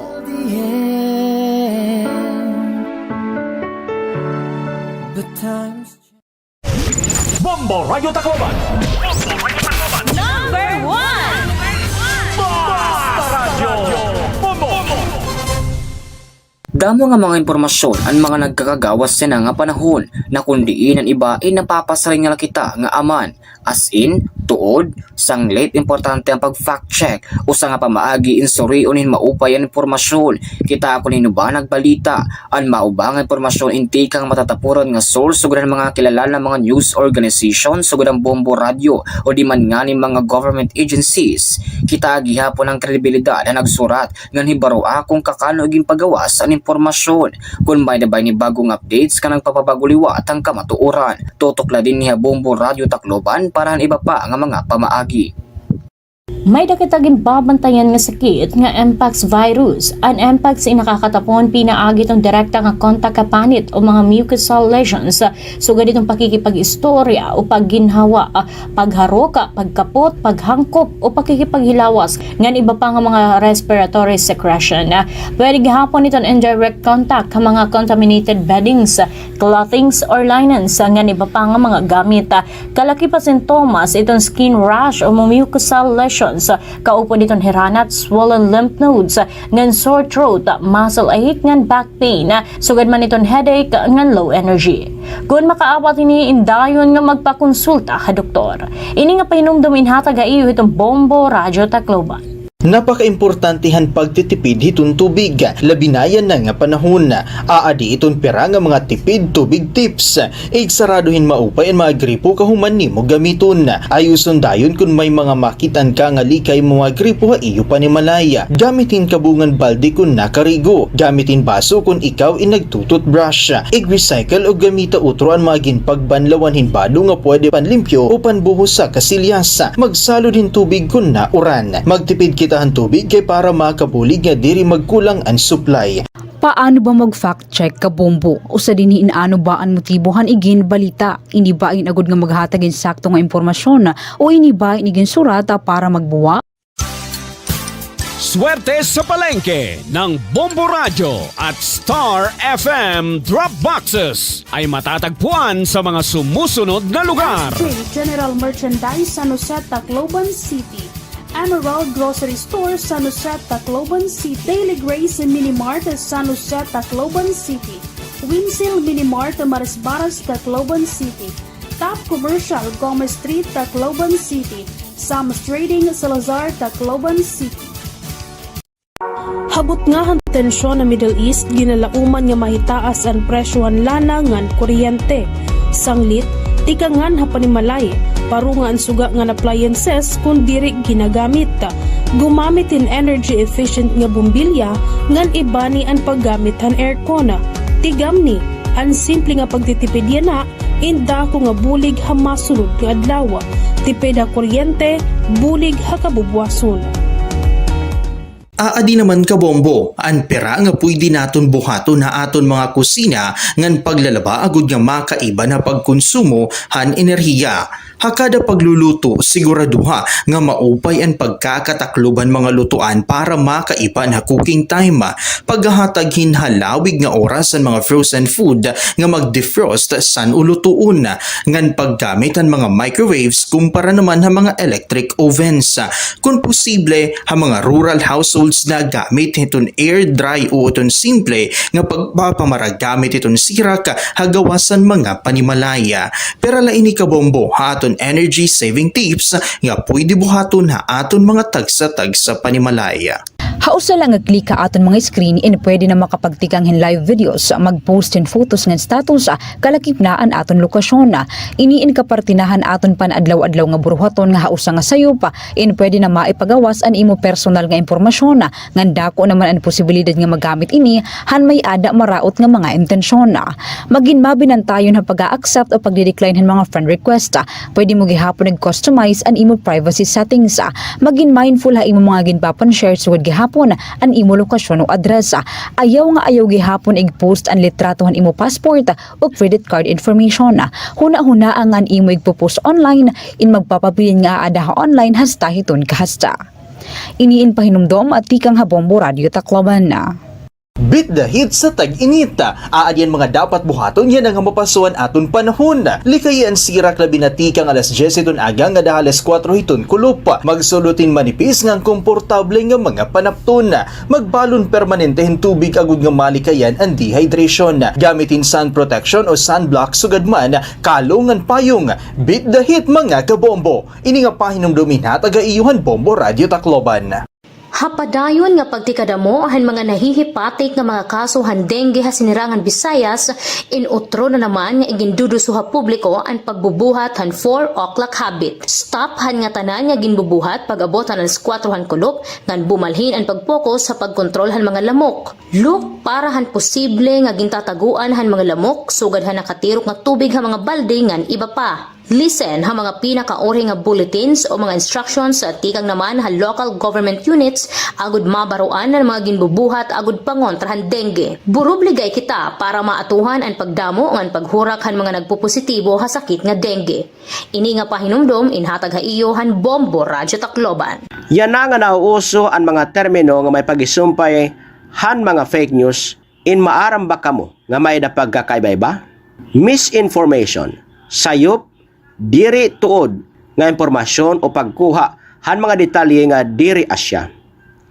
Disinformation, sayop nga mga impormasyon nga may ada intensyon nga mag-mislead o kontinuyo nga ibahon ang mga facts. Misinformation, impormasyon nga nakabasar kamaturan pero gintanggal ha iya orihinal nga konteksto, agod nga makapag-mislead o makapandistroso o magmanipula. Basta Radio Bombo! Padre, pabinyagan ko sana ang anak ko.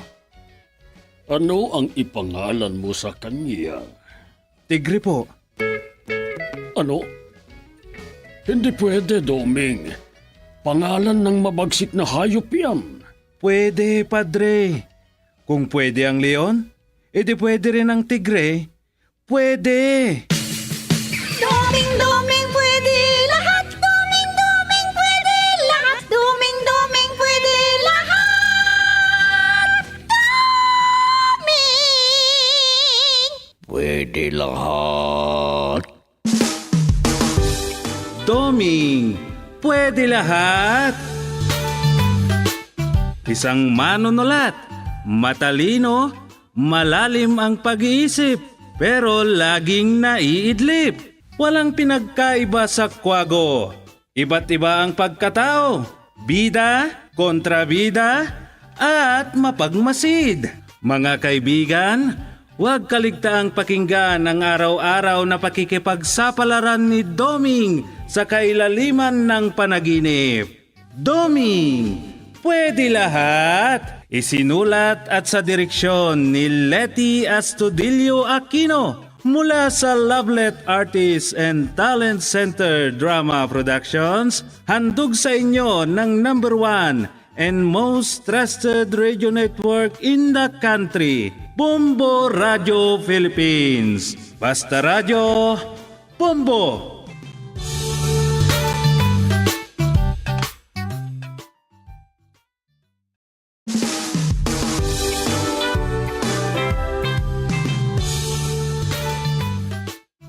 At ngayon, inyong pakinggan ang pakikipagsapalaran ni Doming sa ilalim ng panaginip.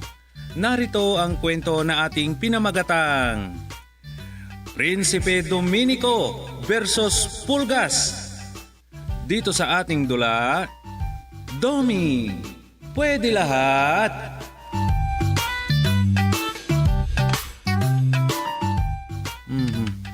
Hindi ko na naman alam ang gagawin kong ending nitong istorya ko na to. Dito pa ako ma-mental block.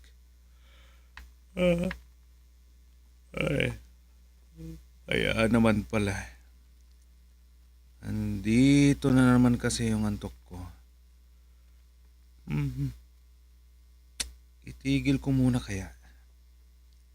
Kung pipilitin ko, siguradong nakadilat akong matutulog. Ano na yung sinabi ko? Nakadilat akong matutulog? Tama. Kasi gising ang mga mata ko, pero tulog ang dugo ko. Baka kung ano-ano na lang ang maitatype ko. Hindi talaga to pwede. Iidlip na lang ako.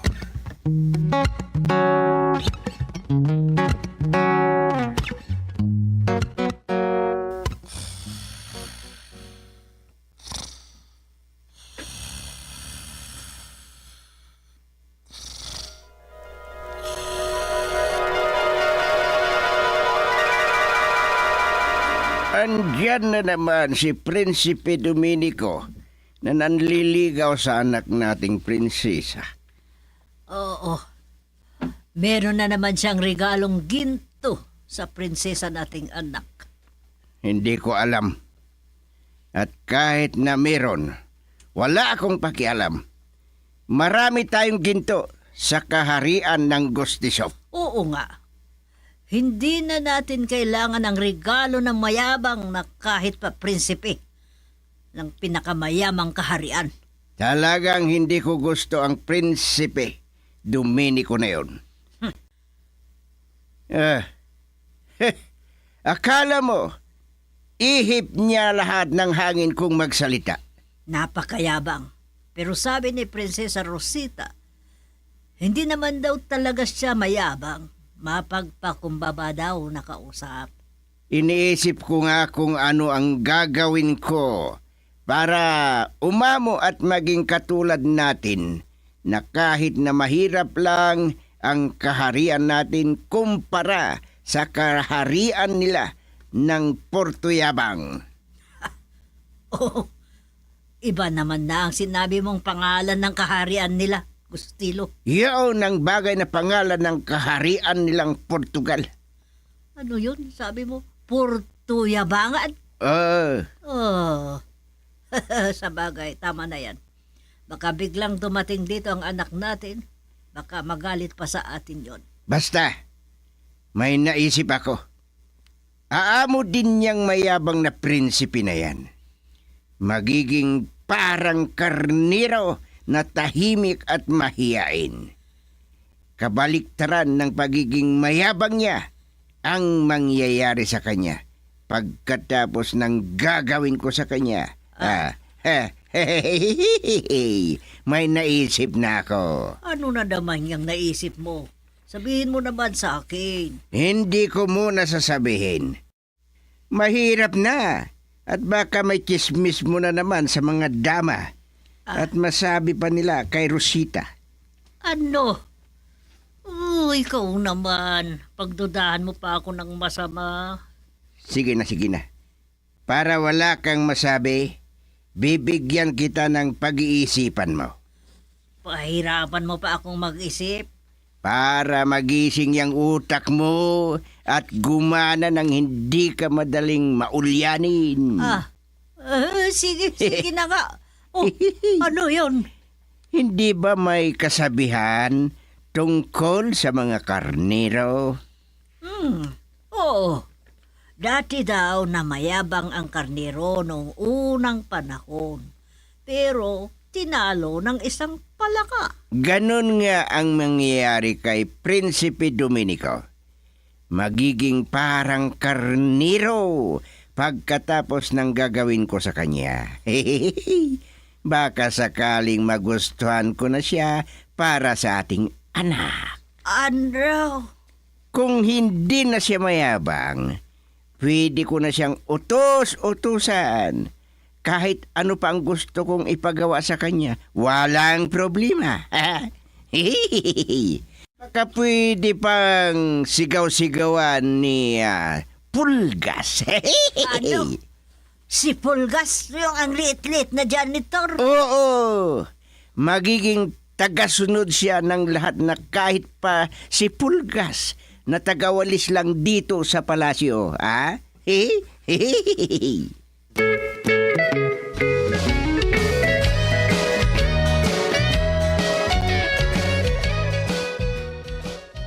Kung tatanggapin mo ang pagmamahal ko, iniibig kong Prinsesa Rosita Kulipagpag Kayabkab, magiging maganda na ang may susulat at may bigkas na apelyido mo.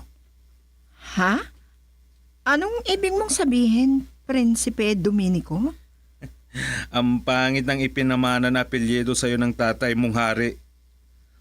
Kayabkab. Tapos, Kulipagpag pa ang middle name mo. Pinagtambal ng ama mong hari at ina mong reyna ang pangit na apelyido nila. Yaks! Mabuti na lang kabaliktaran ng itsura mo ang apelyido mo. At swerte ka na hindi ka nagmana sa ama mo. Nilalait mo naman ang mga magulang kong hari at reyna, Prinsipe Domenico. Paumanhin pero sinasabi ko lang ang totoo. Kasalanan ng hindi pagsabi ng totoo. Hindi ba, Prinsesa Rosita? Ang yabang naman ng tagawalis nyo dito sa palasyo nyo. May pakanta-kanta pang nagwawalis. Maliit na tao si Pulgas, Prinsipe Domenico. Pero marespeto at masayaing tao. So, parang mas mabuti siyang tao kaysa sa akin, ganon. Hindi ko naman sinabi na hindi ka mabuting tao. Ako ang pinakamabuting tao sa kaharian namin. Maraming pumupuri sa akin. Pero, hindi ko sila pinapansin. Ano? Aanhin ko naman yung mga yon. Kahit wala nang mag-aasawa. O sige, kausapin ko nga yung Pulgas na yan na tagawalis ninyo.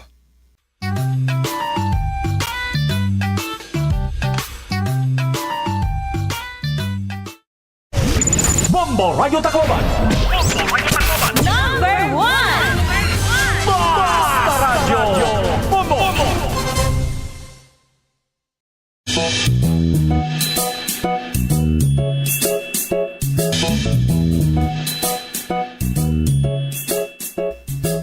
Magandang oras sa inyo, kagalang-galang na prinsipe. Magalang ka. Alam mong gumalang sa akin. Ganyan dapat. Para alam mo, isa ako sa mga uupo sa trono dito sa kaharian ng Gustisop. Baka palitan ko pa si Haring Gustilo sa trono niya. Ano? Aba, masama yung sinasabi mong yan, Prinsipe Dominico. Ang daldal mo. Aray ko. Ang dami ko pang nakitang bituin. Bakit mo ako sinapak? Ito pang isa. Aray ko. Sus, mag-asawa yatang boko lang ginawa mo sa aking noo, Prinsipe Dominico. Aray ko. Ang pahangit mo naman, Pulgas. Kung asawa ko na si Prinsesa Rosita, hindi ka na magiging janitor dito sa palasyo. Kasi palalayasin na kita dito. Ano? Huwag naman, mahal na prinsipe. Mawawalan na kayo ng pulgas dito sa palasyo kung palalayasin niyo ako. Naku, maawa po kayo sa akin, mahal na prinsipe.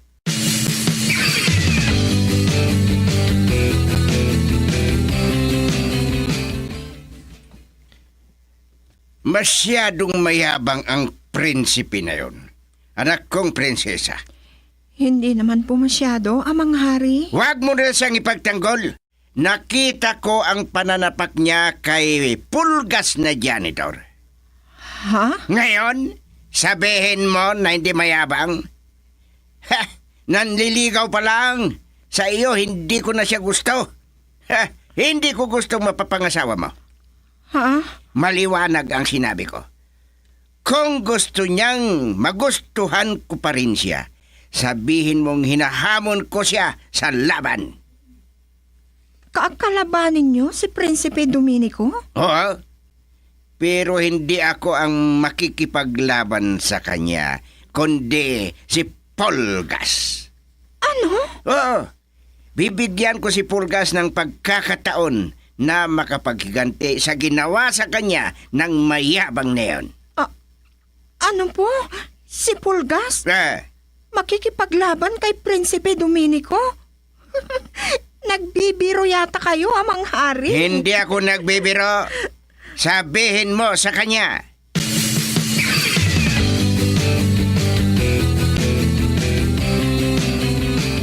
Prinsesa Rosita, bali-balita dito sa palasyo ang magiging labanan ni na Prinsipe Dominico at ni Pulgas. Ganun ba, Dama Mansanita? Oo.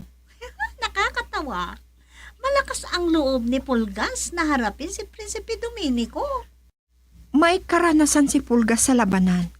Kaya tiwala kung kayang-kaya niyang tapatan si Prinsipe Dominico.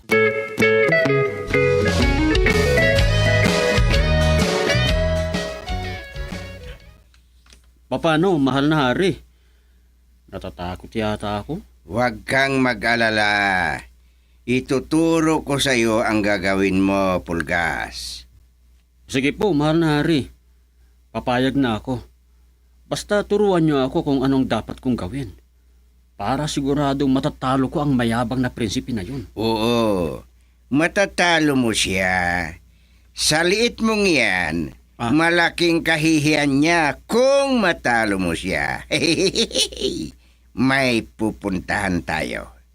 Saan po, mahal na hari?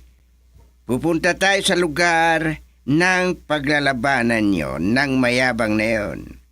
Ituturo ko sa iyo kung ano ang gagawin mo kung andun na tayo. Sige po, mahal na hari. Basta tandaan mo ang mga sasabihin ko sa iyo. At huwag mo rin kakalimutan ang mga gagamitin mo. Opo, mahal na hari.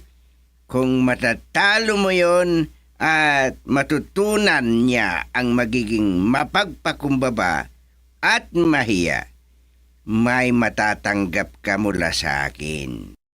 Ha? Ano naman po yun, mahal na hari? Mapropromote ka na.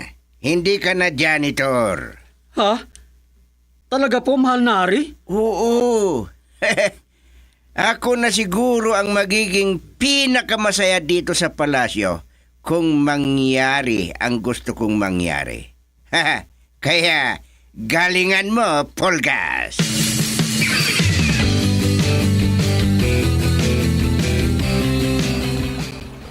Matatanaw natin mula dito ang pinagsalubungan ng tubig ilog at tubig dagat.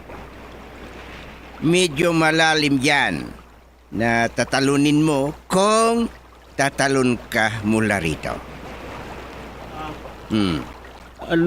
Nako, tatalon ako. Nako, malulunod na ako niyan, mahal na hari. Ganito yan. Pakinggan mo ang sasabihin ko na gagawin mo. Hindi ka malulunod. Dahil aabangan at sasaluhin ka ni Damulag. Diyan na paglalapagan mo. Si Buhaya Damulag? Nako, mas malala na naman. Lulunukin niya ako. Busog si Damulag kapag maglalaban kayo ng mayabang na Dominiko na yon.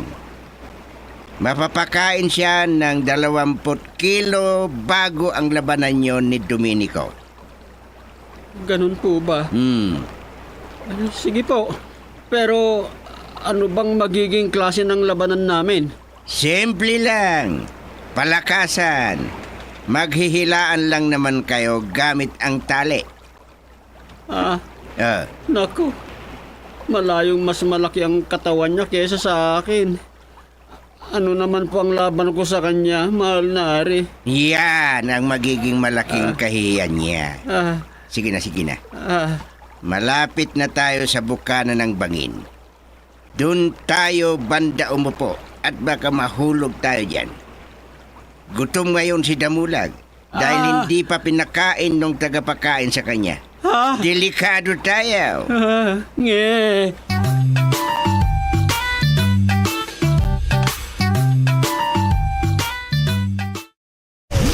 Bombo Rayo Tacloban. Number 1. Basta Radyo Bombo.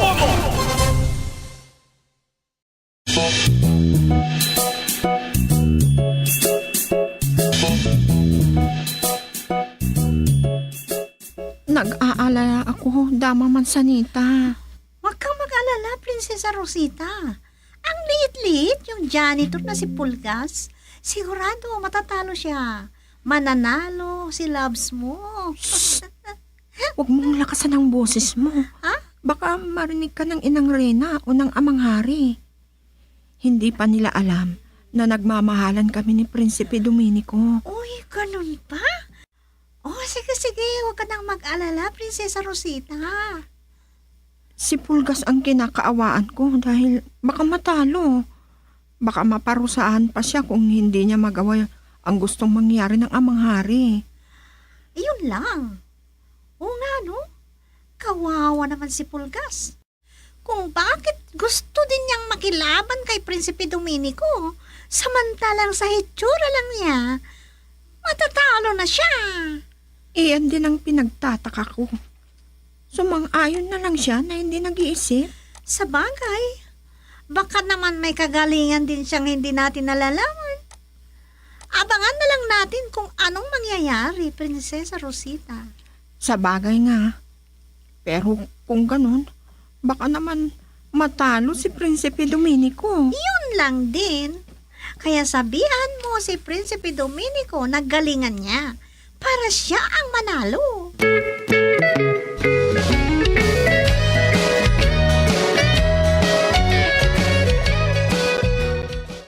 Inang Reyna! Sigurado kang matatalo ang Prinsipe Dominico na yon. Inang Reyna, anong alam mong gagawin ni Pulgas? Delikado pa man din doon. Paano kung mahulog sila? Manood ka na lang para makita mo kung anong mangyayari. Kahit anong gawin ko, di ko maalis ang pag-aalala ko. Prinsesa Rosita! Reyna Sofia, magtungo na daw tayo sa pagkaganapan ng laban. Hala, tayo na. Handa na ba ang lahat, Dama Mansanita? Opo, kamahalan. Tayo na daw po doon, sabi ng mahal na hari.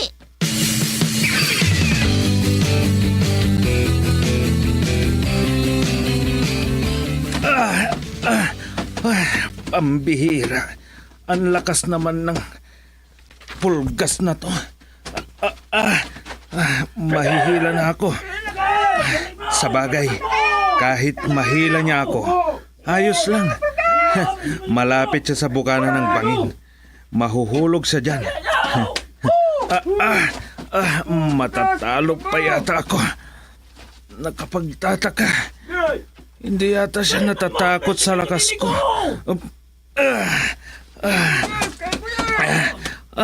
Nahihila na ako. Ang liit na tao ni Pulgas. Pero hindi pwedeng matalo niya ako.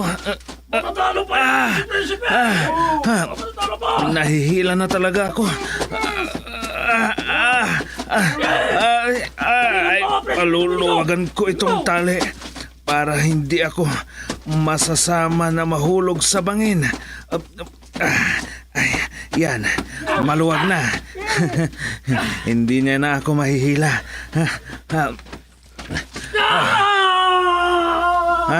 Tapos ka na, Pulgas. Hindi ko pala nabitawan.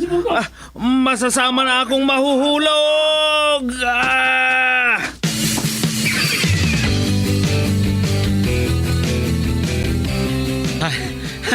Natalo ka.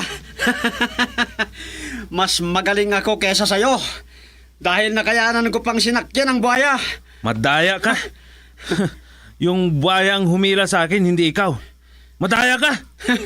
Sige, para hindi ako madaya at ikaw ang nanalo, meron akong isang kondisyon.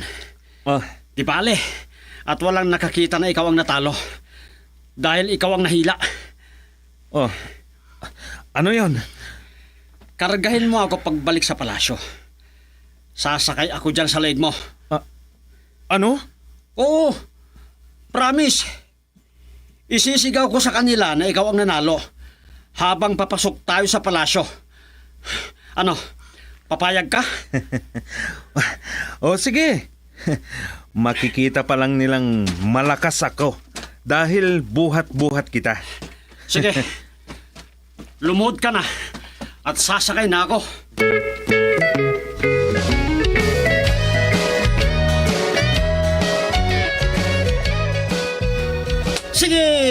Sige, bilisan mong maglakad. Nanalo ka, pero ako ang nagmamando sa'yo. Huwag mo akong hampasin. Wala sa usapan natin yan Bibitawan na kita. Makita mo. Huwag! Ipagkakalat kong ikaw ang natalo kung bibitawan mo ko. Sige, nandito na tayo sa bakor ng palasyo. Sige, maglakad ka! Maglakad ka! Maglakad! Maglakad ka! Tignan nyo ang mayabang na prinsipe! Natalo na! Sinakyan pa ng kinalaban niyang si Pulgas! Nakakahiya ka, Prinsipe Domenico. Ayoko na sa'yo. Nilinlang mo ko, Pulgas? Ibaba na kita. Wala ka na, Prinsipe Domenico. Tinalo naman talaga kita, ha? Wala na talo si Prinsipe. Madaya ka. Madaya ka.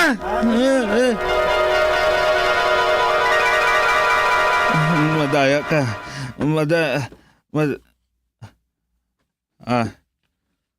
Ay, salamat. Panaginip ko lang pala. Nakakaya na sana ako kung sakali.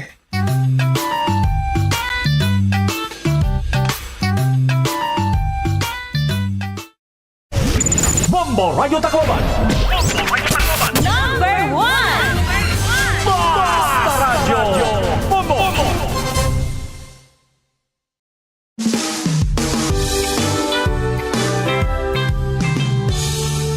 Diyan nagtatapos ang isa pang kwento dito sa ating dula. Doming Pwede Lahat. Inihahandog sa inyo ang number 1 and most trusted radio network in the country, Bombo Radio Philippines. Basta Radio Bombo.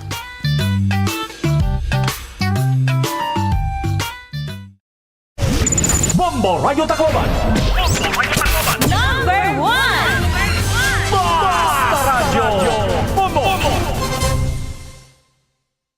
Amoy pa lang, alam mo nang masarap. Kahit simpleng umaga, espesyal. Holiday! Almusal linamnam. Good morning! Pagtanghalian, Uy, may birthday ba? tanghalian linamnam. Aadi ka bombong ang pira nga mga vehicle management para makaiban hapag konsumoan fuel ang mga sarakyan. Igmin tinariton pressure hiton kalidingan sarakyan kada bulan mahituod nga ang mga underinflated nga mga kaliding nagpapahitaas han rolling resistance nga magkukonsumo naman hin 5% ang fuel. Tanggalag hapon ang mga magbugat nga mga gamit sa sarakyan kay kada 25 to 100 kilograms iton extra weight in makakapag increase ito nakukonsumo nga fuel as 0.5% kutob 1%. Ang paggamit ang air conditioning ng mga sarakyan ay nagkukonsumo hin kuryente kutob 20%. Sanglit batas sanig hapon nga i-roll down ang mga bintana han mga sarakyan.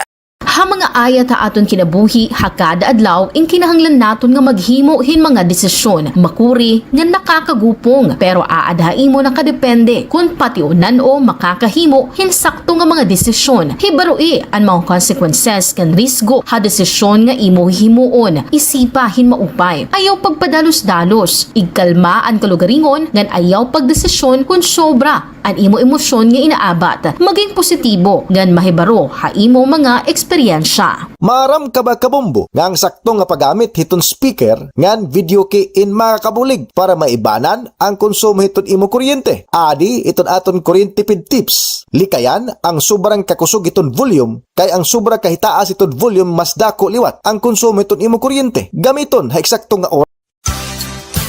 Swerte sa palengke ng Bombo Radio at Star FM Drop Boxes ay matatagpuan sa mga sumusunod na lugar. SVS Variety Store, Tacloban City. Joanne Eatery, Gomez Street, Tacloban City. Guri-Guri Store, Sampaguita, Tacloban City. Lady Paper World, Del Pilar, Tacloban City. Hayward Travel Inn and Minimart, Paterno Street, Tacloban City.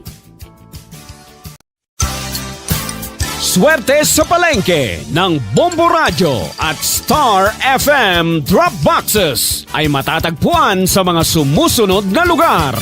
SVS Variety Store, Tacloban City. Joanne Eatery, Gomez Street, Tacloban City. Guri-Guri Store, Sampaguita, Tacloban City. Lady Paper World, Del Pilar, Tacloban City. Hayward Travel Inn and Minimart, Paterno Street, Tacloban City. Swerte sa palengke ng Bombo Radio at Star FM Drop Boxes ay matatagpuan sa mga Kuryente tipid tips sa mga nagamitin cellphone. Una, i-unplug ang mga charger pagkahuman gamiton. Bisan waray nakasaksak nga cellphone, kung nakasaksak ang charger inakonsumo laghihap inihin kuryente kung tawagon vampire power. Ikaduha, likyan ang overnight charging.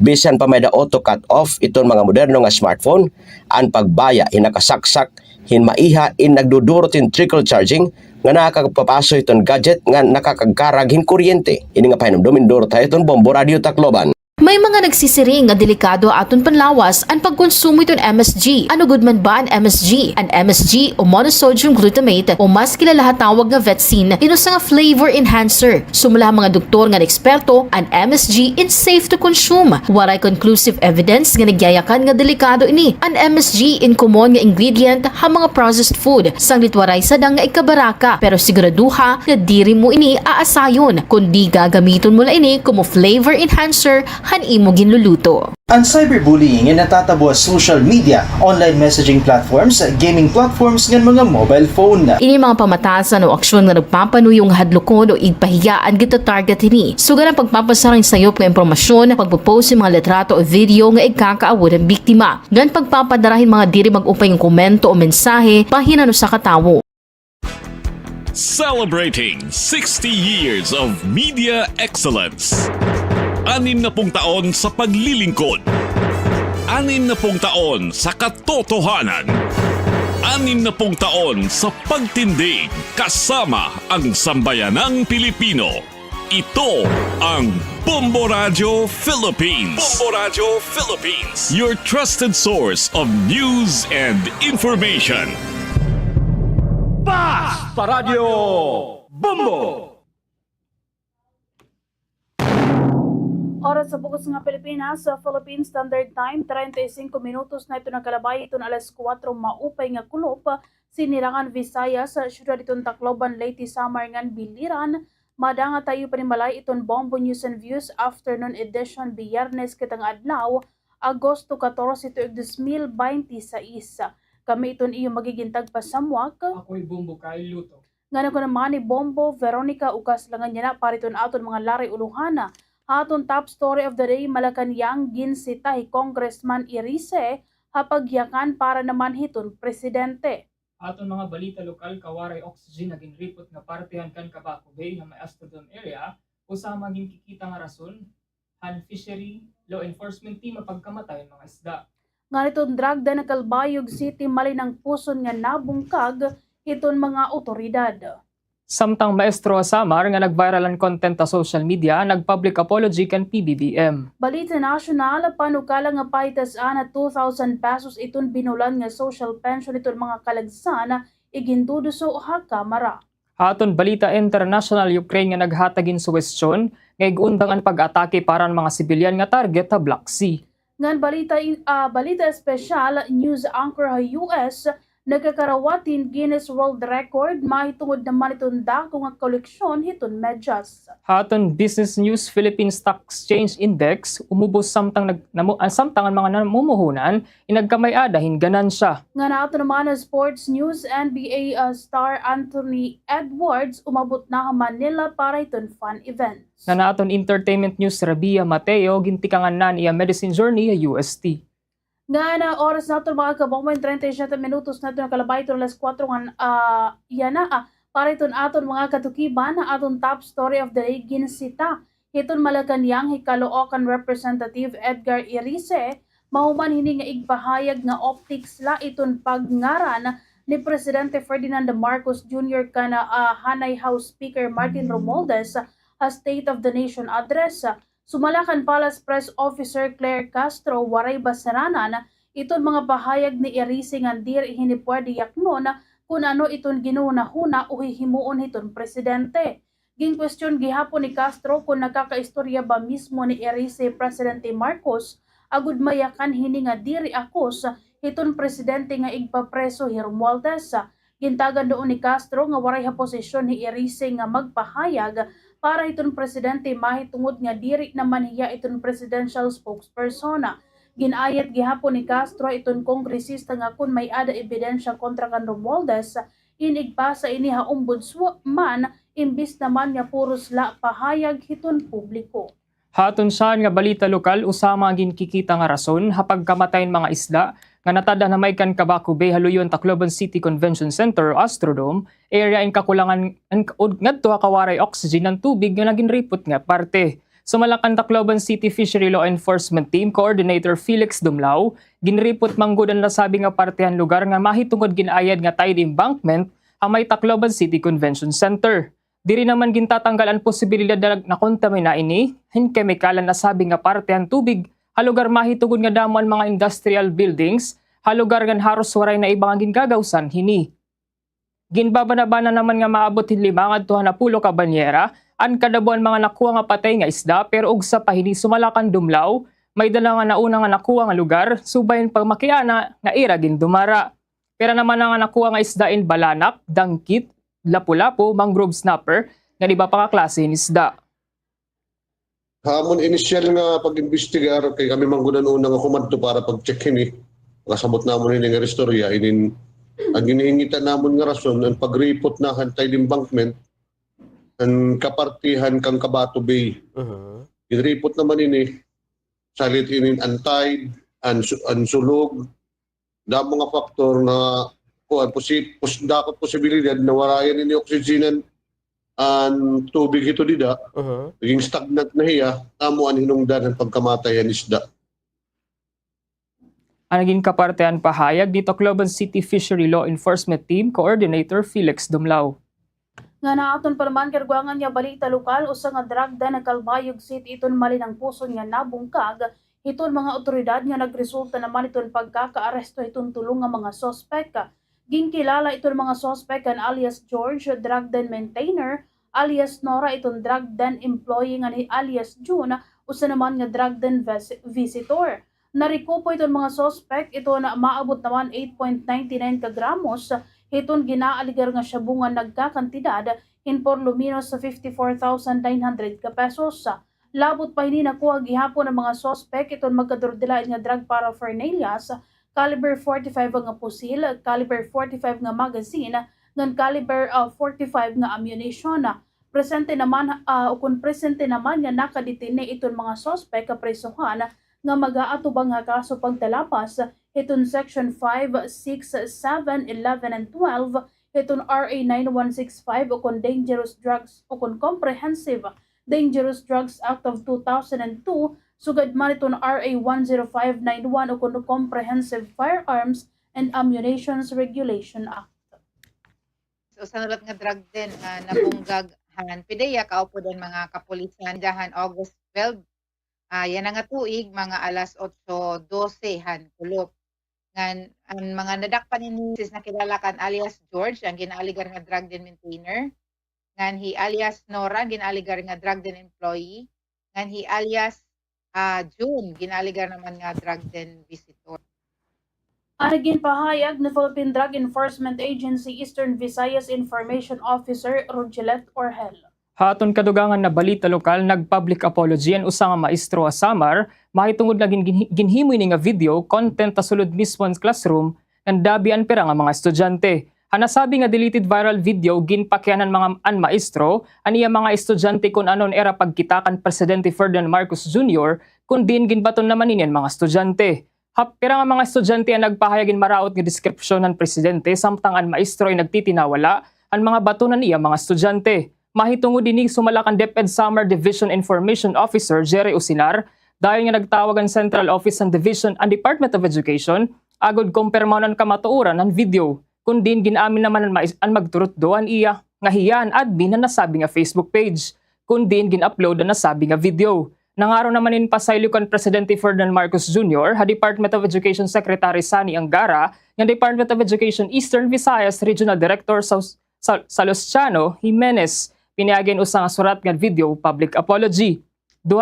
Damo naman nga katawhan na nagkwestiyonan kredibilidad ang magturot do, mahitungod ang klasihan content nga ginhimo hini, labi na ang kaupo ng mga estudyante han usa nga eskwelahan na Samar. Hapag kaya napadayon nga nagtutuddoan maestro pero nababara ka daw hiyan iya kabutang, mahitungod ang nasabi nga issue. Tumawag ang taga Central Office pagpa-verify kung taga-Samar ba ito na vlogger. So outright at mismo adlaw, kumadton aton superintendent ng Samar at mismo ha usang eskwelahan hayabong. Diin naka-istorya mismo adto nga vlogger, nga ang vlogger mismo ang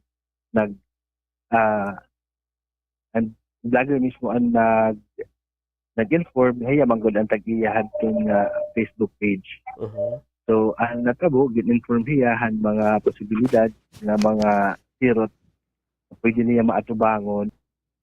Ang kapartehan pahayag ni DepEd Summer Division Information Officer Jerry Usinar.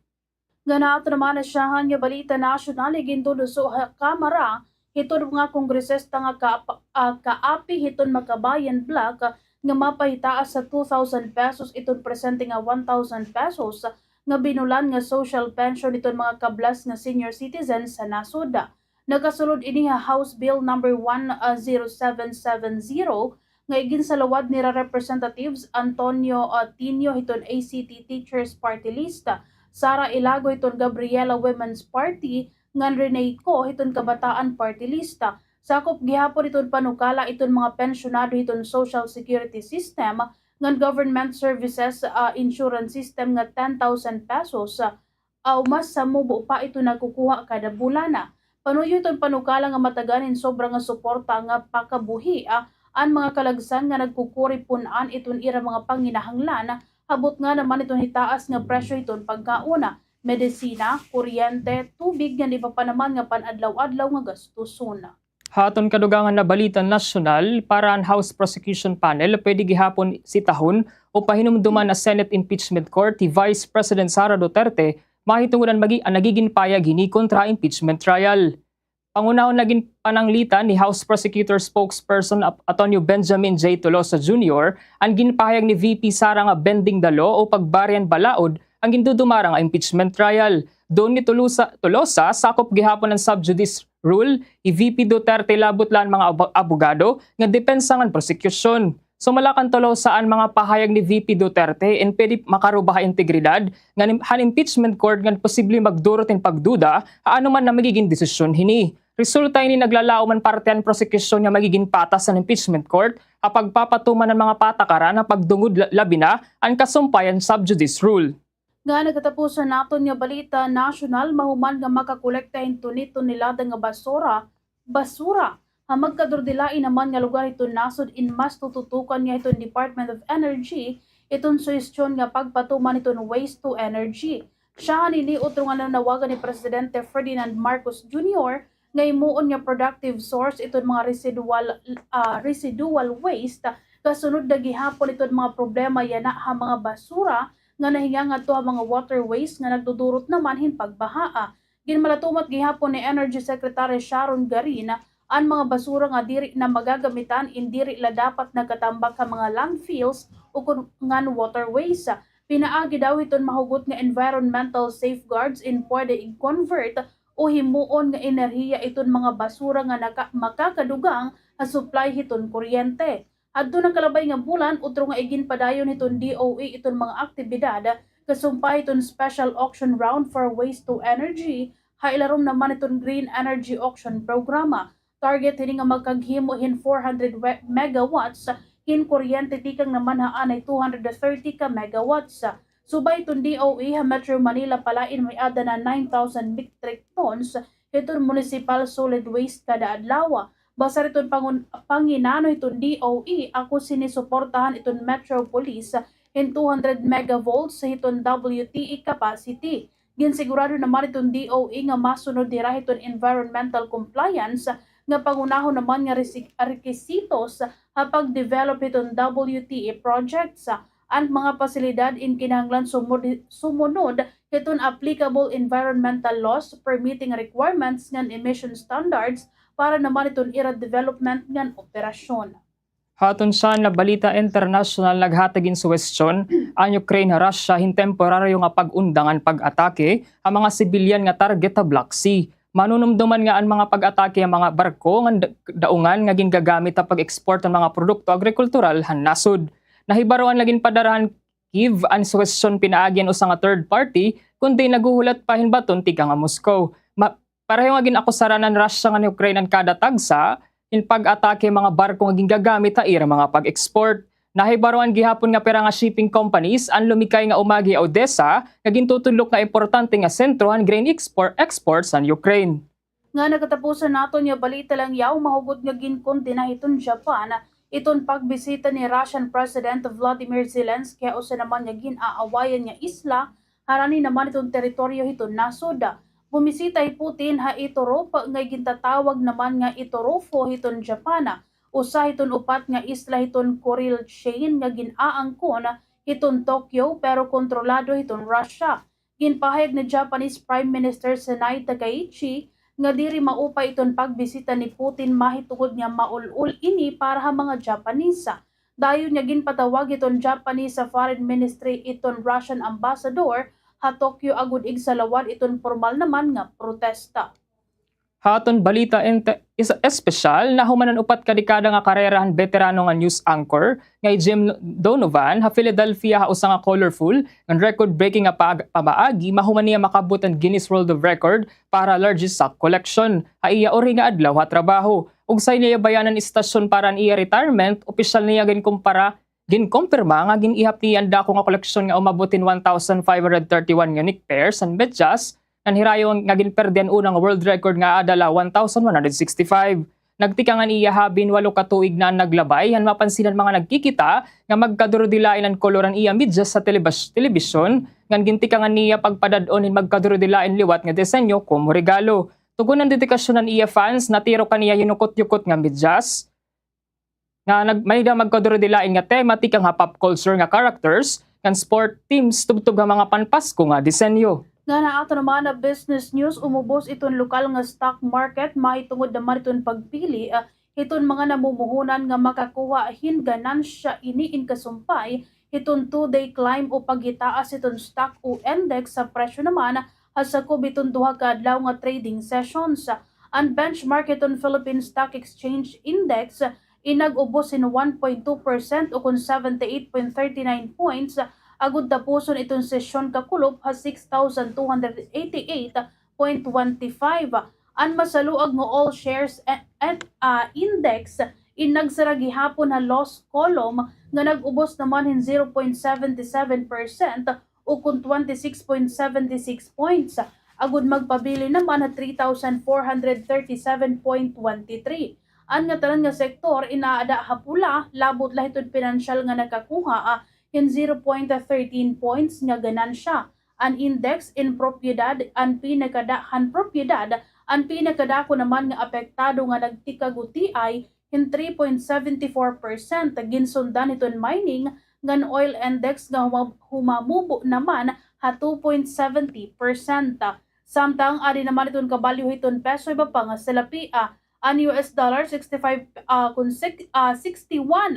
pesos and 45 centavos, Singaporean dollar 47 pesos 88 centavos, sa Canadian dollar 44 pesos 13 centavos, ng Australian dollar 43 pesos and 23 centavos, euro 70 pesos and 66 centavos. Iniinbasar itong closing transaction itong Bangko Sentral ng Pilipinas ng Bankers Association of the Philippines yan nga adlaw Agosto 14. Haton balita sports, umabot na ha Manila ang 4-time NBA All-Star ng Minnesota Timberwolves star ngay Anthony Edwards para seryan engagement adlaw ang Sabado ng Domingo. Ginpaang bitan usa nga Brandy Dan Webes ang mga litrato ni Edwards kaupod ang pera nga Filipino content creators nga kanaungan mga NBA players. Bidahan niya pagbisita ang Believe That Tour Fan Fest nga pagbubuhato na Agosto 15 ha Bonifacio Global City o BGC. Samtang libre naman nga abriya publiko ang event ta 5th Avenue ng C1 Park. Lakip gihapon ang mga aktibidad ang Believe That Challenge usa nga nationwide one-on-one basketball tournament. Nga naato naman entertainment news, official na nga gintikangan ni actress nga Miss Universe Philippines 2020, Rabia Mateo iton bag-o naman nga takna como medical student ha University of Santo Tomas. Umatender hi Rabia iton naman siyahan nga adlaw ha University hadtun Huwebes o kung kakulob nga adlaw kundi inupod niya iton pareho sa freshman men. Tikag naman na Faculty of Medicine and Surgery. Aniya pag-abot nakakuha naman hin atensyon na UST community nga after the flame iton official nga student publication iton UST Faculty of Arts and Letters nga amo naman iton nagpasambuak iton litrato ni Rabia kaupod iton pareho Tomasians mahuman an ira paglabay ha Arc of the Centuries. Nagpahayag Rabia nga naabat diya iton pagiging bata utro ha pagtikang iton iya naman medical school journey. Ngan oras naton mga kabomben 53 minutos na ito nakalabay iton alas 4 ngan iyo pala nabatian iton mga katukipan iton Bombo News and Views afternoon edition ganyan na ibalik naton iton aton mga laray uluhana. Aton top story of the day Malacanang ginsitahi Congressman Irisi hapagyakan para naman hiton presidente. Haton mga balita lokal, kawaray oxygen hagin ripot nga partihan kan Cabatog Bay ha Astrodome area usa nga kikita nga rason ang Fisheries Law Enforcement Team hapag kamatayan mga isda. Samtang itong dragda na Calbayog City malinang puson nga nabungkag iton mga otoridad. Samtang Maestro Asamar nga nag-viral ang content sa social media nag-public apology kan PBBM. Balita national panukala nga pahitas-an na 2,000 pesos iton binulan nga social pension hiton mga senior citizen na iginduduso ha kamara.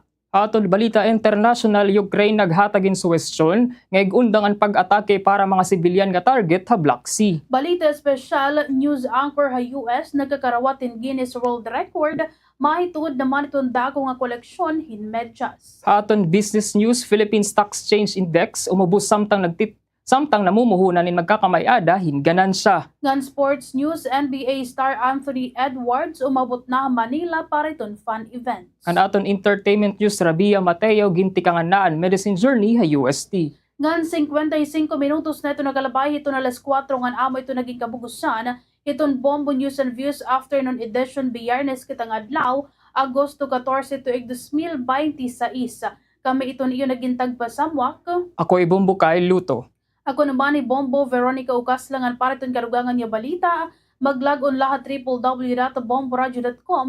Ang official website itong Bombo Radio Philippines so paday niya mag-tune in ang 95.1 Bombo Radio Tacloban. This is Bombo Radio Philippines, the #1 radio network in the country, your trusted source of news and information. Basta Radyo Bombo!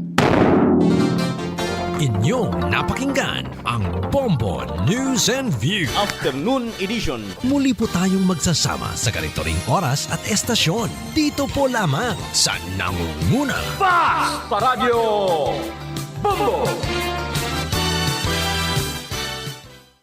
Kuryente-pid tips sa mga nagamitin cellphone. Una, i-unplug ang mga charger pagkahuman gamiton. Bisan waray nakasaksak nga cellphone, kung nakasaksak ang charger inakonsumo laghihap inihin kuryente kung tawagon vampire power. Ikaduha, likyan ang overnight charging. Bisan pa may da auto cut off itong mga moderno nga smartphone. Ang pagbaya hinakasaksak, hinmaiha in nagdudurot in trickle charging nga nakakapapaso itong gadget nga nakakagkarag hin kuryente. Ini nga pahinumdumin durot tayo itong Bombo Radio Tacloban. May mga nagsisiring nga delikado aton panlawas ang pagkonsumo iton MSG. Ano gud man ba ang MSG? Ang MSG o monosodium glutamate o mas kilala tawag nga Vetsin inusa nga flavor enhancer. Sumula mga doktor nga eksperto, ang MSG is safe to consume. Waray conclusive evidence nga nagyayakan nga delikado ini. Ang MSG in common nga ingredient ha mga processed food. Sanglit waray sadang nga ikabaraka pero siguraduha nga diri mo ini aasayon kundi gagamiton mo la ini como flavor enhancer han imo ginluluto. Ang cyberbullying ay natatabo sa social media, online messaging platforms, gaming platforms ng mga mobile phone. Ini mga pamatasan o aksyon nga nagpapanuyong hadlokon o igpahiyaan gito target ini. Sugan ang pagpapasaring sayop nga impormasyon, pagpo-post ng mga litrato o video nga igkakaawod ang biktima. Gan pagpapadarahin mga diri mag-upay ng komento o mensahe pahinano sa katawo. Ang face-to-face bullying and cyberbullying in parehos nga natatabo. Pero ang cyberbullying ay nagbibilin ng digital footprint o record nga pwede nga makapagpamatuod nga makaghatag in ebidensya agud nga makabuli nga pag-report nga maundang naan pa na abuso. Stop cyberbullying! Kung mapakadto kita simbahan ngan ma-attender hin misa, in permi ginyayakan nga magsulot hin best for church. An panulutan man god in nakadepende ha mga iba-iba nga denominations nga pwede mo man liwat kitaon nga guidelines sa kada simbahan. Pwede ka magsulot hin corporate or business attire, uniforms, jeans ngan slacks. An pinaka-importante man god in mamate ha magiging sermon ngan an mga pulong han Ginoo. Ini nga pahinumdom inhatag haiyo han Bombo Radio Tacloban. Ang pagiging maaram hemostatus, insyahan nga step para hiton healthy nga kabubuason. Ayaw pagsige nga ang stigma perdihon ka. Kaya ni HIV indiri nagdi-define kung hino ka. Pagpatest. Madalila. Libre. Ngan confidential. Pagpatest na. #End the stigma. Mga dapat hinumdumon kung ikaw magpiprenda ha pawn shop o ha nagpapautang. Makipagtransaksyon ha mga rehistrado nga pawn shop para makasiguro nga diri madadara ang personal nga propiedad nga diri magugulangan ha rate hiton pagpapautang. Importante nga may kasuratan kundi nakabutang ang rate of interest ngan kung saan o dapat bayaran. Magsangkay man o diri mahugot nga ginbabawal ang pag-angkon ha mga gamit nga ginprenda kung diri makabayad ang nangutang. Kinahanglan nga igsubat saan gamit o mag-istorya ang mga partido kung igbabaligyan na laini. Aadi pa ka Bombo, ang pirapahan mga low-cost behaviors naging kakalakipan na agud nga makaiba na pagkonsumuhan enerhiya, pagpaparungan mga sugangan electrical appliances kung nalakatao sa nga lugar hapan malay o kung diri iniging gagamit. Gamitahin sakto ang natural light labi na kun haaga nga abrihan ang mga kurtina agud nga makasulod iton lamraga. Perala ini ka Bombo, haaton energy saving tips nga pwede buhaton haaton mga tagsa-tagsa panimalaya. Yan ang nga digital na ang mga transaksyon ngan instant na ang pag-shopping online, pagpapadarahin kwarta, ngan maginitong pagbibiling in love life. Diri gihapon mawawara ang mga parupanguwat ngan kawatan online. Ano ang mga red flags o senyales nga scammer ang imo ka-chat o ka-storya online? Red flag nga may kukonsidera kung mga karawat kahin mensahe nga nagdaog ka hinda ko nga kwarta raffle. Bisan kun waray ka naman may ginapihan nga promo. Hapag pagpapadara naman ning kwarta, red flag kung magkaibaan ngaran imo ka istorya hangaran bank or account nga papadadan mo hin kwarta. Mag-ikmat ang mga scammers. Mga kabombo, ang paggamitin plansa and makusog nga nakonsumin kuryente. Ang plansa manggod inaabot hin 1,000 nga 2,000 watts ang kaon hiton kuryente. Agod makatipid kita magplansa hindurungan ha usa ka higayon. Parungan plansa ngan gamita ang nabibilin hini nga paso hapag plansa ha mga gudti nga panapton. Gamitan eksakto nga temperatura subah iton klase iton tela nga ginpaplansa agod diri makarag iton kuryente. Ini nga pahibaro indurot ha iton Bombo Radio Tacloban. Stress sa mga butang-butang, usa ha mga solusyon ang pagkaturog hin maupay. Be consistent, katurogin sakto nga oras kada gabi ngan pagmatahaaga hin parehas nga oras. Cozy up kung posible, katurogin mamingaw ngan masirom pero relaxing ngan komportable nga temperatura. Pag-set hin screen time, limitari ang paggamitin mga electronic devices, sugariton computers ngan smartphones san o kumaturog. Lighten up, likayi ang pagkaon hin heavy meals ngan kape san o kumaturog. Move more, pagbuhat gihapon hin mga exercises kay magkakabulig ini nga mahinga turog hagabi. Pirala ini hiton mga tips para mahinga turogin maupay in labi na nga healthy way ini para maatuhan ito na stress. Ini nga pahinumdom in hataga iyo han Bombo Radio Tacloban.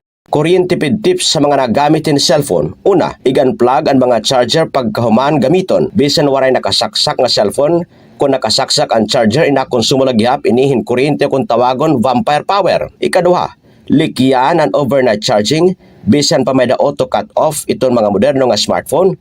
Ang pagbaya hinakasaksak hinmaiha in nagdudurot in trickle charging nga nakakapapaso iton gadget nga nakakagkarag hin kuryente. Ini nga pahinumdum indurot tayo iton Bombo Radio Tacloban. May mga nagsisiring nga delikado aton panlawas ang pagkonsumo iton MSG. Ano gud man ba ang MSG? Ang MSG o monosodium glutamate o mas kilala tawag nga Vetsin inusa nga flavor enhancer. Sumula mga doktor nga eksperto, ang MSG is safe to consume. Waray conclusive evidence nga nagyayakan nga delikado ini. Ang MSG in common nga ingredient ha mga processed food. Sanglit waray sadang nga ikabaraka pero siguraduha nga diri mo ini aasayon kundi gagamiton mo la ini como flavor enhancer han imo ginluluto. Ang cyberbullying ay natatabo sa social media, online messaging platforms, gaming platforms ng mga mobile phone. Ini mga pamatasan o aksyon nga nagpapanuyong hadlokon o igpahiyaan gito target ini. Sugan ang pagpapasarang sayop nga impormasyon, pagpopost ng mga litrato o video nga ikakaawod ang biktima. Gan pagpapadarahin mga diri mag-upay ng komento o mensahe pahinano sa katawo. Ang face-to-face bullying and cyberbullying in parehos nga natatabo. Pero ang cyberbullying ay nagbibilin ng digital footprint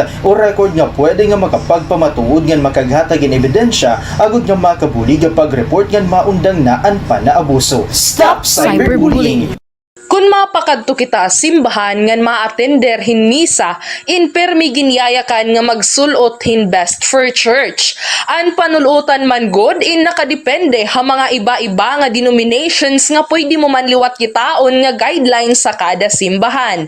Pwede ka magsulot hin corporate or business attire, uniforms, jeans ngan slacks.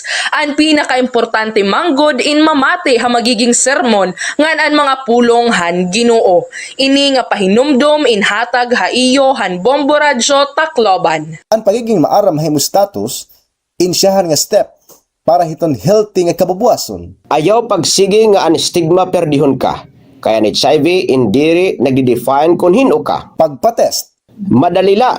Libre. Ngan confidential. Pagpatest na. #End the stigma.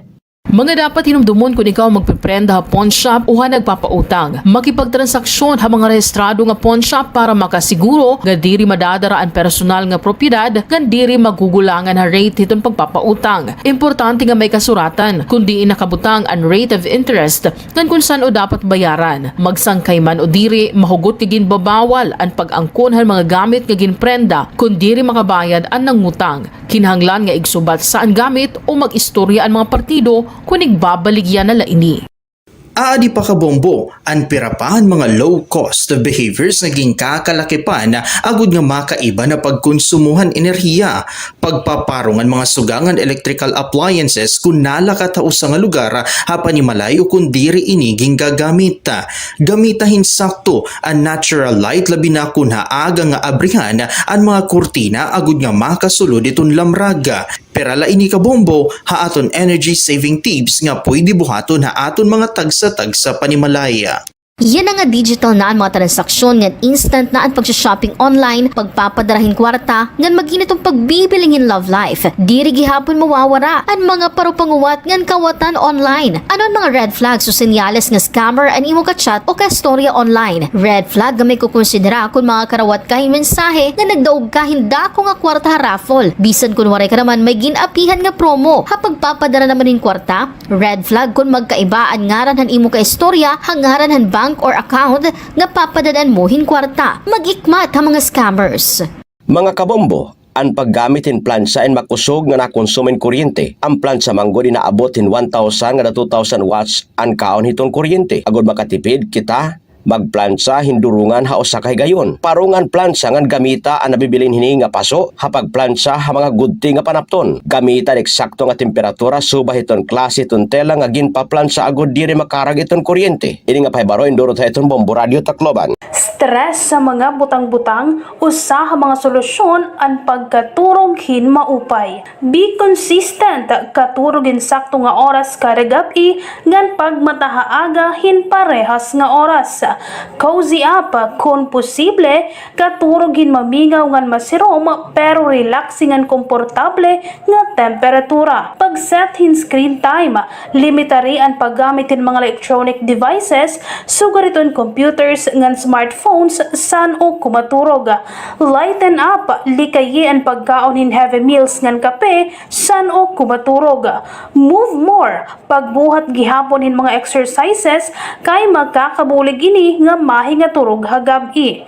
Pirala ini hiton mga tips para mahinga turogin maupay in labi na nga healthy way ini para maatuhan ito na stress.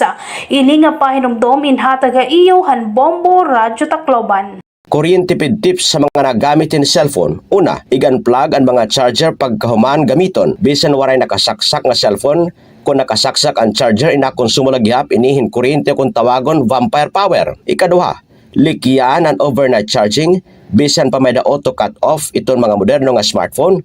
Ang pagbaya hinakasaksak hinmaiha in nagdudurot in trickle charging nga nakakapapaso iton gadget nga nakakagkarag hin kuryente. Ini nga pahinumdumin durot tayo iton Bombo Radio Tacloban. May mga nagsisiring nga delikado aton panlawas ang pagkonsumo iton MSG. Ano gud man ba ang MSG? Ang MSG o monosodium glutamate o mas kilala tawag nga Vetsin inusa nga flavor enhancer. Sumula mga doktor nga eksperto, ang MSG is safe to consume. Waray conclusive evidence nga nagyayakan nga delikado ini. Ang MSG in common nga ingredient ha mga processed food. Sanglit waray sadang nga ikabaraka pero siguraduha nga diri mo ini aasayon kundi gagamiton mo la ini como flavor enhancer han imo ginluluto. Ang cyberbullying ay natatabo sa social media, online messaging platforms, gaming platforms ng mga mobile phone. Ini mga pamatasan o aksyon nga nagpapanuyong hadlokon o igpahiyaan gito target ini. Sugan ang pagpapasaring sayop nga impormasyon, pagpopost ng mga litrato o video nga igkakaawod ang biktima. Gan pagpapadarahin mga diri mag-upay ng komento o mensahe pahinano sa katawo. Ang face-to-face bullying and cyberbullying in parehos nga natatabo. Pero ang cyberbullying ay nagbibilin ng digital footprint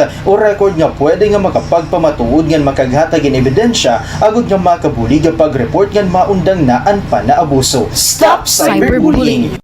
Kung mapakadto kita simbahan ngan ma-attender hin misa, in permi ginyayakan nga magsulot hin best for church.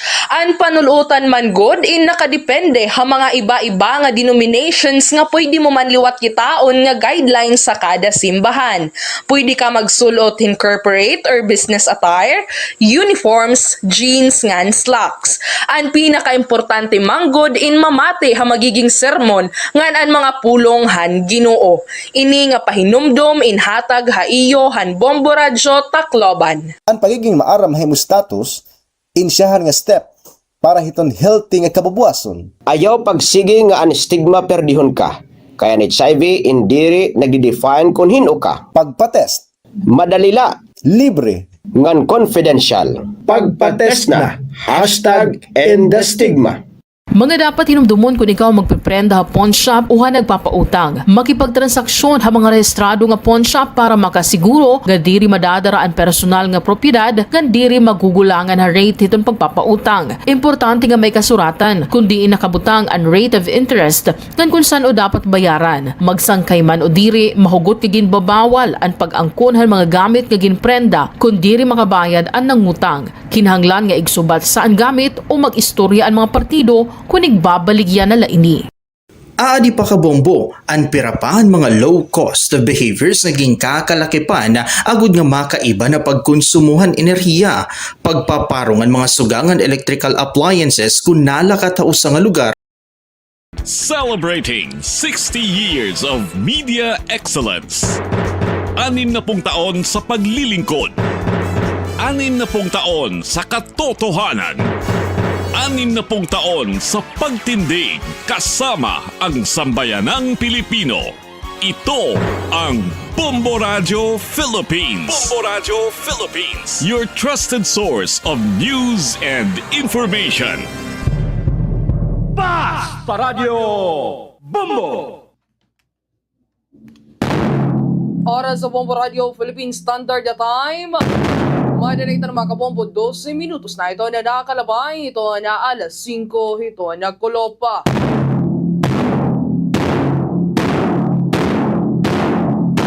Mopay nga kulopa sinirangan na Visayas.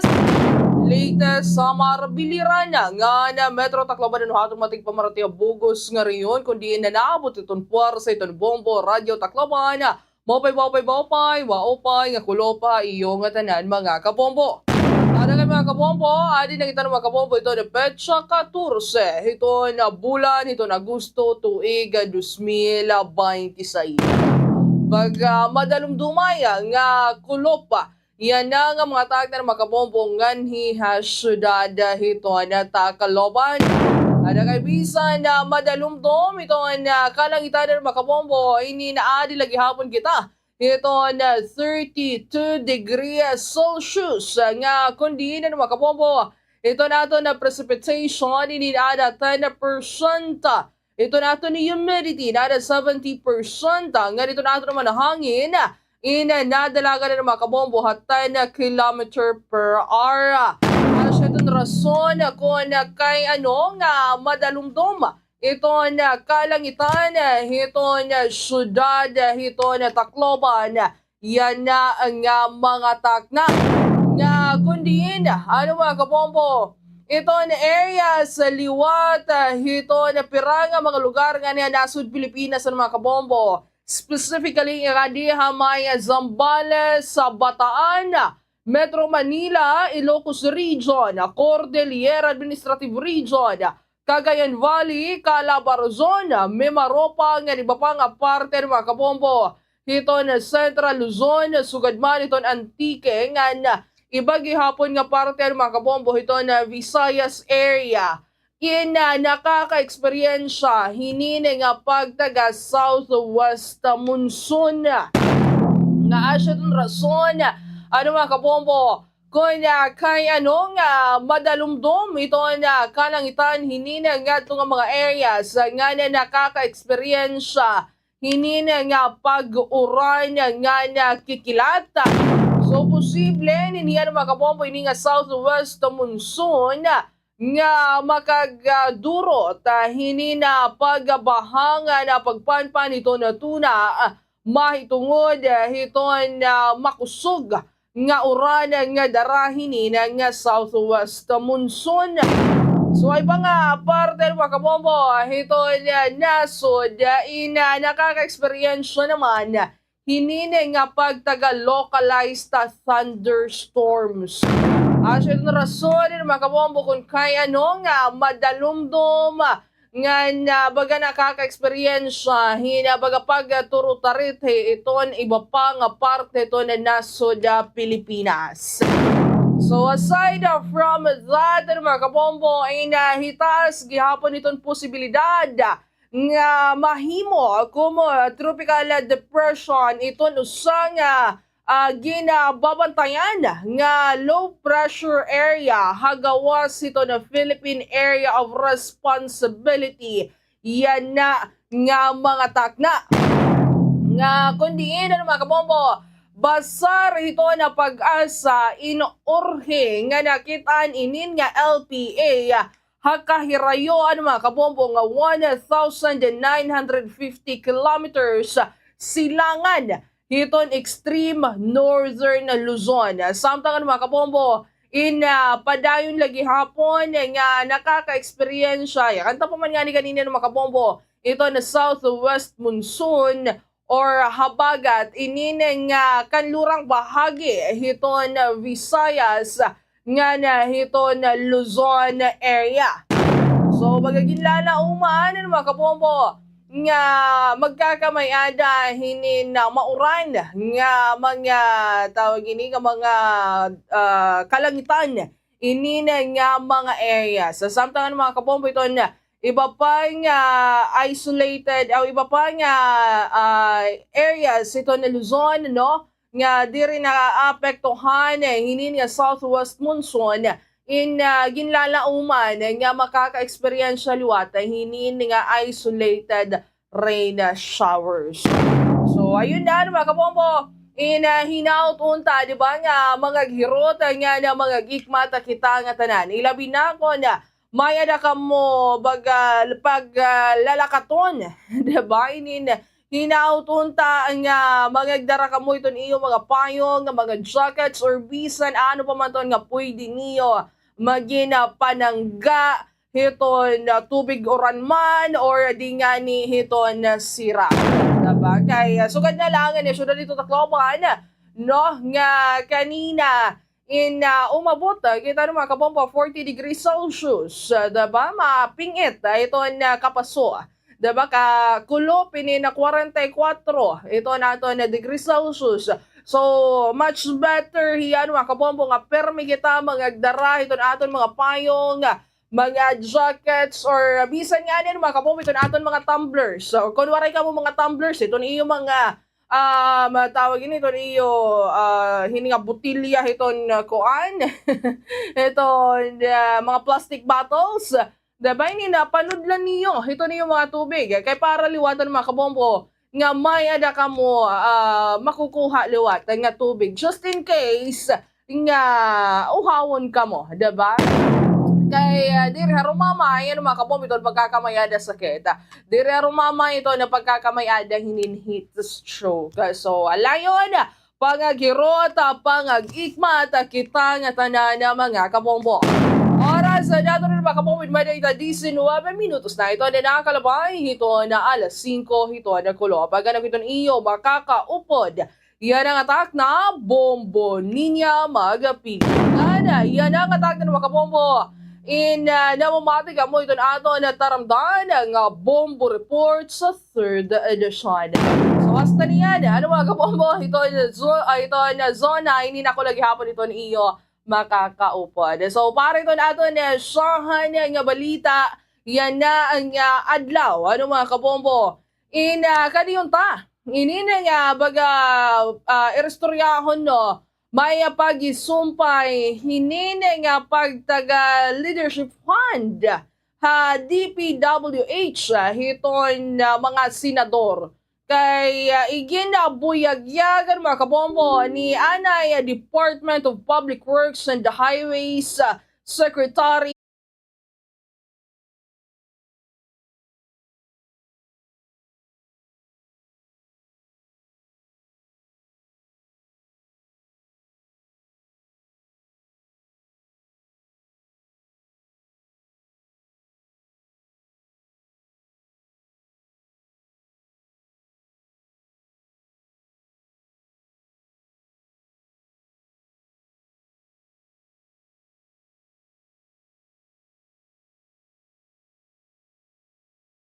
mga kabombo umaro daw inin ki Anay DPWH Undersecretary Roberto Bernardo hina mga listahan hinin nga mga proyekto kandaanay Senator Bong Revilla nga na Senator Jinggoy Estrada. Diba ano ito na panuyuan? No? Kay ano nga naaro hinin nga mga listahan para maaram kung makakain iton kwarta? Kay ano nga mayad ang mga sugad hinin nga nanhihinabo ano kay karag ano ini ano ito na hagawas yan na iton aton kuan iton aton hini nga aton ginerestoryahan hindi nga pagtaga flood control.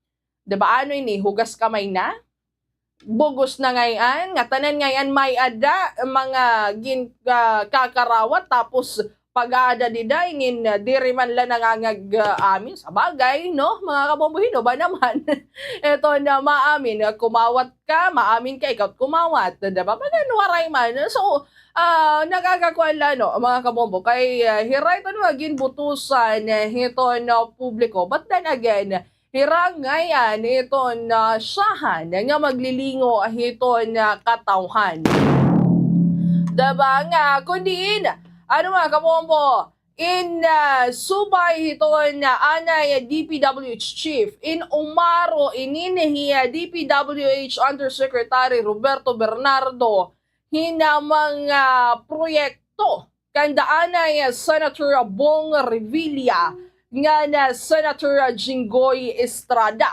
Nga na ginamalatumad gihapon hindi ano mga kabombo, nga nagsumiter, hininlistahan, hira Senator Bongo nga nila Senator Robin Padilla.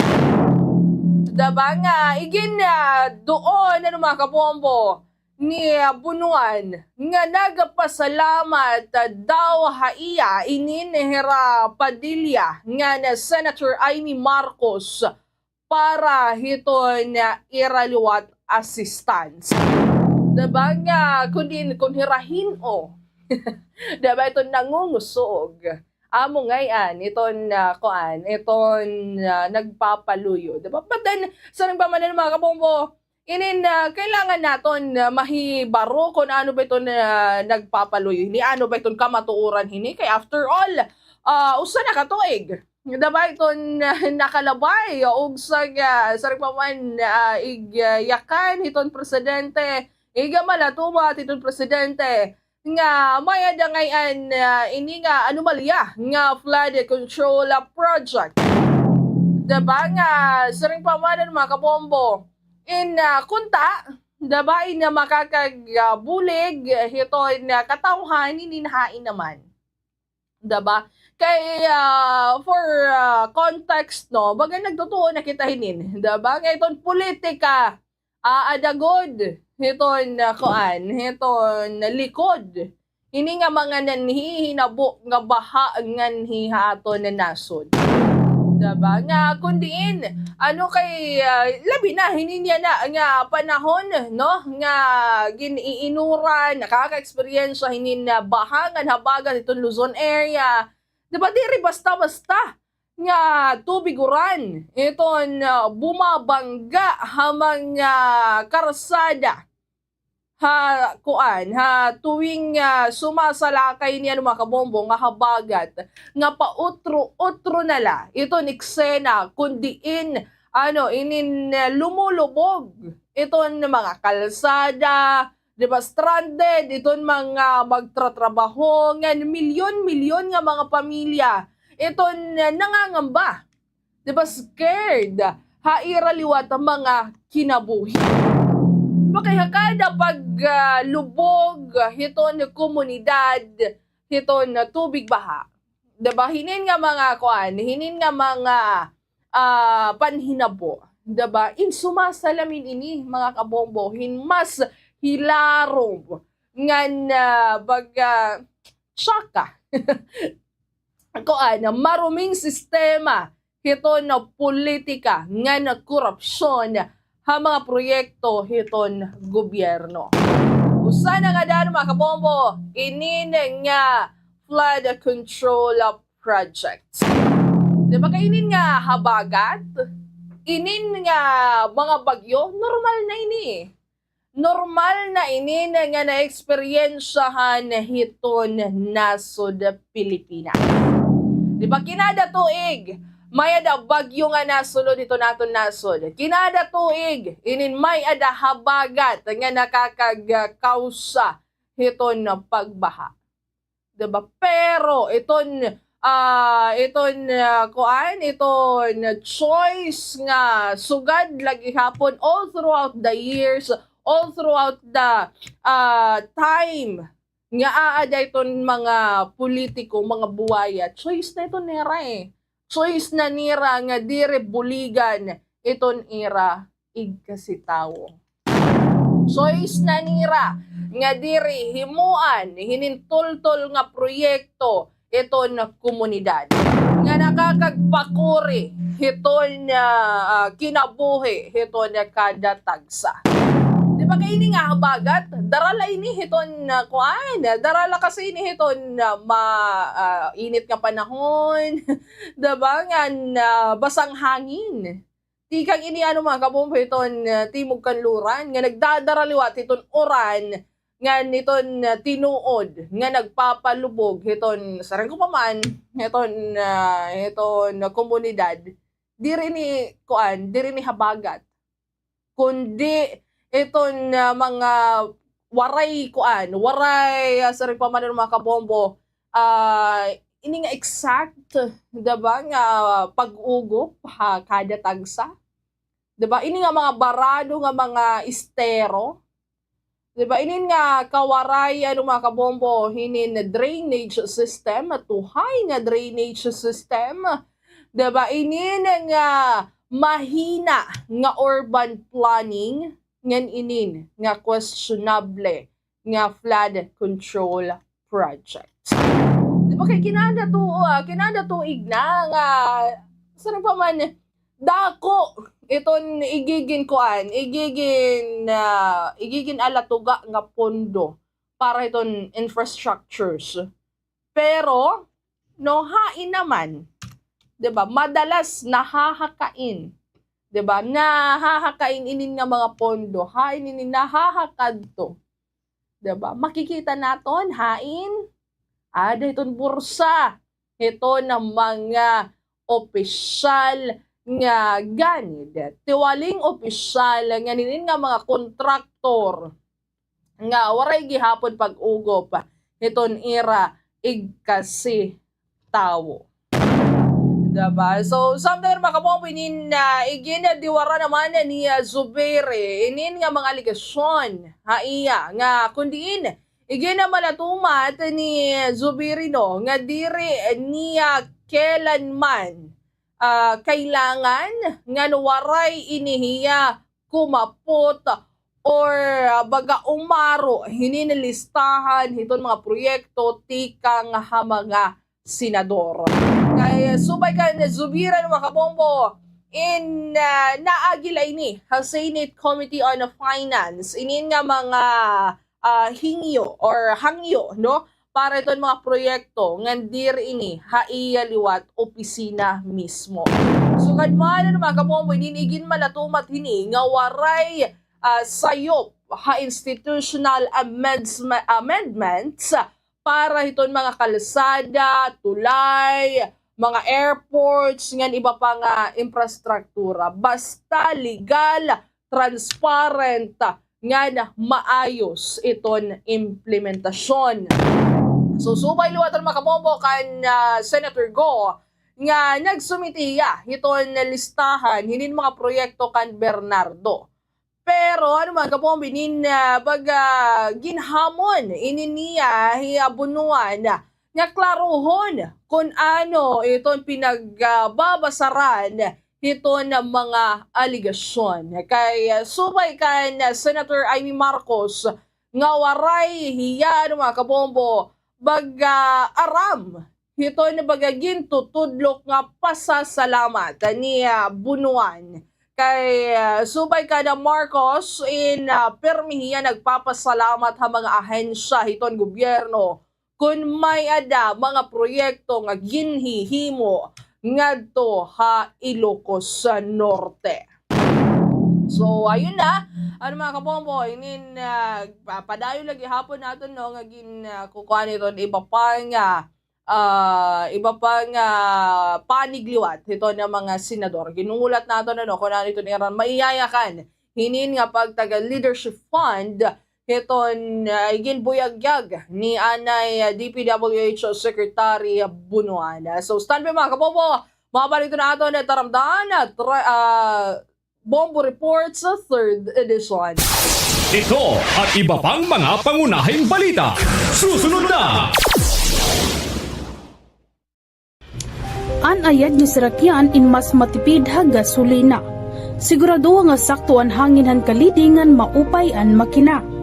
Likayan ang sobra nga karga agud diri kumusog ang konsumo. Hasakto nga pag-atiman mas harayo ang maaabot han kada litro. Inatiman nga Sirakian tipid ha konsumo. Kung mapakadukay hiton balay arampuan, kinahanglan mo igrespeto ini. Pagsulothin modestly ngan maturely, bisan nga maupay ito na pag-i-express ani mo kalugaringon, diri naman ini asya itong lugar. Wash up and wear some of your nicer clothes. Kung naguhulat nga magtikang ito na misa, pwede naman nga mga dihin mahimyang o di man nga ni makipag-socialize sa mga tao nga nakapalibot haimo. Pero kung magtikang na iton misa, pag-focus na. Pakipaglaman o gihapon, mahitungod nga ini iton sakto nga panahon para pangumusta, mag-catch up ngan magbalyuay hin mga compliments. Perla ini ha mga angay hinumdumon, hatag haiyo han Bombo Radyo Tagkalooban. Mga sakit o kondisyon nga uso yan na nga mapaso itong panahon, bungang araw, sunburn, heat stroke, dehydration, pagkalinop, fungi hapanit, ngan food poisoning. Maging alisto, likayi ang mga sakit ngan kondisyon nga hurak yan na nga mapaso iton aton panahon.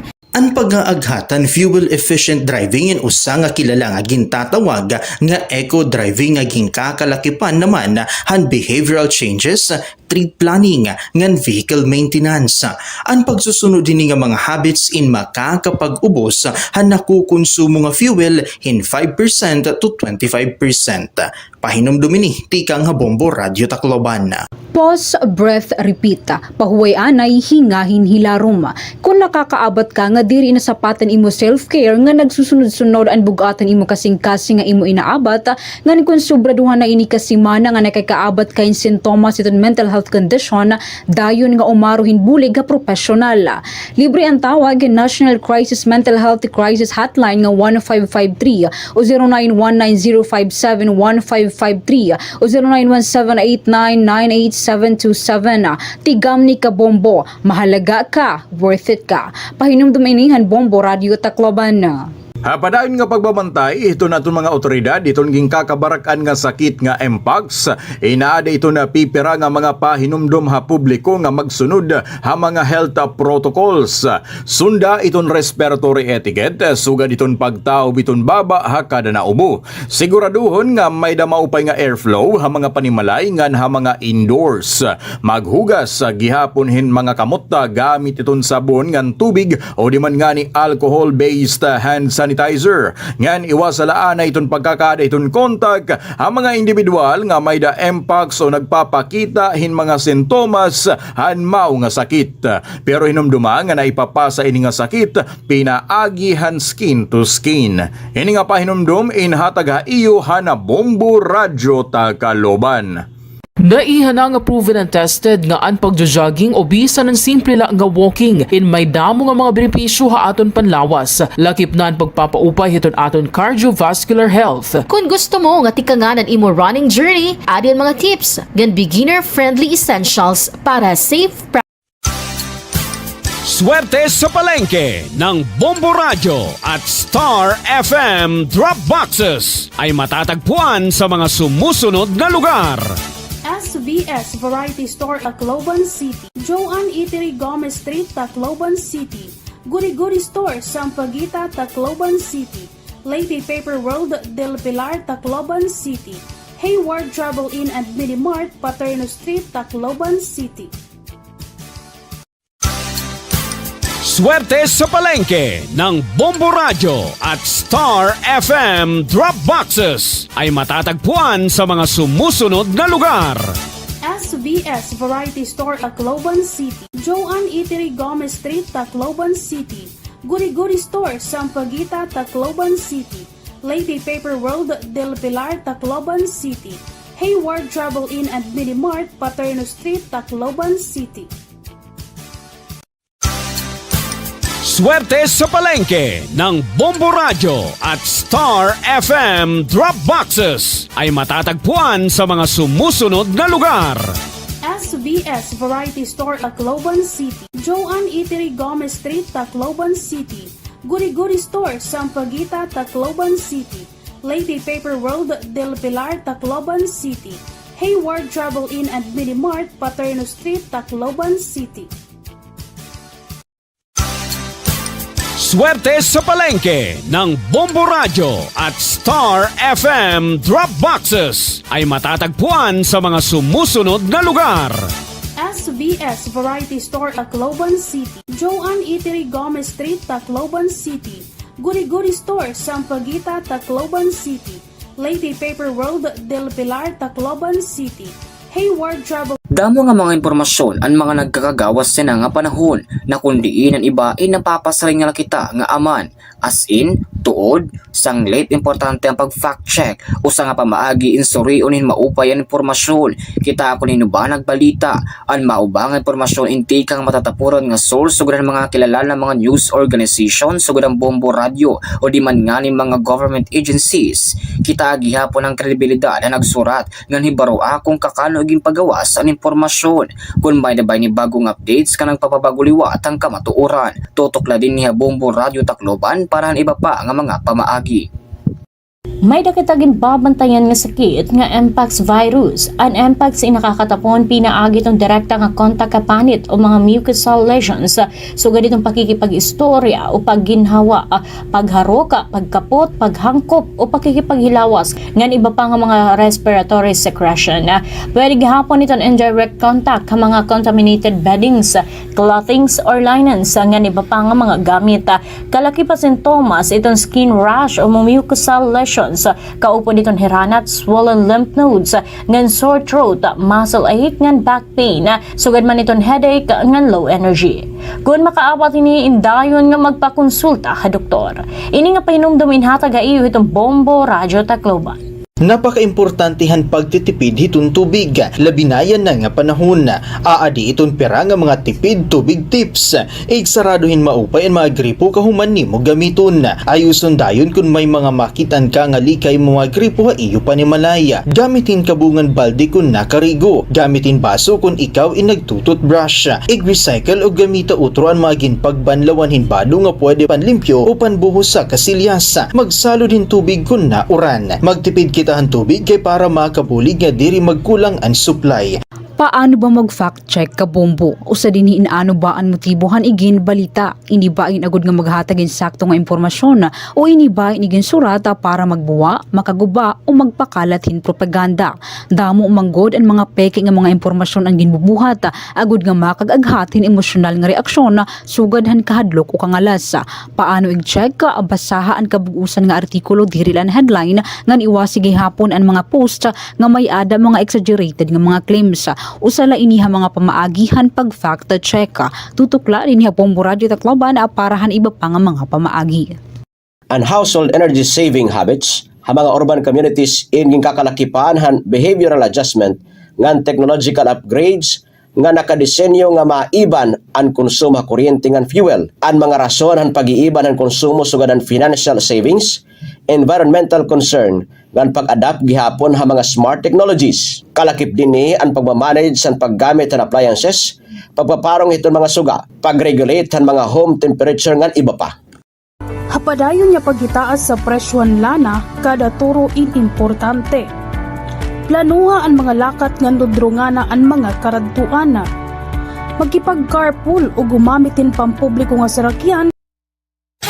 Bombo Reports 3rd Edition. Oras na nato ng mga kabomba in Maydeng 40 minutos na ito na nakakalabay. Ito na alas 5, ito na kulopa. Nga na yan ang attack na ng mga kabombo, hindi na padawin kita ito na ato na balitaan na may pag-isumpay lagyapan din ng mga kabombo. Hindi na nga pagtaga flood control projects. Nga kundi na ng mga kabombo, ina kada nabuhos man gud na ito na uran, inabaga-baga kita ini na nakikipagkarera hiton oras. Madagmit ito na paghitaas hiton tubig. Madagmit gihapon iton pag-evacuate hiton mga tao. Kaya kada pagbahan mga kabombo inin paulit-ulit na nga iton, diba, nga sa rin pa man mga kabombo, naaalala iton mga Pilipino, inin nga bilyon-bilyon ka peso nga nawaldas ha mga proyekto nga dapat unta inin nagliligtas ha aton mga kinabuhi. Diba inin napapakuan kita, napapa-question kita no mga kabombo nga kutob san or kutob diin nga ba inin nga aton pag-inantuson. Hanggang saan na nga ba ito naabot hinin nga flood control programs ito na gobyerno. Di ba kini nga flood control scam inusaha pinakadako nga kontrobersyahan nasod. Maitungod man ko na mga kabombo nga di relay ni 1,000 pesos iton budget. Diba diri la 1,000 pesos itong ginerestoryahan hinindinhi. Diba? Kundi sobra 118 billion pesos ito nawaldas ha mga ghost project. Mga overpriced contracts nga na mga kickbacks nga dapat nga ni mga kabomboy ni nagahatag itong proteksyon laban hinin nga mga baha, 'di ba nga na-eksperyensyahan naton. Kaya dire mga kabombo harumamay nga kada nauran, 'di ba, kada nahitaas itong tubig ha mga iskinita, ha mga kalsada, 'di ba nga may ada mga barado nga mga drainage systems nga 'di ba? Nga mga kanal, hindi rila uran iton ginsasayo. Diba? Kundi upod na iningan hiyan mga kabombo, iton mga opisyal nga, naman. Diba? Inin nga mga tiwaling opisyal nga na income, tikang hapondo hiton nasod.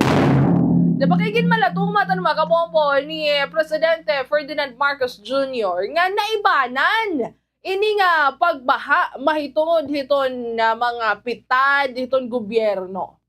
Ini nga mga anay nga taga-kuan, hawak or taga didiha may dibdib nga kuan nga mga bahain kutob na daw. Ini na mga kabombo hamay tuhod. Yes, okay, sige.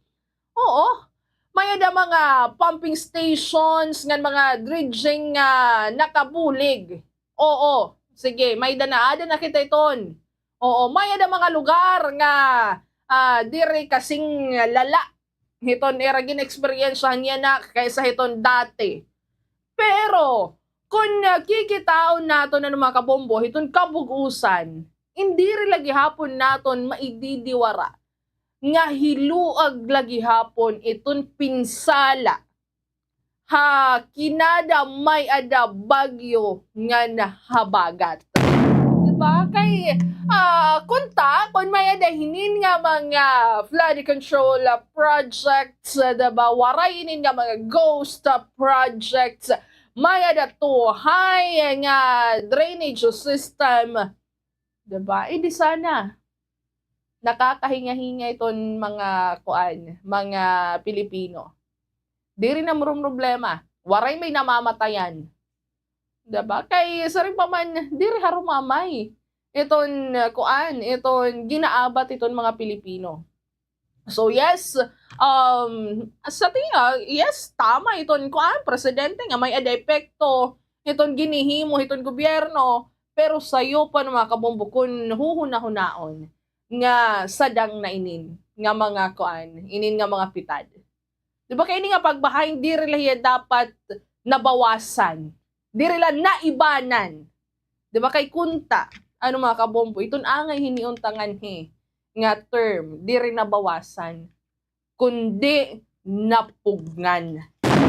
Di ba kitong tinuod nga sukatan hiton tagumpay inkon iton usa nga mga komunidad, inin nga usa nga komunidad nga dayton mga Pilipino hindi rin na kay nahanglan pa nga mag-alsa hiton era mga gamit nga maglakat nga dayton tubig.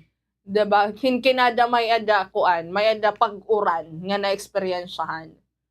Diba? Pero anay laha? Haing nabangahaw. Ini nga mga dapat managot, hinin nga flood control projects. Hinin nga mga anomalya hiton flood control projects. Hinin nga mga scams. Haing na ba iton dapat bumaton hini, mag-angkon? Diba? Kaya ini nga flood control scam, in klaro hiya nga halimbawa ito na korupsyon nga direkta nagdudurot, ano mga kabombo, hiton hulga hakinabuhi hiton mga Pilipino. Diriya sadang nga tawagon lang nga, kay naibanan na iton pagbaha.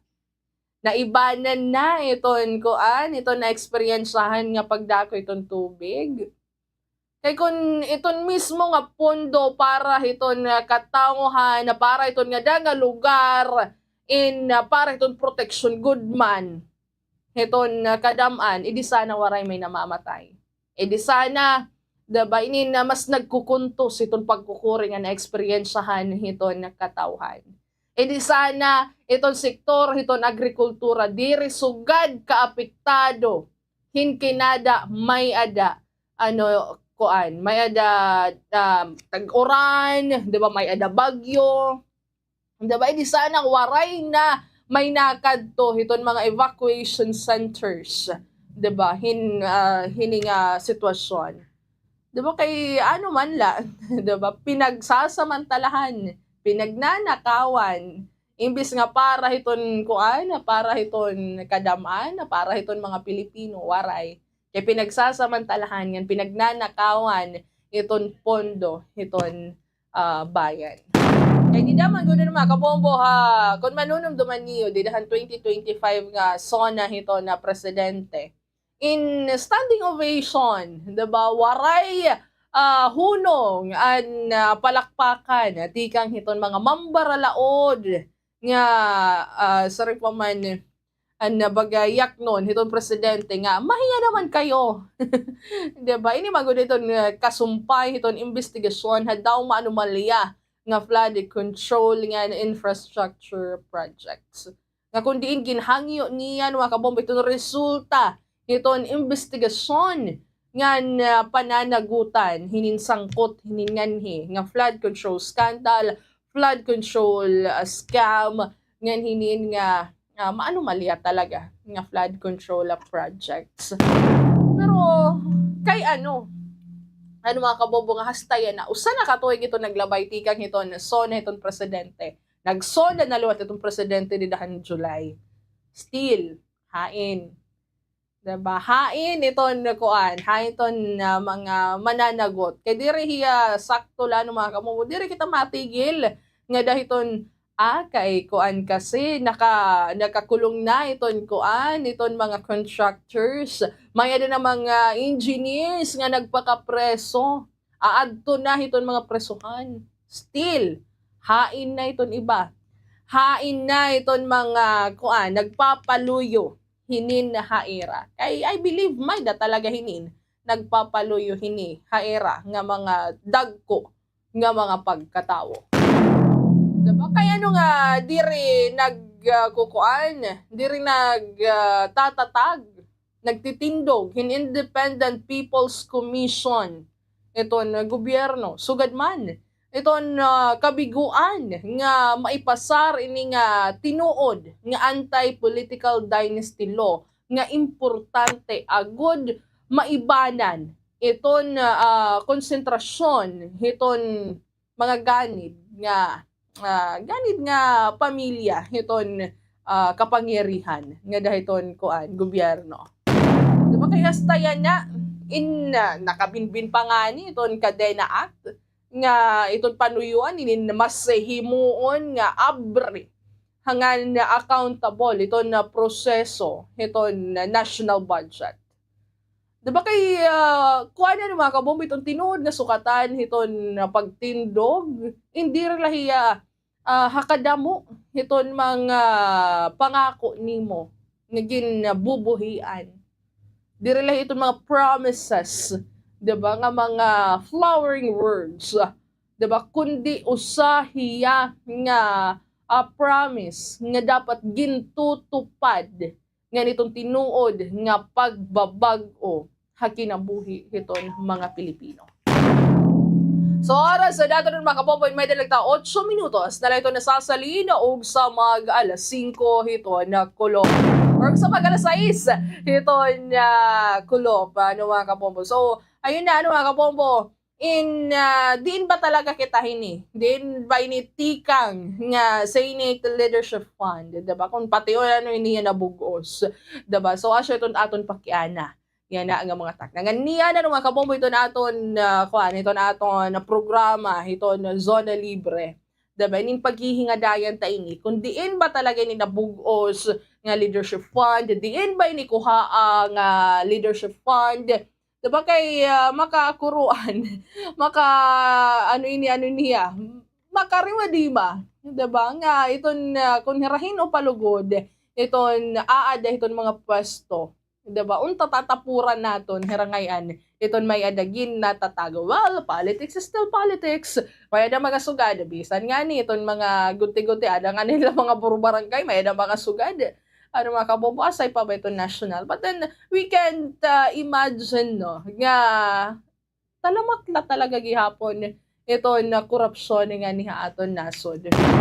Diba? Waray katapusan nga korupsyon nga niya aton nasod. Kaya nga Leadership Fund, mga kabombo, 500 million pesos. Diba daw, inin nga mga senador, tikang HDPWH. Subay, kan anay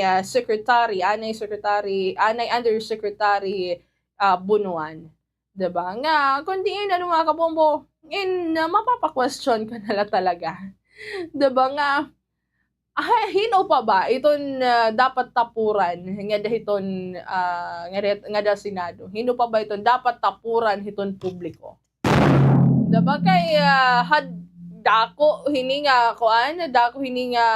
kwarta, hain ba? May da ba natagamtaman iton iton publiko? Napakiana lang kita. Bagay may da naman sumiring nga. Ito yung la, kay diri ka nakakaagom. Yes! Diri nakakaagom. Kay gintratrabawan hindi maupa iton kwarta nga gin i-earn. Diba? But then, mga kabombo iton iba ka tao? Kay basta kay may adala may adala masabi nga may ada kwarta, ngayon pala kay tikang na ngayon, hiton borsa, hiton kaban ng bayan. Diba? Kay ini nga problema mga kabombo, I believe di relay ni tikang yun nga panahon. Tikang painhanhad to nga mga panahon. Ngan inin nga Leadership Fund, nagtikang yan mga kabombo, didahan tuig 2023. Hana maibanan, hinadako, itong pondo nga para ha mga foreign assisted project hiton DPWH. Nga kundi na mga kabombo, tikang 70.71 billion pesos naging 7.938 billion pesos na laini. Diba hinkadako hiton diferensya. Diba? So naroon na yan mga kabombo, inin paghihingadayan tayo ni balik. Inin nga pagtaga Leadership Fund. Diba? Hitungod man gud mga kabombo, ngagin kakablas na kita hiton aton oras. Inin nga aton taramdan nga Bombo Report sa 3rd edition. So naroon na yan mga kabombo, iton kahuman hiton Bombo Network News. No, paghihingadayan tabalik inin nga Leadership Fund dito iton aton na taramdan nga Zona Libre. So damo mga salamat mga kabombo ito na iyo pag-upod nga na pagsuporta hinina nga ato na taramdan nga Bombo Report sa 3rd edition. Ako ngayon mga kabombo, ito ni iyo nakaupod, yan ang atak na Bombo Ninya Magapili. And this is Bombo Radio Philippines, the #1 radio network in the country, your trusted source of news and information. Basta Radio Bombo! Inyong napakinggan ang mga pinakahuling mga pag-uulat. Hanggang bukas muli, ito ang Bombo Reports 3rd Edition. Basta Radio Bombo! Anayad ni Sirakyan in mas matipid ha gasolina. Sigurado nga sakto ang hangin han kalidingan maupay an makina. Likayan an sobra nga karga agud diri kumusog an konsumo. Hasakto nga pag-atiman mas harayo ang maaabot han kada litro. Inatiman nga Sirakyan tipid ha konsumo. Kung mapakadukay hiton balay arampuan, kinahanglan mo igrespeto ini.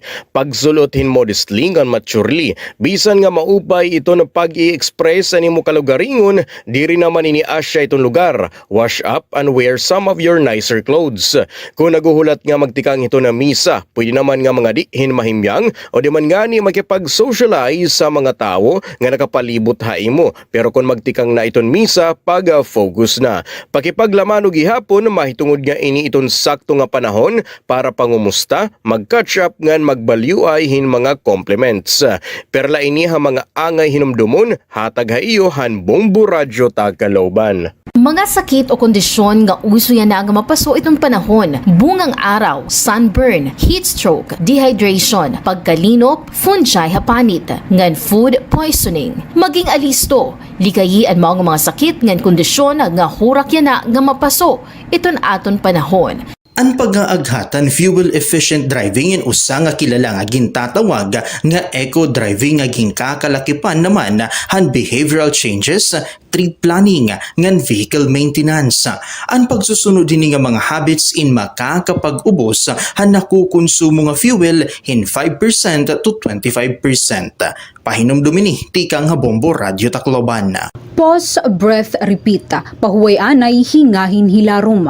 Kung nakakaabat ka nga diri na sapatan imo self-care nga nagsusunod-sunod ang bugatan imo kasing-kasing nga imo inaabat, nga kung sobraduhan na ini kasimana nga nakakaabat kain sintomas iton mental health condition, dayon nga umaruhin bulig nga professional. Libre ang tawag National Crisis Mental Health Crisis Hotline nga 1553 o 0919-057-1553 o 0917-899-88727. Tigam ni ka Bombo, mahalaga ka, worth it ka.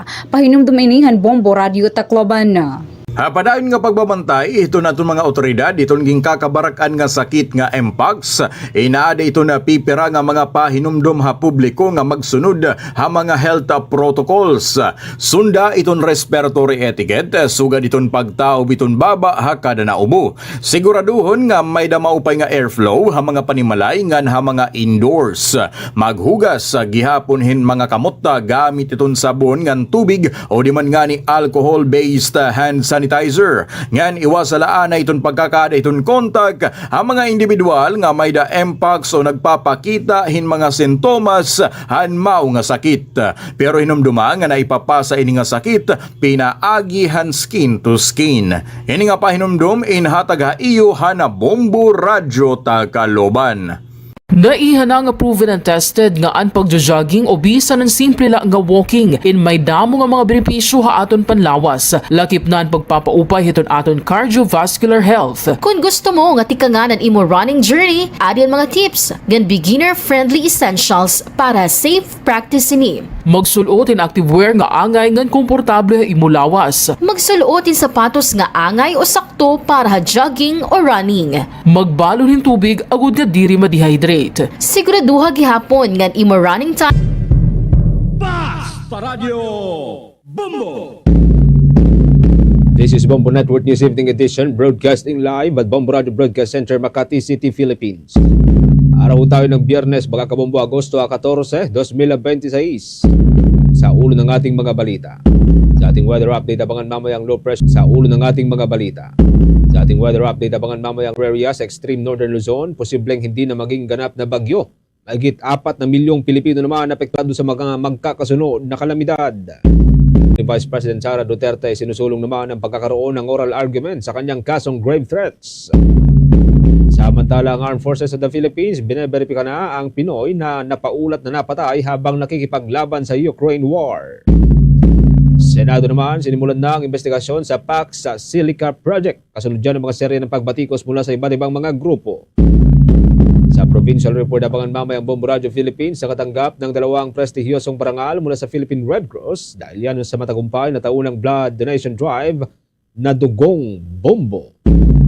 At sa balita sa ibayong dagat, abangan din mamaya ang Japan nakakaranas ng unprecedented rainfall na kumitil na ng 6 na katao. Libo-libo naman ang stranded sa Narita Airport. Sa sports news, NBA update natin mamaya si Ben Simmons.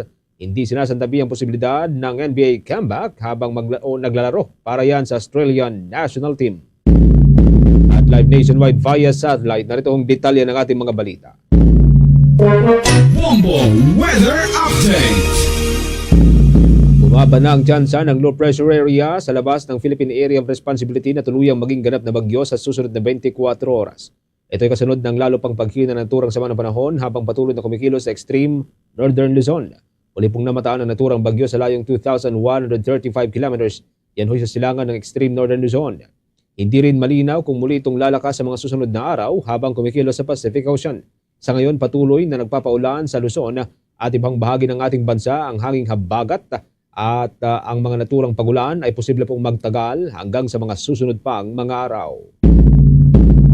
Samantala sa kaugnay din pong development, umakyat na muli sa 180 meters ang antas ng tubig sa Angat Dam mula sa dating napakababa na 150 meters.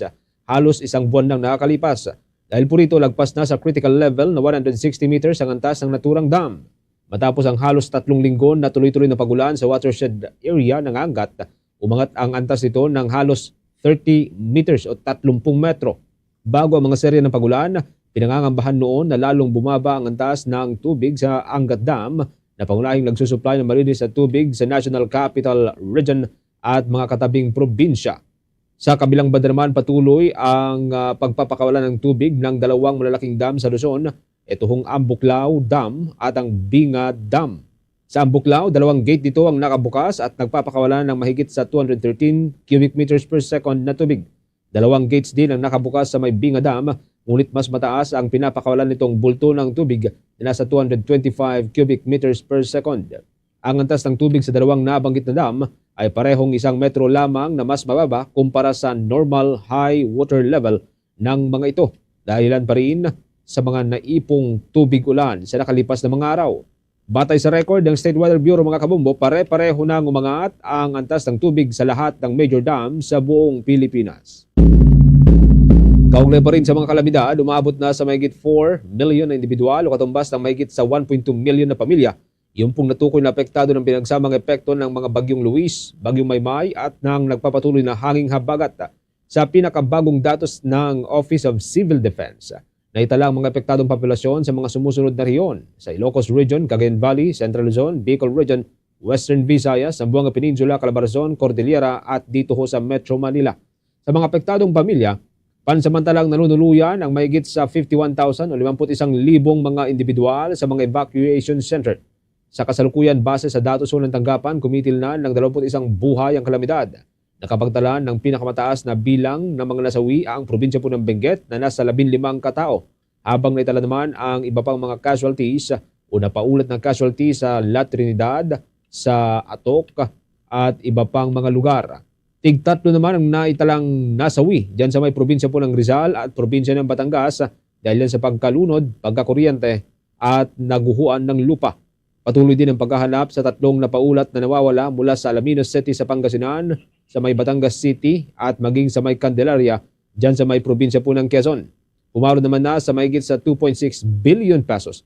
Yung pong halaga ng danyo sa sektor ng infrastruktura habang mahigit sa 347 million pesos na yung pinsala sa agrikultura. Tuloy-tuloy din ang paghatid ng tulong ng pamahalaan sa mga nasalanta ng kalamidad na umaabot na ng ilang milyong pisong halaga ng tulong sa kasalukuyan. Ang Metropolitan Manila Development Authority mga kabombo patuloy pong nakaalerto sa mga susunod na sama ng panahon habang nagpapatuloy din ang clearing at rescue operations. Yung mga resources nakapreposisyon na. Hinihigpitan din ang pagbabantay sa fake news sa gitna pa rin po ng masamang panahon. May update dyan, si Bombo Isa Cotoner. Nakaalerto na ang Metropolitan Manila Development Authority sa mga posibleng sama ng panahon na tatama sa bansa sa mga susunod na araw. Tiniyak ni Metropolitan Manila Development Authority General Manager Nicolas Torre III na nakaantabay ang kanilang Central Command at nakahanda ng mga kinakailangang resources para sa clearing at rescue operations. Patuloy rin ang isinasagawang desilting o yung pagtanggal ng naipong putik at debris sa mga waterways upang mapanatiling maluwag at daluyan ng tubig at makatulong na maiwasan ang pagbaha sa Metro Manila. Bukod dito, nakapreposition na rin ang mga kagamitan at personnel sa mga lugar na maaaring maapektuhan ng malakas na ulan at pagbaha. Ayon kay Torre, maaari ring agad gamitin ng mga ito sakaling bumara mga daluyan ng tubig, lumawak ang pagbaha o kailanganin ng rescue operations. Kaugnay niyan, pakinggan natin ang tinig ni Metropolitan Manila Development Authority General Nicolas Torre III. Working team namin dito sa MMDA is always na prepared, not surprised. So gusto namin na ang aming footing ay palagi nakahanda at in-anticipate kung ano ang kasunod na mga epekto ng mga napo-forecast na weather disturbances ng ating pag-aasa.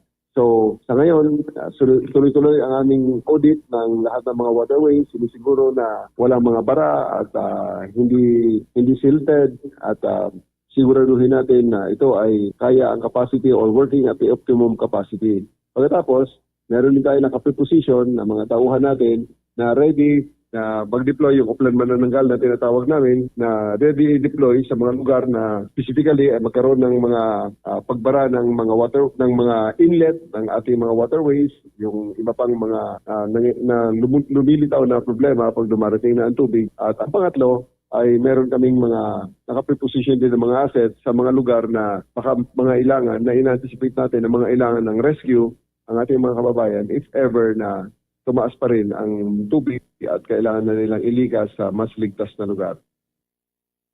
Samantala, bantay sarado rin ng ahensya mga nagpapakalat ng peking video at larawan tungkol sa pagbaha.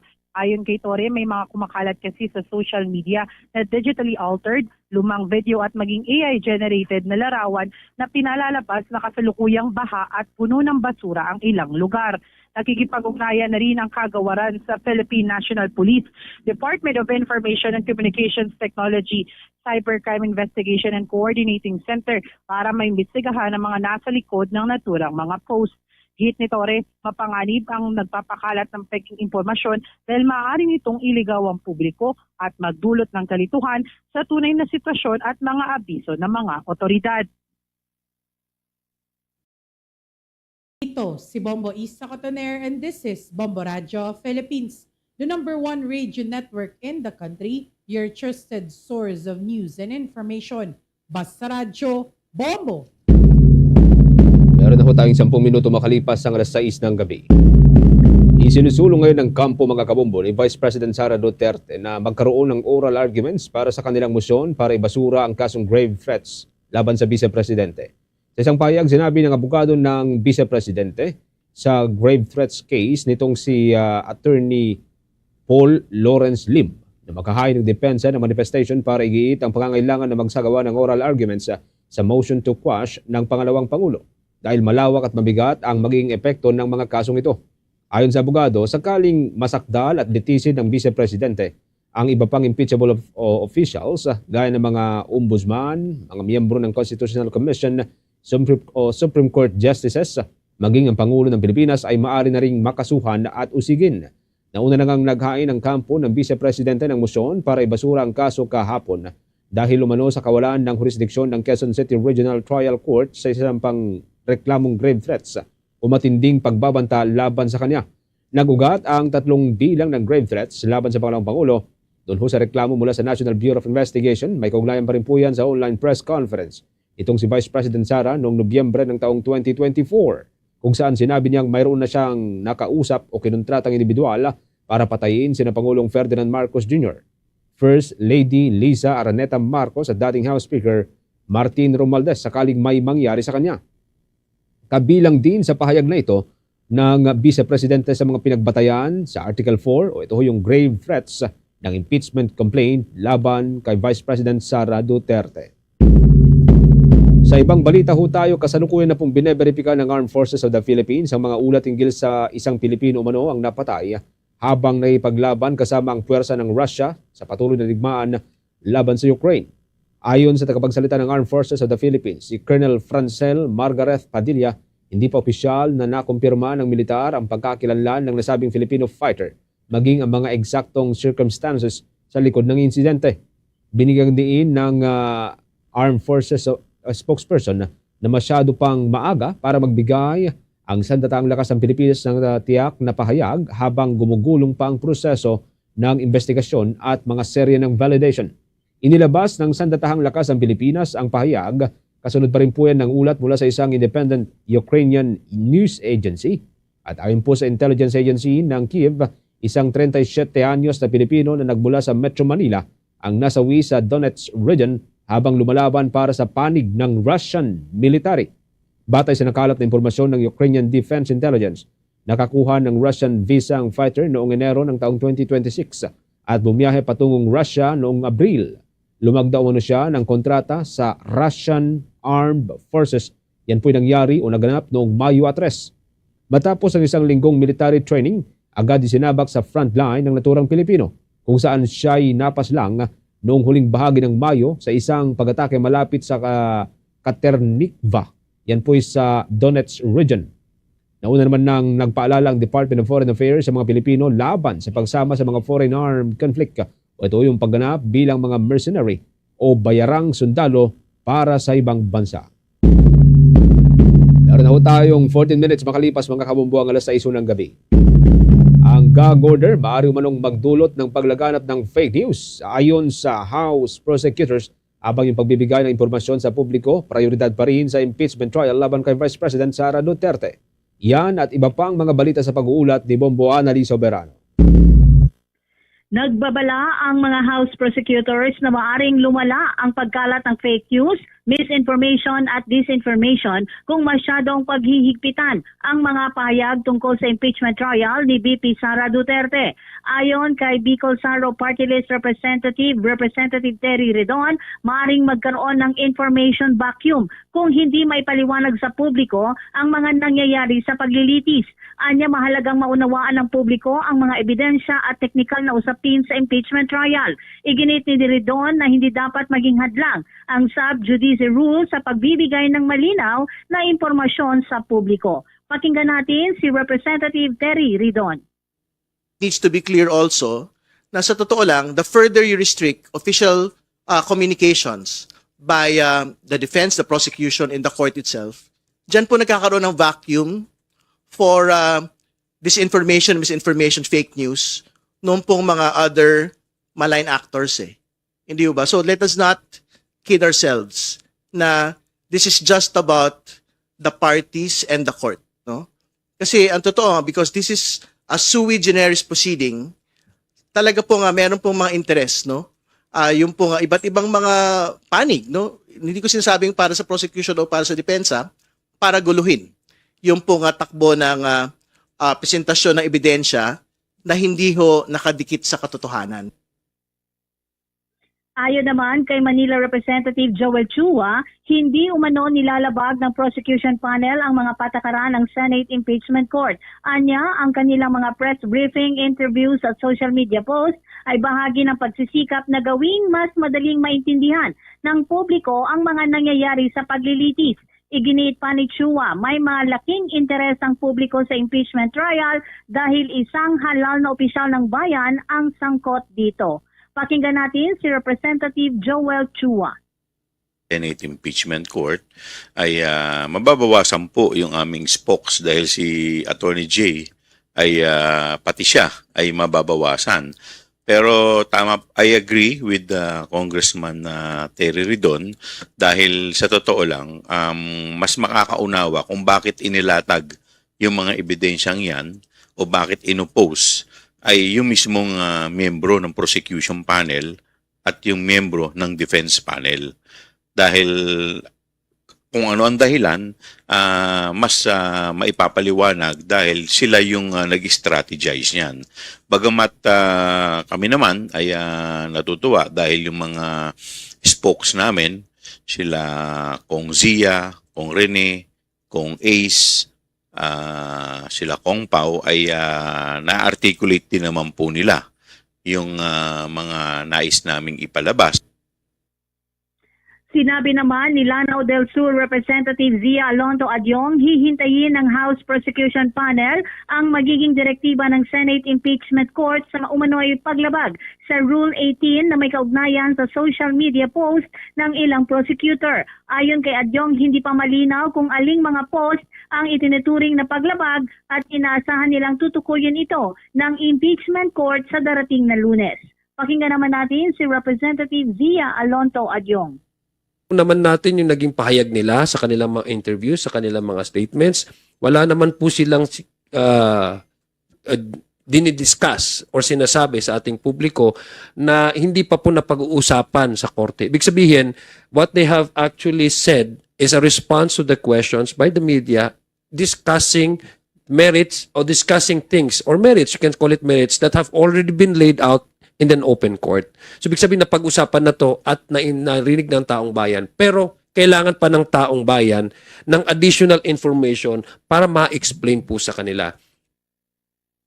Binatikos naman ni Redon ang pagdalo ni Vice President Sara sa pagdinig ng grave threats case ng kanyang kapatid na si Representative Paulo Duterte sa Davao City.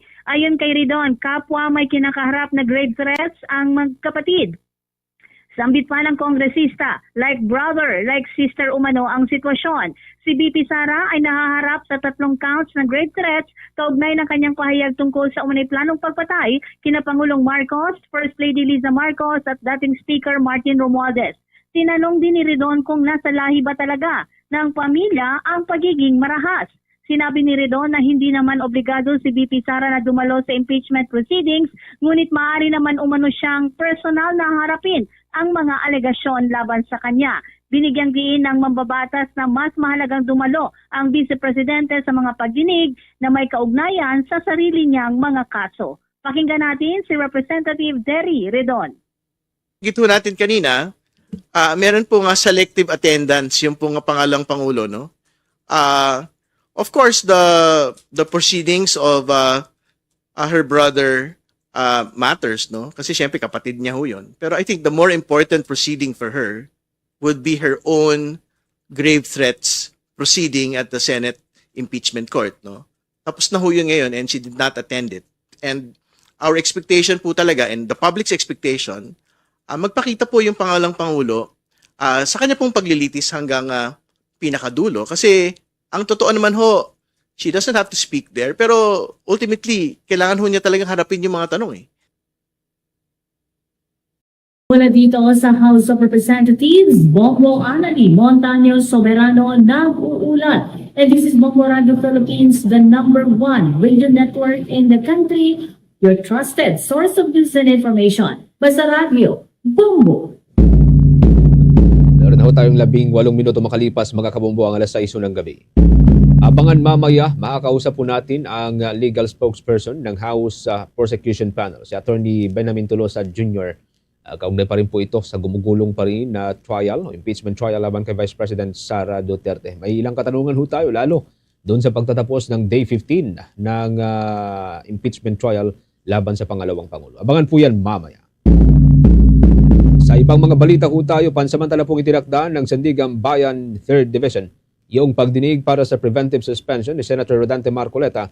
Yan po'y sa araw ng Martes, Agosto 18. Ang unang araw ng bail petition hearing ng Senador para sa kasong plunder ay itinakda naman sa susunod na buwan. Maganap po yan sa Setyembre 3. Inanunsyo ito ni Sandigan Bayan 3rd Division Chairperson Associate Justice Carl Miranda kasabay ng pre-trial proceedings ni Marcoleta at ng kanyang 3 kapwa-akusado sa non-bailable case. Una rito ipinagutos ng Korte noong Hulyo 22 kay Senator Marcoleta. May paliwanag kung bakit hindi siya dapat pansamantalang suspendihin bilang isang senador. Nagsumite naman si Marcoleta ng kanyang manifestation noong Agosto 3 na humihiling na pigilan ang pag-issue ng kanyang preventive suspension. Subalit, wala pang komento rito ang prosecution. Pagdating naman ng bail petition ng naturang senador o nakakulong na senador, kinumpirma ng mahistrado na naghain si Marcoleta at kapwa niya akusado ng kanilang petisyon para makapagpiyansa sana. Maalalang humarap nga si Marcoleta kasama sina dating Representative Mike Defensor, Joseph Espiritu at Aristotle Viray sa kasong plunder kaugnay ng hindi umano pagdedeklara ng 75 million pesos na campaign donations ng naturang senador. Yan po'y noong 2025 elections. Kaugnay din po niyan nakataktang tumestigo ang tatlong witness sa bail hearing ni Senator Marcoleta sa kasong plunder. Kaugnay pa rin po ng umano hindi pagdedeklara ng 75 million pesos na campaign donations. Ito'y matapos ng tanungin ni Associate Justice Carl Miranda ng 3rd Division ng Sandigan Bayan ang prosecution kung ilang testigo ang kanilang ipepresenta sa bail hearing. Yan po'y nakatakda sa Setyembre 3. Inisyal na sinabi ng prosecutors na target nilang ipresenta ang lahat ng 12 testigo na nakalista para sa kanilang trial proper sa bail hearing. Sa huli, binawasan ng prosecutors ang bilang ng kanilang testigong ipepresenta at yan ho'y matapos na pumayag ang kampo ni Marcoleta na mag-stipulate na public official na noon ang senador nang matanggap ang campaign donations. Target naman ay isagawa ang huling araw ng bail hearing kay Marcoleta at tatlo pa sa kanyang kapwa-akusado pagsapit po ng Oktubre 1. Samantala, posibleng madamay ang mga overseas Filipino workers at kanilang pamilya sa lumalalang tensyon sa pagitan po ng Pilipinas at ng China dahil sa West Philippine Sea. Nagbabala ang ilang mga opisyal na maaring lumawak ang pagpapatupad ng immigration at employment rules laban sa mga Pilipino sa China at maging dyan sa may Hong Kong at Macau. Ito ho'y matapos i-anunsyo ng Chinese Foreign Ministry na mahigit 100 Pilipino ang inaresto o pinatawan ng kaukulang aksyon dahil po yan sa umunoy paglabag sa employment at residency rules. Kasabay nito isinailalim din ng Beijing sa sanctions itong si Defense Secretary Gilberto Teodoro Jr. kabilang ng entry ban sa mainland China, Hong Kong o kung hindi man dyan sa may Macau. Ayon sa mga ulat, maaaring magkaroon nito ng epekto sa libo-libong pamilyang Pilipino na umaasa ng kita ng kanilang mga kaanak na nagtatrabaho sa ibang bansa. Kapag nawalan ng trabaho o napapauwi ang mga overseas Filipinos, posibleng maapektuhan ang pambayad sa pagkain, tuition, utang at iba pang gastusin ng kanilang pamilya. Nagkaroon din ng tensyon matapos ang operasyon ng Philippine Authorities sa isang steel plant sa may Misamis Oriental kung saan ilang Chinese nationals ang dinakip dahil yan sa umunoy immigration at labor violations. At iginit po ng Pilipinas na lehitimong law enforcement operation ito habang kinunde na naman ng China.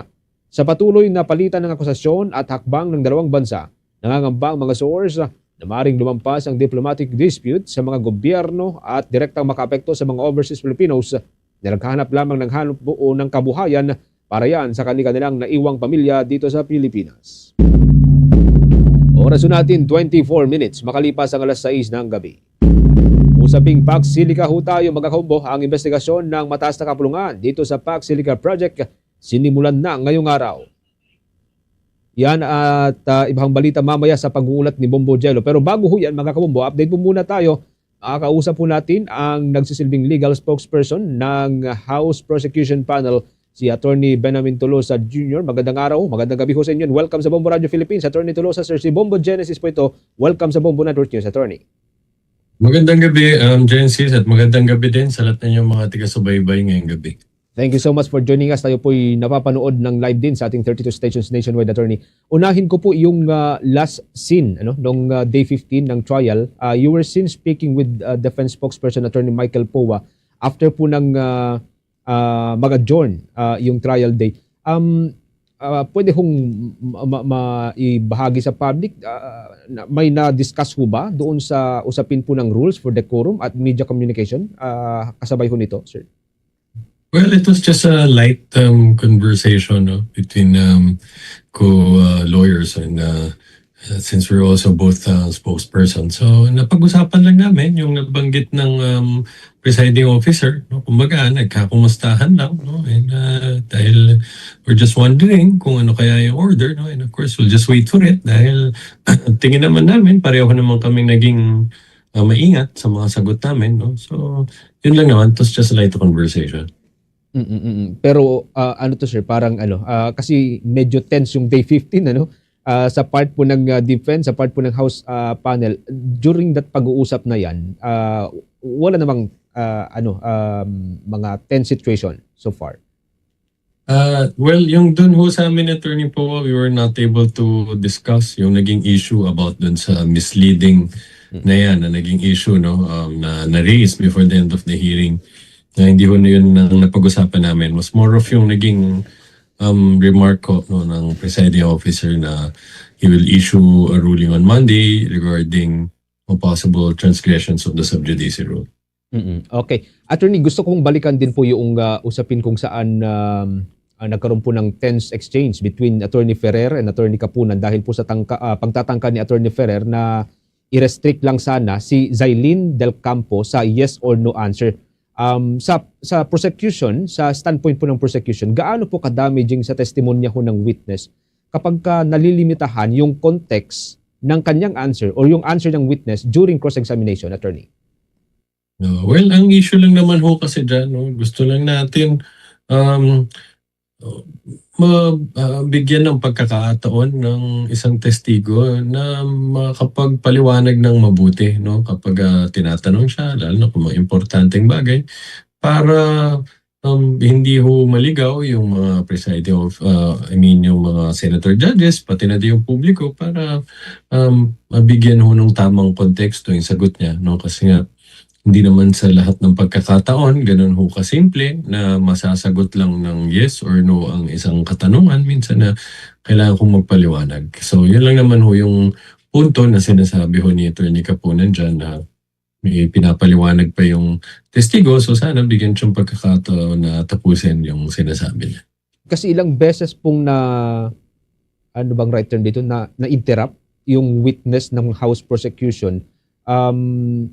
May plano ba ang House panel na questionin ito sa impeachment court, sir? Hindi naman ho, ano naman ho kasi din yan at natural din nangyayari talaga, in fairness to the defense, kapag cross-examination, usual ho talaga ginagawa as much as possible, yung witness, gusto natin answerable ba yes or no yung katanungan, limitahan niya yung sagot niya sa yes or no, at kung meron siyang gustong klaruhin, pwedeng klaruhin niya ng redirect. So in fairness to the defense, common naman talaga na ginagawa yan during cross-examination. Kaya lang, tulad ng nasabi ko kanina, hindi kasi absolute yung rule na yun, lalo na kung ang tanong ay hindi naman siya pwedeng simplihan ang sagot na yes or no lang, Kung yung tanong ay medyo kailangan mag-qualify ng witness, then kailangan i-insist na hayaan siyang bigyan ng pagkakataon na mapaliwanag niya ng mabuting sagot niya. Mag-follow up doon sa nauna ho yung statement kasi you were asked during a press conference after nung day 15, ang nababanggit po niyo doon sa post ni Attorney Ligutan, which was a subject doon sa reklamo nga ng defense team. Sabi ho niyo noon, it falls under reasonable criticism rather than an attack doon sa court. Ang tanong is that saan po natin idodraw yung line between yung karapatan ng isang abogado na mag-offer ng academic public commentary at yung posibleng mag-violate na sa sub-judice rule, Attorney? Yeah, I think first of all, I have to correct that. I think I've been misquoted. I did not say that. Yung context niyan, what I said was with respect to the statements of VP Sara, of the Vice President, regarding yung bending the law na supposedly that has marred the impeachment proceedings. Doon ko yun sinabi na litigants could make fair and reasonable criticisms against the court but never attack its integrity. So yun yung sinabi ko dyan.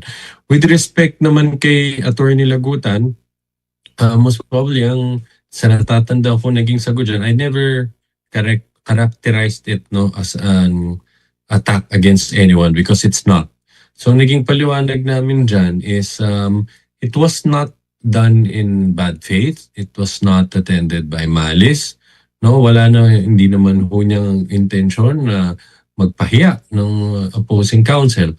At lalong-lalo na, wala naman ho makakapagsabi na mayroong hindi tama sa kanyang sinabi. Because yung post lang niya, it's just a clarification regarding basic rule on evidence, which is misleading questions are never allowed either on direct examination pa yan or cross-examination yan. Hindi yan pwede. No? And ano ho kasi, professor of law kasi yan si Attorney Ligutan, alam din niya, madaming nakasubaybay sa atin na aspiring lawyers, law students, even young lawyers, no? And kahit yung publiko na nakita natin nagkakaroon ng interest, no, sa mga legal technicalities na papanood nila sa hearing na to. So I just found it appropriate, no, to properly guide everyone, no, with respect to that evidentiary rule. Yun nga po, attorney, kasi a few days ago we were able to interview si Attorney Ligutan and sabi niya dahil mataas yung interest ng public, dapat ay tugunan yan sa pamagitan ng malawakang information campaign. Ngayon kapag halimbawa may gag order, dahil nga po rito kung sakasakali, paano ho yung magiging campaign ng House Prosecution Panel or paano yung magiging malawakang information campaign ng House Panel kung sakasakali, attorney? Well, unang-una ho, umaasa kami na hindi naman ho magkakaroon ng complete gag order, no? Kung kailangan ma-remind ang either or both the defense counsels and the prosecution counsels, no? Of course, tatanggapin naman ho natin yan, no? Talagang lalo nating pagigihin at siguraduhin na hindi natin ma-violate sub judice rule. Pero kami ho'y umaasa na sana hindi naman magkaroon ng complete gag order, no? Dahil ang panganib ho kasi dyan, kapag mabubusalan itong mga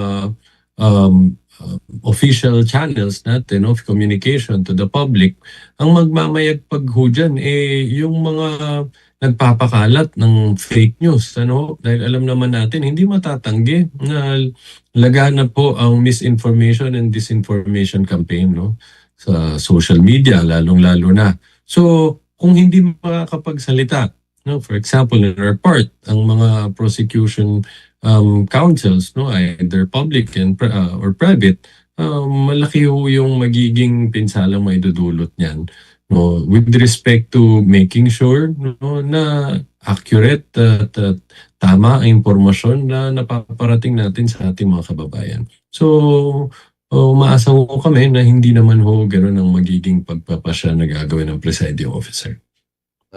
Lalo at hindi ho yata saklaw na ng impeachment court, attorney, ang online posting. So medyo mahirap yung pagkalat or paglabas ng maraming mga fake news. Ngayon, tama po yan. Balikan ko po yung sa nababanggit ni Del Campo about doon sa possibility na magkaroon pa or mag-conduct pa ang Commission on Audit ng fraud audit regarding doon sa confidential expenses ng Office of the Vice President. How does this potential fraud audit impact yung pong timeline ng prosecution at yung strategy ho ninyo sa pagpresenta ng subsequent articles ng impeachment kung sakali na, well, tuluyan nga magsasagawa ng fraud audit, sir? Well, yan naman ho kasi separate naman yung proceedings na gagawin doon, separate yan dito sa mga pagdinig na ginagawa natin dito sa impeachment proceeding. So, hindi namin kailangang hintayin muna na magsimula yan at matapos, no? Pwede na tayong magtuloy-tuloy dito sa proseso na to. Dahil yung usapin ho na fraud audit, kung may makita na fraud audit ang COA, ang ginagawa nila dyan, ibabato nila yan for example sa ombudsman, no? Para ang ombudsman ang magsasampa ng criminal case, for example, no? Ngayon, so yan, ang goal ho niyan, iba, no? Dahil lang tinutuntun doon yung criminal liability, no? Dito naman, sa impeachment proceedings, hindi naman criminal liability yung pinag-uusapan dito. Ang tinutuntun ho natin dito, yung fitness to remain in office, kung karapat-dapat pa rin bang manatili bilang pangalawang pinakamataas na lingkod bayan, no, ng ating bansa, ang Vice Presidente, no? So, to answer that question, ang tinitingnan natin, pinagtaksilan ba niyang bayan, ang tiwala ng bayan na binigay sa kanya nung linuklok siya sa pwesto, no? Nagkaroon ba siya ng mabigat na paglabag, no, sa konstitusyon? So, magkaiba ho, no, yung tinitignan natin dyan at yung magiging kaparusahan. So, pwede naman ho yung tuloy ng independently of each other. No?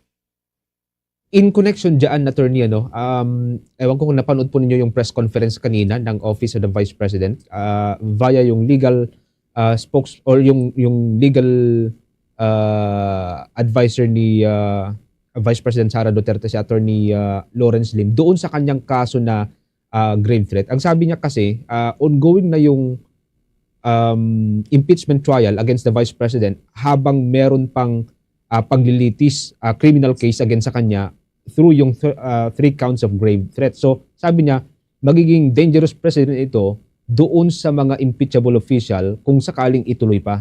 Would you like to comment on that, attorney? Well, yan. Yung ho kasing whether nag-file sila ng understanding ko, nag-file sila ng motion to quash, no?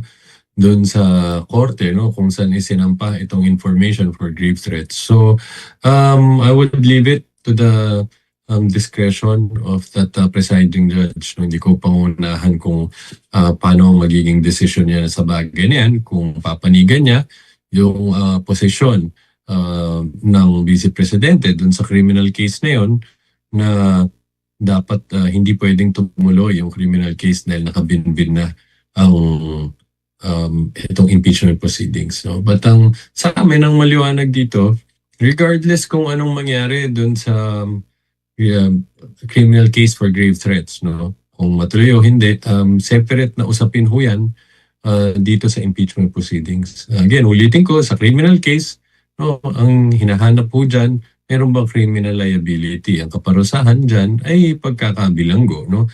At iba din ho yung quantum of evidence na tinatawag, na tinitignan dyan. Sa criminal case, of course, alam natin, kailangan yung conviction ho dyan ma-prove yung guilt beyond reasonable doubt. So, again, sa impeachment proceedings, iba naman ho din dyan, no? Again, ang hinahanap natin dito na tignan yung fitness to remain in office. Hindi, wala akong criminal liability na kaparasahan na maipapataw sa kanya dito sa impeachment proceedings na to. Attorney, again, thank you so much for joining us sa Bombo Radio Philippines. Alam kong medyo pagod ho tayo sa pagpapaintindi na tungkol dito sa impeachment trial. Maraming salamat, attorney. Ingat-ingat po kayo, sir. Maraming salamat din at magandang gabi sa inyo. Magandang gabi ho sa inyo. Ang legal spokesperson ng House Prosecution Panel, mga kabombo, si Attorney Benjamin Tolosa Jr. Dagdagan pa natin ang ating mga balita, pero bago ho yan, oras natin, 22 minutes bago po sumapit, mga kabombo, ang alas 7 ng gabi. Ang Department of Justice, tinitiyak ho na hindi raw mahaharap sa parusang bitay itong si Apollo Kibuloy kapag halimbawang napagbigyan yung kahilingan po ng Estados Unidos na ma-extradite ang naturang pastor. May report dyan si Bombo Gran Hilario. Inihayag ng Department of Justice na kanilang sesiguraduhin na hindi maharap sa parusang bitay sa Amerika si Pastor Apollo Kibuloy. Ayon kay Chief State Counsel Dennis Arbinchana, titiyakin ng kagurana na hindi mapapatawan ng capital penalty o death penalty si Kibuloy sa hukuman ng dayuhang bansa. Ito anyay kung sakaling maresolba ang kaso ng pastor at tuluyang mahatulang may sala o guilty sa Korte ng Estados Unidos. Isa din sa kanilang mga sinusuri ay kung ang parusang pagkakakulong ay aabot na 1 taon o higit pa sa oras na mahatulang guilty si Pastor Kibuloy. We have to also ensure and validate that the imprisonment that these respondents will face if and when convicted in the United States is at least 1 year and up. We also would have to check na hindi pa prescribed yung offense under the US legal system. And lastly, we have to also make sure that that capital punishment or death penalty will not be imposed should they be found guilty for the offenses that they are being prosecuted or sought for. Sa kasalukuyan ay isinasailalim na sa pag-aaral ng Department of Justice ang extradition request ipinadala ng Estados Unidos para kay Pastor Apollo Kibuloy. Layon daw dito na masuring maigi ang pagiging naaayon ng kahilingan sa Philippine-United States Extradition Treaty at sinusunod na Philippine Extradition Law.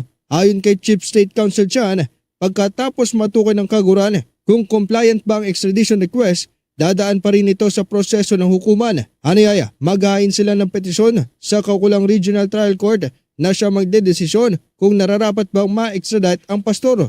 Yes, that is part of due process.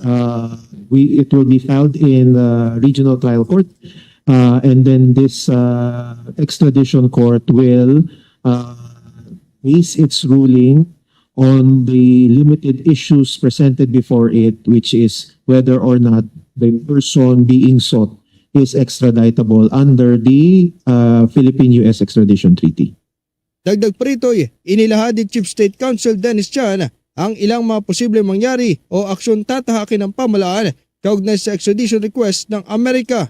So the extradition treaty with the United States provides for such a situation where the person or persons to be extradited are also facing criminal charges here in the Philippines. So the state here has the option of whether to, one, proceed with the filing of the petition for extradition and then let it play out in court, or two, to defer any action on filing the petition and wait for the local cases to reach its conclusion. So that is provided for under Article 11 of the Extradition Treaty with the United States. Si Pastor Kibuloy ay naharap sa kasong qualified human trafficking, child abuse at sexual abuse, habang sa Estados Unidos naman mga kasong sex trafficking at sex trafficking ng mga menor de edad. Ito si Bombo Gran Hilario and this is Bombo Radio Philippines, the #1 radio network in the country. Your trusted source of news and information. Basta Radio Bombo! Mula dyan sa may Justice Department, dako tayo dyan sa may bahagi po ng Senado, mga kabubo sa mataas na kapulungan. Sinimulan na po ng mataas na kapulungan ang investigasyon sa Pax Silica Project. Yan at ibang mga balita sa pag-uulat ni Bombo Angelo Aganan. Bombo Genesis, sinimulan na ngayong araw ng Senate Committee on Environment ang pagdinig sa kontrobersyal na Pax Silica Project matapos na maghain ng resolusyon ng ilang mga senador na humihiling ng investigasyon ukol sa implementasyon ng proyekto. Sa pagdinig, nilinaw ni Dr. Ciferano S. Rodolfo, Undersecretary ng Department of Trade and Industry at Managing Head ng Philippine Board of Investment, na ang Pax Silica ay isang partnership at ang proyektong itatayo sa Capas Tarlac ay isang manufacturing hub at hindi isang data center. Pagpapaliwanag ni Rodolfo, ang target ng itatayong Advanced Manufacturing Hub ay gumawa ng mga produktong ginagamit sa pagpapatakbo ng isang AI ecosystem at ang pagsisiguro ng sapat na supply nito. At iginiit na hindi umano mababaliwala ang soberanya ng bansa sa pagtatayo ng mga proyektong ito sapagkat batas pa rin ng Pilipinas ang masusunod.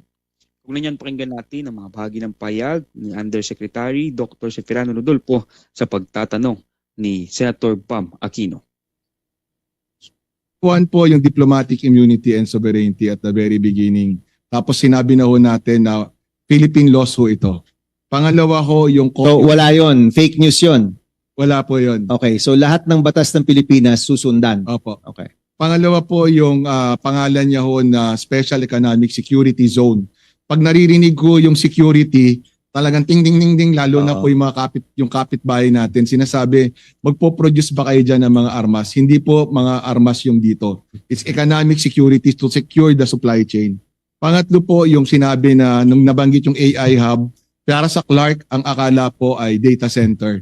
Hindi po, it will be the components that go into the data center. So manufacturing po ito? Manufacturing po. Yung dun sa Clark. Okay, so yun yung main.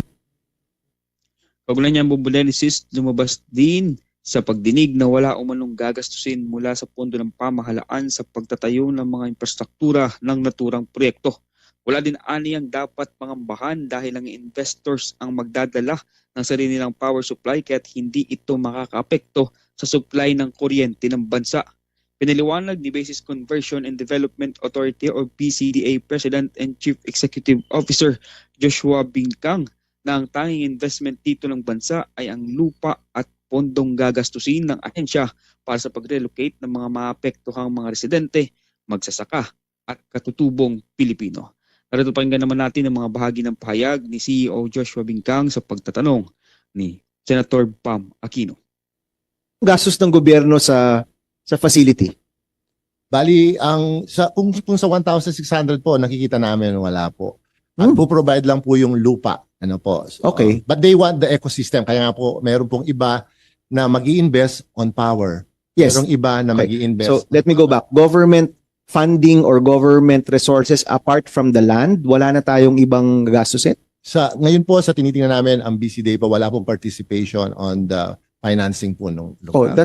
that's also new to me, no, na wala tayo. So if ever support siya sa mga current na nandoon na residents, farmers, IPs, that will come from BCDA probably. Yun po yung pondo namin to address po yung social concerns ng area naman. Ngunit sa kabila ng mga paliwanag at paglilinaw na ito, Bombo Genesis, lumabas din sa pagdinig ang mga hindi akmang datos ng mga ahensya sa mga apektadong residente, magsasaka at katutubong Pilipino sa mahigit 1,600 na hektaryang lupa na pagtatayuan ng naturang proyekto. Tinatayang nasa humigit kumulang 2,000 na individual sa 1,600 hectares ang maapektuhan, kabilang dito ang 1,000 mga katutubong Pilipino at ang 580 na ektarya namang pinagsasakahan ng mga residente sa lugar. Dahil rito, humingi si Senator Bam Aquino ng malinaw at konkretong plano sa mga ahensya ng gobyerno sa pag-iimplementa ng paksilika upang maprotektahan at maibigay sa mga apektadong Pilipino ang tulong na kanilang kinakailangan. Binigyan din ni Aquino na siya ang mag-handle ng pondo ng Department of Trade and Industry at BCDA sa paparating na 2027 National Budget Hearing, kaya't nais aniyang makitaan ng progreso ang pagtulong ng mga ahensya sa mga maapektuhan na proyekto sa susunod na pagdinig ng Senado. Narito pakinggan natin ang mga bahagi ng pahayag ni Senator Bam Aquino. So maganda po siguro na in the next hearing, meron ng talagang plano. May dialogue na nangyari, may agreements na nangyari, at may commitment, no? Dito po sa mga IP, at of course dapat si Mayor po nandoon, no, during these commitments. Alam po, kailangan po talagang maghanap ng solusyon po dito. Now, Chairman, gusto ko lang pong banggitin, I already have the go signal from Senator Ejercito. Ako po yung mag-handle ng budget ng DTI at ng BCDA. So wala ho silang choice, magkikita-kita ho talaga tayo ulit, no? Siguro po by September. Pag panahon na po ng budget, magkikita tayo. At siguro po kung merong programa para po sa kanila, nasa budget nyo rin po yan.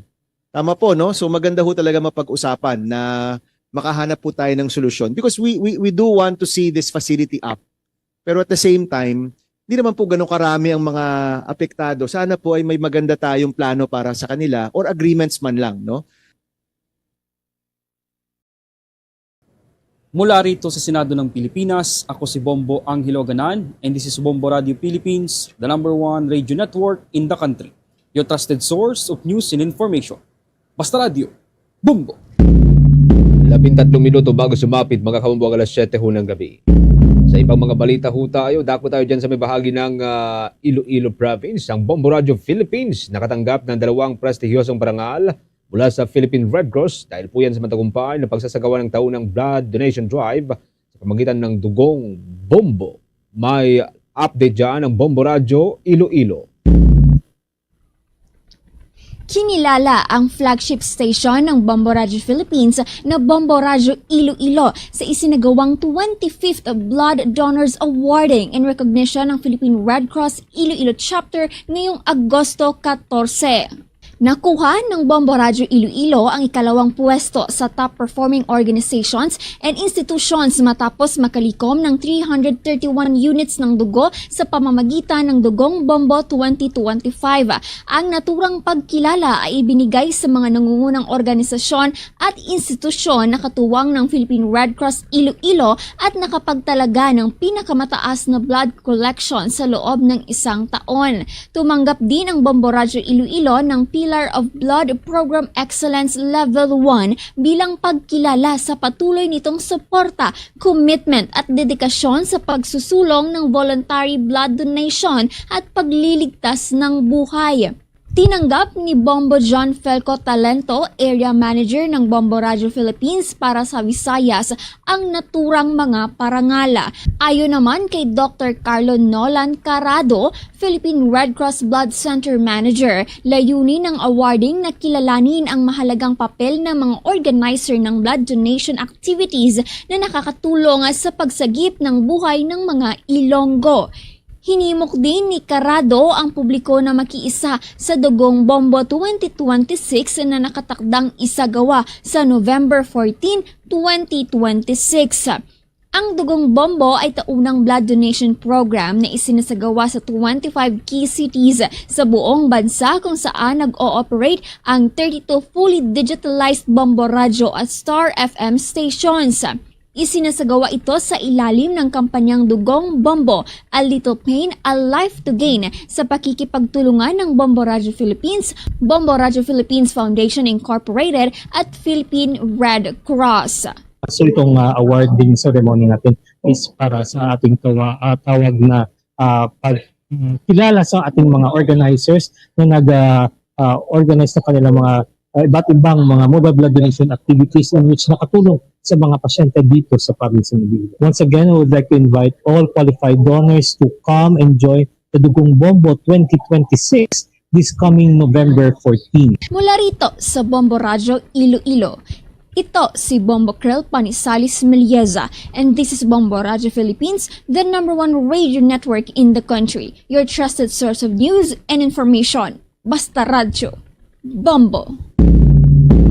Usaping impeachment trial pa rin po tayo mga kakombo. Ito manong asal at kinikilos ng mga abogado sa magkabilang panig sa nagpapatuloy pa rin pong trial laban kay Vice President Sara Duterte. Mailalarawan umano bilang bahagi ng kanilang legal strategy. Ayon po yan sa isang legal expert. May update dyan si Bombo Cindy Graida.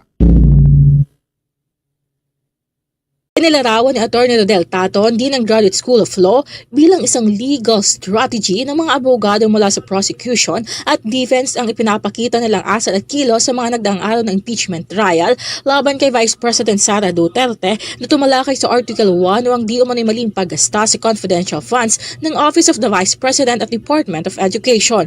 Kaugnay nito, naging usap-usapan ang mainit na paghaharap ni Atty. Lorna Capunan at Atty. Christine Ferrer, sinabayan pa ng online post ni Atty. Virgil Ligutan bilang pagsalungat sa pahayag ni Ferrer ukol sa umano'y pagpapahintulot sa misleading questions sa nagdaang pagdinig. Binigyang diin ni Tato na bagamat may kanya-kanyang diskarte ang mga abogado sa paghawak ng kaso, mahalagang panatilihin pa rin ang respeto sa isa't isa bilang kapwa officers of the court at iwasan ang pagtataas ng boses sa loob ng hukuman. Kaugnay niyan, pakinggan natin ang naging pahayag ni Atty. Rodel Taton. We have to give utmost respect sa ating mga kalaban, kahit kalaban man sila, no? And because it's a court proceeding, we always have to give the other party that respect that they deserve, no? And under the circumstances. And I think the manifestations are well taken, and I think it should be also reminding all the lawyers appearing before the impeachment court that we are being heard, no? And being watched by the public. Iginit din niya na marapat na iwasan o limitahan ang pag-post ng anumang pansariling posisyon online bilang pagpapakita ng paggalang at respeto sa integridad ng impeachment court pati na rin sa kabilang panig. Dagdag niya, bukas sa publiko ang mga pahayag sa internet at maaaring maging mitya ng panibagong tensyon kaya't kinakailangan maging higit na maingat. Kaugnay niyan, pakinggan natin muli ang naging pahayag ni Atty. Rodel Taton. If the televised hearing is not yet enough, so ano pa ba ang gusto natin unless we really wanted clout and more clout, no, na we'll be making use of that in the social media, no. But I also cannot prevent, like me, if I have a commentary, sometimes I cannot also prevent myself from putting that on social media because I think we all are entitled to our own opinions and interpretation of what's happening. And after all, if others na hindi nga nakapag-aral, hindi nakaintindi, may komentaryo, ano pa kaya ang mga mas may nakakaalam, no? So I think it's also has to be viewed in a balanced part, no? Kasi pero pag ikaw po ay nag-a-appear sa korte, as much as possible you really have to limit this kinds of postings, commentaries and all that out of respect not only to the court but also to the opposing counsel. Panawagan niya sa mga kapwa niya abogado na mahigpit na isalang-alang at sundin ang mga umiiral na rules and regulations ng impeachment court habang nagpapatuloy ang pagdinig laban kay Duterte. Para sa Bombo Network News, ito si Bombo Cindy Graida, and this is Bombo Radio Philippines, the #1 radio network in the country, your trusted source of news and information. Basta Radyo, Bombo! Sa kaugnay pa rin pong development mga kaumbo, ang paggamit ng confidential funds sa surveillance at security ng Vice President or Office of the Vice President, kinukwestiyon po ngayon ito ng House Prosecution Panel. May exclusive report dyan ng Bombo Radio Cagayan de Oro. Kinuwestiyon ni House Prosecution Panel spokesperson at Lanao del Sur 1st District Representative Zia Alonto Adyong ang paggamit ng confidential funds na lumalabas na ginastos bago pa ito opisyal na ma-release para ma-reimburse. Ayon kay Adyong, batay sa testimonya, mas nakatuon ang mga aktibidad sa surveillance at pagprotekta sa mismong Vice Presidente sa halip na pangkalahatang kapakanan ng bansa. Dahil dito itinanong ng kinatawan kung ano ba ang naging tunay na pakinabang ng buong bansa mula sa nasabing paggasta ng seguridad ng Vice Presidente. We found out that these activities are actually done prior to the release of the confidential funds. If we follow their logic and if we follow their argument, ang one explanation that we can gather from that is that gi-reimburse ang confidential funds, no? And if you go back to the testimony, it's more on surveillance and protecting the Vice President herself. So ang question, what did the country and what did the whole country what did the whole country got from securing surveillance when it comes to the Vice President visiting certain areas? Mula Bombo Radio Cagayan de Oro, Bombo and Caleste. And this is Bombo Radio Philippines, the #1 radio network in the country. Your trusted source of news and information. Basta Radio, Bombo! Bombo Foreign Exchange Update is brought to you by Quinbank Business Banking. Sa pagtatapos po ng trading, ngayon pong linggong ito mga kaumbo, ngayon po ay araw po ng Biyernes, at huling araw po ng trading ngayong linggong ito. Ang isang US dollar ay katumbas na po ngayon ng 61 pesos and 45 centavos. Ang isang Hong Kong dollar katumbas na po ng 7 pesos and 81 centavos. Ang isang Singaporean dollar katumbas ng 47 pesos and 88 centavos. Ang isang Saudi Arabian rial katumbas ng 16 pesos and 33 centavos. Ang isang euro katumbas ng 70 pesos and 67 centavos. Batay po yan sa datos ng Bangko Sentral ng Pilipinas at ng Bankers Association of the Philippines. Tuloy-tuloy lamang po sa pagsubaybay sa ating 32 stations nationwide. Mga kabombo Caster Nation, pagkatapos ng Bombo Network News, pwede po ninyong balikan ang mga programa ho ng ating provincial station. 32 fully digitalized AM at FM stations nationwide po yan mga kabombo. So pwede po ninyong i-follow ang ating po mga social media pages. Bawat provincial station, meron pong sariling social media pages na pwede po ninyong i-follow, i-like. Pwede rin po kayong mag-subscribe. Sa Visayas area, nariyan po ang Bombo Radio Iloilo at Star FM Iloilo sa mga kababayan po natin dyan sa may Iloilo Province at mga katabing probinsya. Ang Bombo Radio Bacolod at Star FM Bacolod dyan sa may Negros area. Ang Bombo Radio Cebu at Star FM Cebu dyan sa may probinsya ng Cebu at mga katabing probinsya. Ang Bombo Radio Rojas at Star FM Rojas dyan sa may probinsya po ng Capiz at dyan sa may bahagi ng Aklan. Nariyan ang Bombo Radio Calibo sa may Leyte area ang Bombo Radio Tacloban.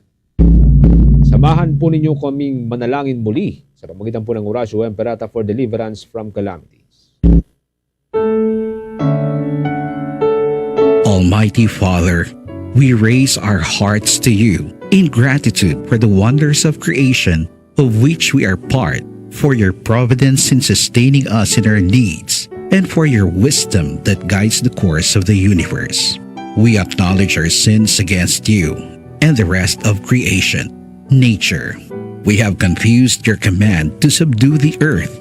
The environment is made to suffer our wrongdoing, and now we reap the harvest of our abuse and indifference. Global warming is upon us. Typhoons, floods, volcanic eruption, and other natural calamities occur in increasing number and intensity. We turn to you, our loving Father, and beg forgiveness for our sins. We ask that we, our loved ones, and our hard-earned possessions be spared from the threat of calamities, natural and man-made. We beseech you to inspire us all to grow into responsible stewards of your creation and generous neighbors to those in need. Amen.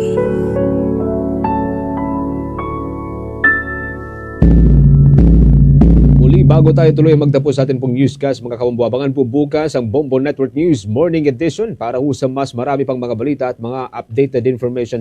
Magsisimula po yan, ganap na alas 7 ho ng umaga hanggang alas 8 ng umaga. At yan na rin po ang kalipunan ng ating balitaan para sa Bombo Network News Evening Edition, ang back-to-back winner sa Catholic Mass Media Awards bilang Best News Program. Mula rito sa News Center Makati, this is Bombo Radio Philippines, the #1 radio network in the country, your trusted source of news and information, Basta Radio. Bombo!